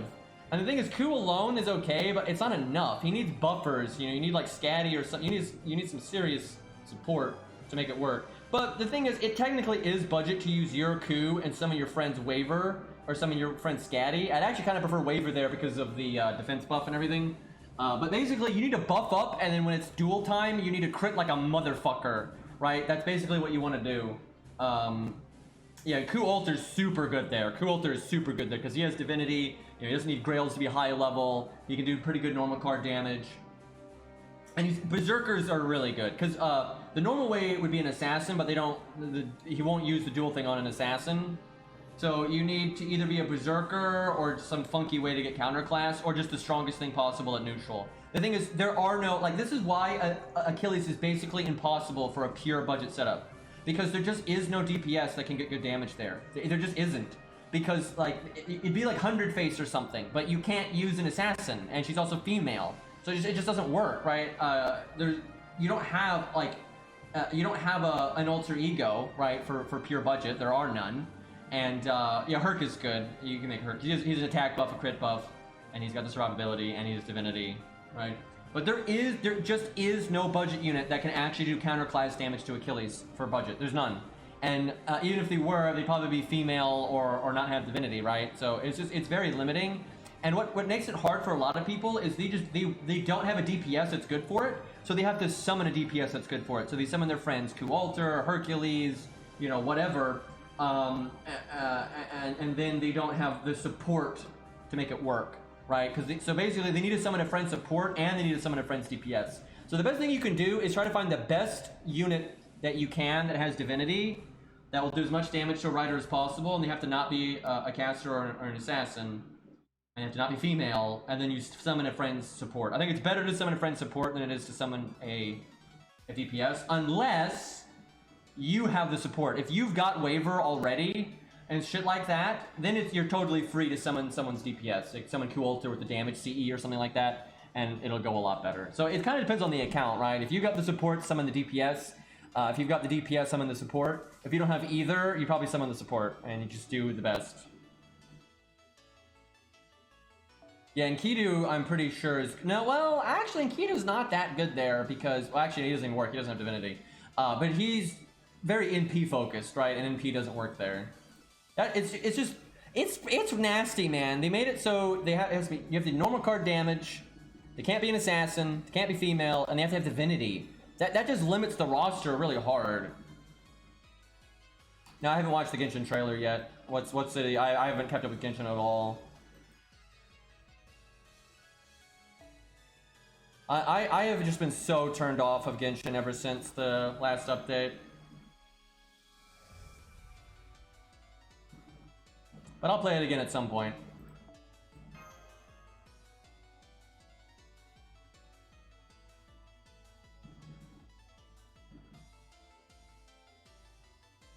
Their anniversary is coming up. I don't really... The thing is, I said this before, I don't think Genshin's expectations on their anniversary is the same as FGO, because they haven't set that precedent, and... they do updates throughout the whole year. So you're not starved for, like, updates in Genshin like you are in FGO. So, you know, FGO is like... It's like the only time... It's like the only fucking time you have a chance at like story replay or a challenge tower or anything. It's the only time they ever do any major updates.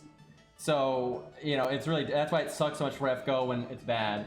Obviously, it'd be okay for Achilles. He has Divinity. He's the right class. Obviously, if you could get a Berserker or someone that's counterclass damage is better, but if you have to use something at neutral, he's fine. And he does, he's got okay survivability with the defense up. Does NA have the command code yet? Do they have the command code, the Landling one?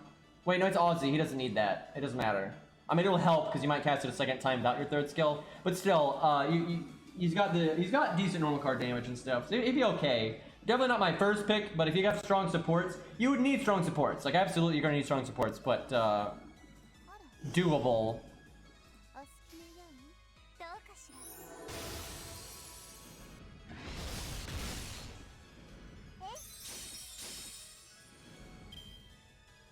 God Juna, well, he's got the Divinity, he's got the normal card damage. The issue would definitely be the survivability. I mean, it probably could work. I just feel like it's inferior to Q-Ultra and stuff like that. Like, there's just better ones. But I think he's fine. Like, it wouldn't be my first pick, but, I mean, it would work. Because he does have big normal card damage, like, absolutely.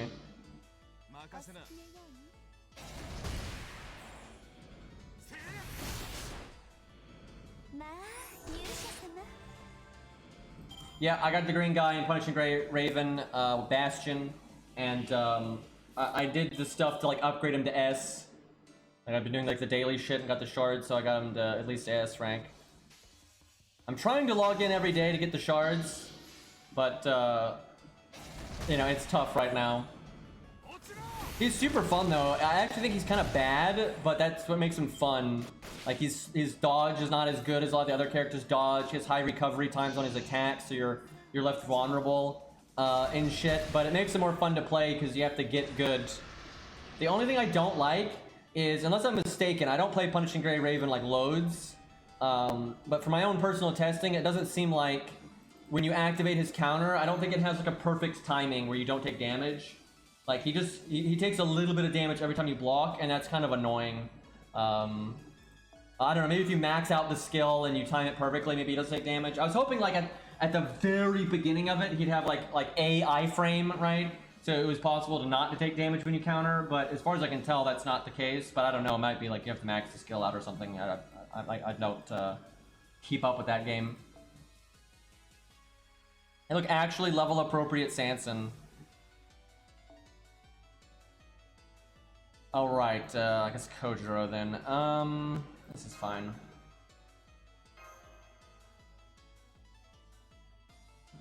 The thing is, like, it's really different in an action game compared to like a turn-based game. In an action game, it's like one of the biggest deciding factors is can you dodge good? Do you understand the boss pattern, right? You know, like doing the most damage just means the fight's over with faster. Oh fuck, I should have brought the setup different, but whatever. But anyway, it's like the better the character, if anything, the less good you need to be at the game in an action game. Where in a turn-based game, that's true as well, but also it can be impossible if the units are too weak. Where in an action game, it's basically never impossible to win as long as you just dodge forehead, right? So when a character is weaker in an action game, it just pushes you to be better, which is fun. So no, Drake is not human, and I don't know why so many people say that. Like, you know, I think we've had this conversation in the past where we wanted to do max stance damage, but you can't. But you can see right there, it's just his servant. I don't think they even had that system in the game back then, where like you could have a servant character that wasn't actually a servant, right? I know she's human in the story, but like but she's also empowered by the Grail. So she basically has the abilities of a servant in the story, which everyone overlooks that. Everyone's like, oh my god, she's so OP, but it's like it's not quite.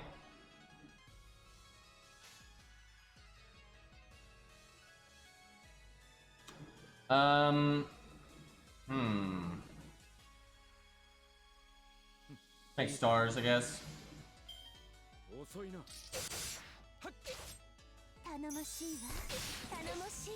There's a CE that works in his favor with his counter. It's like when you take damage, you gain very nice damage buffs. That's interesting. But I just, for like, you know, if you want to take damage, then you could intentionally not perfect guard, right?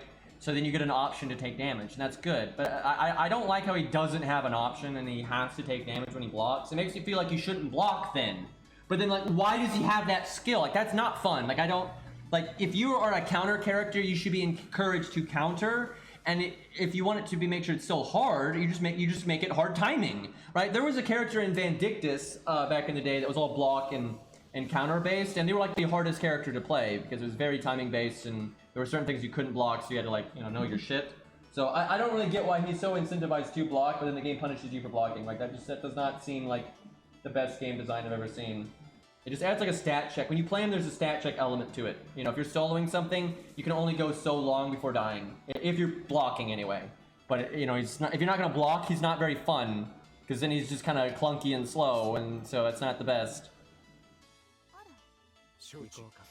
Apparently that Tales of Arise game, which is coming out way sooner than I thought. I always felt like Tales of Arise wasn't coming out for a million years. But I guess it's been a million years, so I guess it's finally time for it to come out. But apparently one of the characters in that's playable won't have a dodge at all. Like every other, all characters have always had a dodge in Tales of games.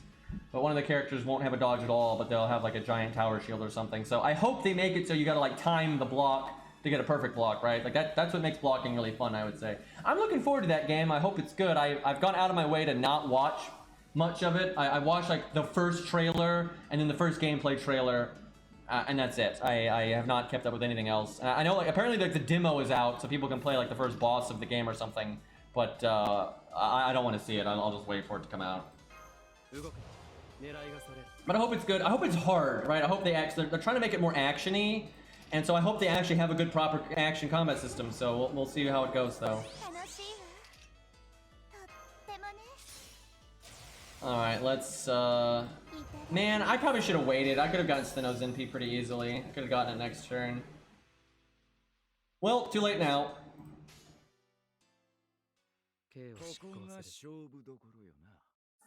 Sanson with the defense down for Kojiro. Too bad Kojiro's NP 1. I think it comes out on the 9th. So just under 3 weeks.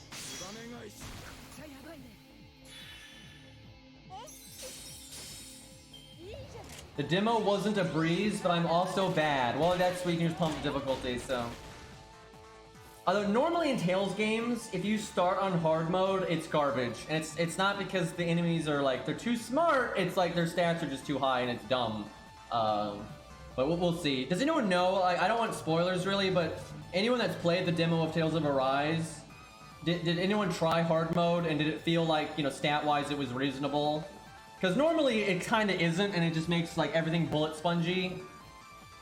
Dude, I wish more games were like Ninja Gaiden Black. Their hard mode doesn't really change the stats of the enemies. It just makes their AI harder. It adds new enemy types to the game that you never even saw before. That's hard mode done right, man. Right? That's what I want to see. But that takes effort, and as such, you don't see it very often. All right, Kojiro damage time.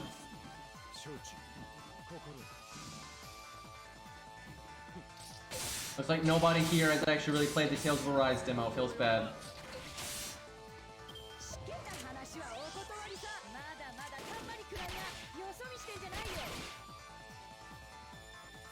Well, I guess she's dead. Feels bad. That was pretty easy. I was hoping that'd be a little bit harder, but that was kind of a nothing burger.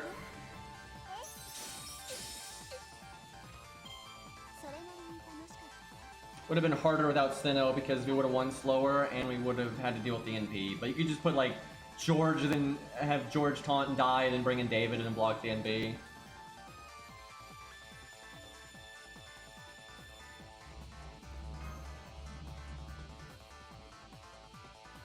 There hasn't been a Tales game in forever. Like the last Tales game was Tales of Berseria. Like mainstream Tales game anyway. Like they did like a phone game or something, and that was a long fucking time ago. That was, when was, that was 2006. So that was 5 years ago. That's a bit of a wait.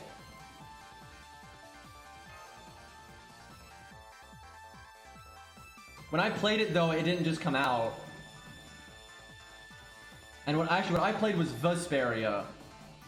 And Vesperia came out even, Berseria versus Vesperia, how could anyone get these games confused? Vesperia came out in 2008, and that's the one I played, so that one's even older.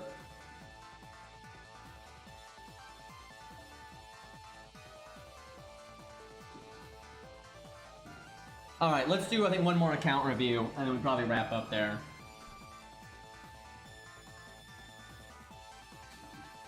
Okay, see, we did Gambler, we did Sword Fairy, Mega Beast. Okay, we'll do Finn. Finn has one, and he's in chat all the time. This is totally gonna be a flex count, though. I would be shocked if Finn had a garbage account. He's been playing forever. Oh, this might be his JP account. I don't touch JP due to being busy. IRL. Started in 2020, so I'm guessing this is a JP ult. I work on my account when I get good. Low on QP. Everyone's low on QP. Gyms. Gym. Well, no, Matt's too. So everything. Need everything. Panic mode.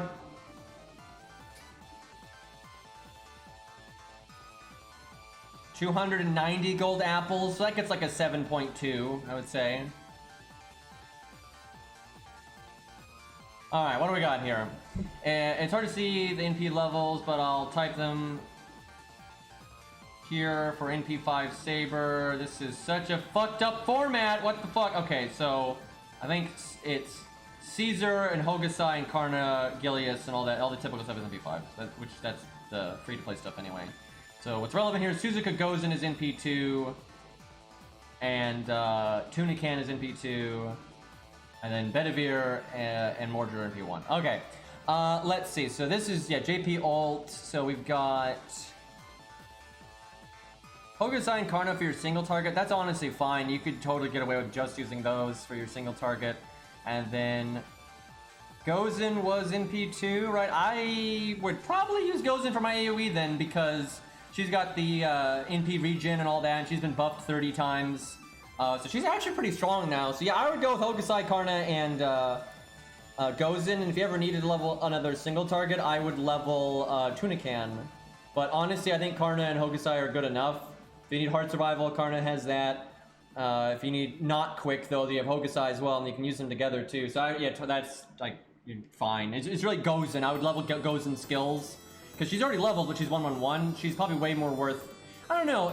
NP2 Gozen versus NP1 Mordred. That's really close. For farming, I would say Mordred. Just because you get that 30% battery immediately. I think that's better. It's pretty close. I actually kind of lean towards Mordred now that I think about it. Yeah, I would say Mordred's probably better for leveling. Because you get the anti-debuff as well. But Gozen's good. So if you liked Gozen more, you can go with that. Oh, right, there is the other, that's right, you got Tomoe Gozen as a saber as well now. They're making it hard these days. But yeah, you could level either the skills of Mordred or Gozen. Mordred is easier, I think, because you could get away with, like, just the third skill, really, for farming. So, yeah, Mordred's probably the more economical pick. Okay, you got Super Ishtar, not 10 to 10 yet, but still really strong. That's big normal card damage. What's her NP rank? Where is it here? I think she's NP2. That's more than good enough. So that's honestly like all the AoE you ever need, and then it even bleeds a little bit into the single target just because of the normal card stuff. And then for backup AoE, you have a Raj. So your AoE is set. You don't need to worry about anything. Single target, though, is a bit rough. You pretty much just have David, because Nightingale's utility. That's all she's really there for, which she does have good utility, though. Like, the only buff removal resistance you'll ever get is a free-to-play. Which fucking sucks, but I would probably level... Let me skip ahead and look at your supports. Okay, Waver and Tam. So technically favors art, but because of Waver, you can level literally anything. I mean, probably Robin, just because with Tam, I mean, that's no joke. And Robin's one of the better single targets anyway, so... Like, normally Ishtar's enough, but it's good to have a little bit of backup, and I would say Robin is the backup. Does not pass the David test, though. I got that second skill at 8, so it's close. At least it's on the way, but so I'll give it a pass, but that doesn't... Well, it doesn't pass the test, but I won't give you too much shit. But no Merlin either, right, on this account? Yeah, no, but you got Waver, so... let's see. Yeah, just Robin. I don't think anything else would really need to be leveled. Alright. Maximum U there. So that is a good single target. It really is. If you're not fighting males, it's not the best thing ever. But then you have Ku for backup, which is plenty. So I'm guessing most of the golds are NP1. That's what it sounds like. And then all the non-golds are NP5. Well, you need something that's AoE. I would say Fionn is the best, but he's the most skill rank intensive. Your other option is like Eris, if we say her name, but she kind of sucks in my opinion. I'm not great. She adds RNG into your farming, right? I'm not really a fan of that. She is less skill rank dependent though, so in the meantime, maybe you just go with that, and then you choose Fionn at 111 as a backup, right? You could level Nuked, but I would focus on like skill ranks on Fionn before I level Nuked in a practicality sense. But yeah, AoE is definitely weak, but it's actually really common that accounts have AoE Lancer problems. It's because none of the budget ones really get the job done. But Fionn is really good, it's just, yeah, broken leg. Let's see, so Achilles is really good. I have no idea where this account is in the story. So I don't know if you're at Demeter or past Demeter. If you're approaching Demeter, let's see, you've got Martha, that's really good. That's gonna be a big help. And you've got Ushi, although, how does she not have her third skill right now? You should probably go get that. You got Ricky, though. I mean, you could probably beat Demeter with Achilles, Martha, and Ricky. So you don't technically need Ushi, but she would definitely help stabilize things. But definitely, I'd work on the skill ranks on Martha. Let me see, do you have Asclepius? You do. Okay, not as important, but still, like, it's really good. Martha is just so universal. I'm assuming... So, MP2 red hair... So I'm assuming Martha's MP1. That's... I don't... That's what it looks like. So MP5 is just like the low stars, like Ushi, St. George. Yeah, I don't think Martha's above MP1. Okay. I mean, you could level Medusa for farming, but I probably wouldn't. Like, if it was me, I'd probably just level Martha and fuck it. Like, just get her skill ranks up and deal with it. Let me look at Berserker, too, because that can affect...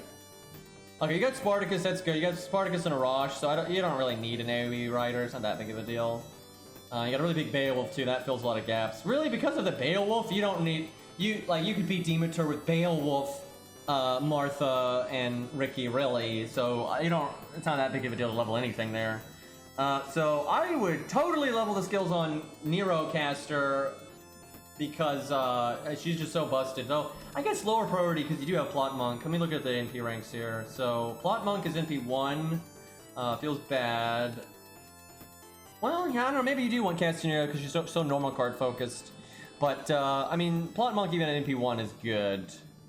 And you've got Medea, so there's some utility with Medea there. Definitely get Asclepius' third skill up. But you got good options. Maybe get Hans' third skill up. But I don't know, with Waver, it's not that big of a deal. If you got Waver, Tam. I don't know, if it was me, I would still want Waver, but it's not too bad. The big thing I would say actually is Qin Gong. I think Qin Gong would be really useful.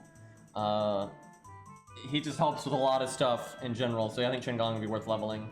But Asclepius would be top priority for like skill ranks for me. Oh, you have Vinch. So that changes like some Buster stuff here. Well, hell, maybe you go for Nuke Head right there because you have Vinch, and that's good for Beowulf. What about AoE? Oh, that's good for Martha. Actually, yeah, Martha, you could do AoE stuff with Vinch. That's okay. And it's good for Ishtar. Oh, it's super good for Ishtar and for Mordred. So there's your farming, right? Yeah, Vinch with that stuff, there's your farming. So you don't have to worry about that like at all. But yeah, Asclepius then.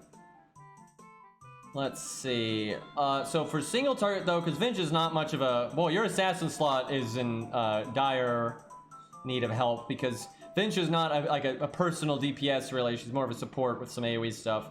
And you got Big Tengu there, which that's obviously AoE. So, I mean, 100 face. You have no other gold, so you don't have a gold assassin. So the 100 face. You've watched my stream, so you don't need me to explain why. Honestly, though, and this is probably what you do. You can always just use your Beowulf when you fight a rider if you have to. Now, obviously, that can be bad when the enemy throws like massive AoE damage at you or whatever. But that's at least a band-aid fix. And you got Spartacus for farming, also good with Vinch, so... So any abnormal MP rank. So Beowulf's MP 3. So Herc is MP 1. Herc is... I mean, if you got him to bond 10 and all that, it'd still be awesome for this account, but because of Beowulf, you don't really need to. I mean, if it was me, I'd still do it because it's not that hard to slap him in the back and work on bond 10 over time. And it's nice to have a pocket Herc, but... Yeah, honestly, I would do that. You don't even have to level him. We might as well put him in the back and slowly work on his bond rank. And if you ever get around to leveling him, then great. Grail Charlotte Assassin becomes fine. Yeah, right. I mean, it's better than nothing, but I would honestly take a 70-100 face over a 100 Charlotte a lot of the time. All right, you got Max Mash, which is really good for this account because that works with your waiver super well and everything. So that's... and then Big Gluvia, right? Probably good to get her to 10. Well, maybe just get her second skill to 10. You don't really need to get a third skill to 10. That's not that important. Lost says otherwise, but I don't think her third skill is that important at all. So I would not even lore that anytime soon, unless you've got a lot of lores, but I doubt. But yeah, Luvia definitely fills in the gaps for a lot of the other areas. So yeah, I think you're in pretty good shape. It's mostly Qin Gong and Asclepius I think would be super good for this account, and just Martha's skill ranks, and then Mordred's skill ranks. Those are like the things I would focus on, because like Mordred could really help with the farming and whatnot. So, and that 30% and with Vinch and everything, that could be really handy. Although it's really handy even without, to be honest, when it's just 20%. But yeah, it's in pretty good shape. Just Martha's skill ranks make me nervous, and Asclepius. But other than that, I'd say it's fine. Okay. I also like the Grailed Beowulf because I grailed mine too. So, anyway, boys, I think we'll wrap it up there. It's getting kind of late. I hope we get some real content soon, though. I guess I can make my own content, though. If I just get further into this account, we can just play this account for real. Like, right now, we don't have anything to do, but if once this account gets to Camelot, I'll be plenty busy with this account then, right? Then we'll have a time. I could always do Lostbelt 6 with my other ult account, but I kind of want to put that off, because we already did Lostbelt 6, I just want to mix it up. But, let's raid someone. I'm hoping Cairo is streaming. If he is, we will, actually just link to his channel, because, like, he's going for a partner right now, and like it only counts if you go to their channel the normal way, which is kind of dumb, but nope, he is not streaming. Okay, so we will raid Kadroth then. That's like our guaranteed quality option. All right, go get him, boys. Thank you guys for hanging out. At some point, I'm gonna take a break from streaming just so I can make the epic NP video 1 like fix, because I gotta fix it and put it back on YouTube. I'm not sure when I'm doing that, but at some point I'm gonna do that, but we'll see. I'll try to keep people posted. Anyway, I'm out of here.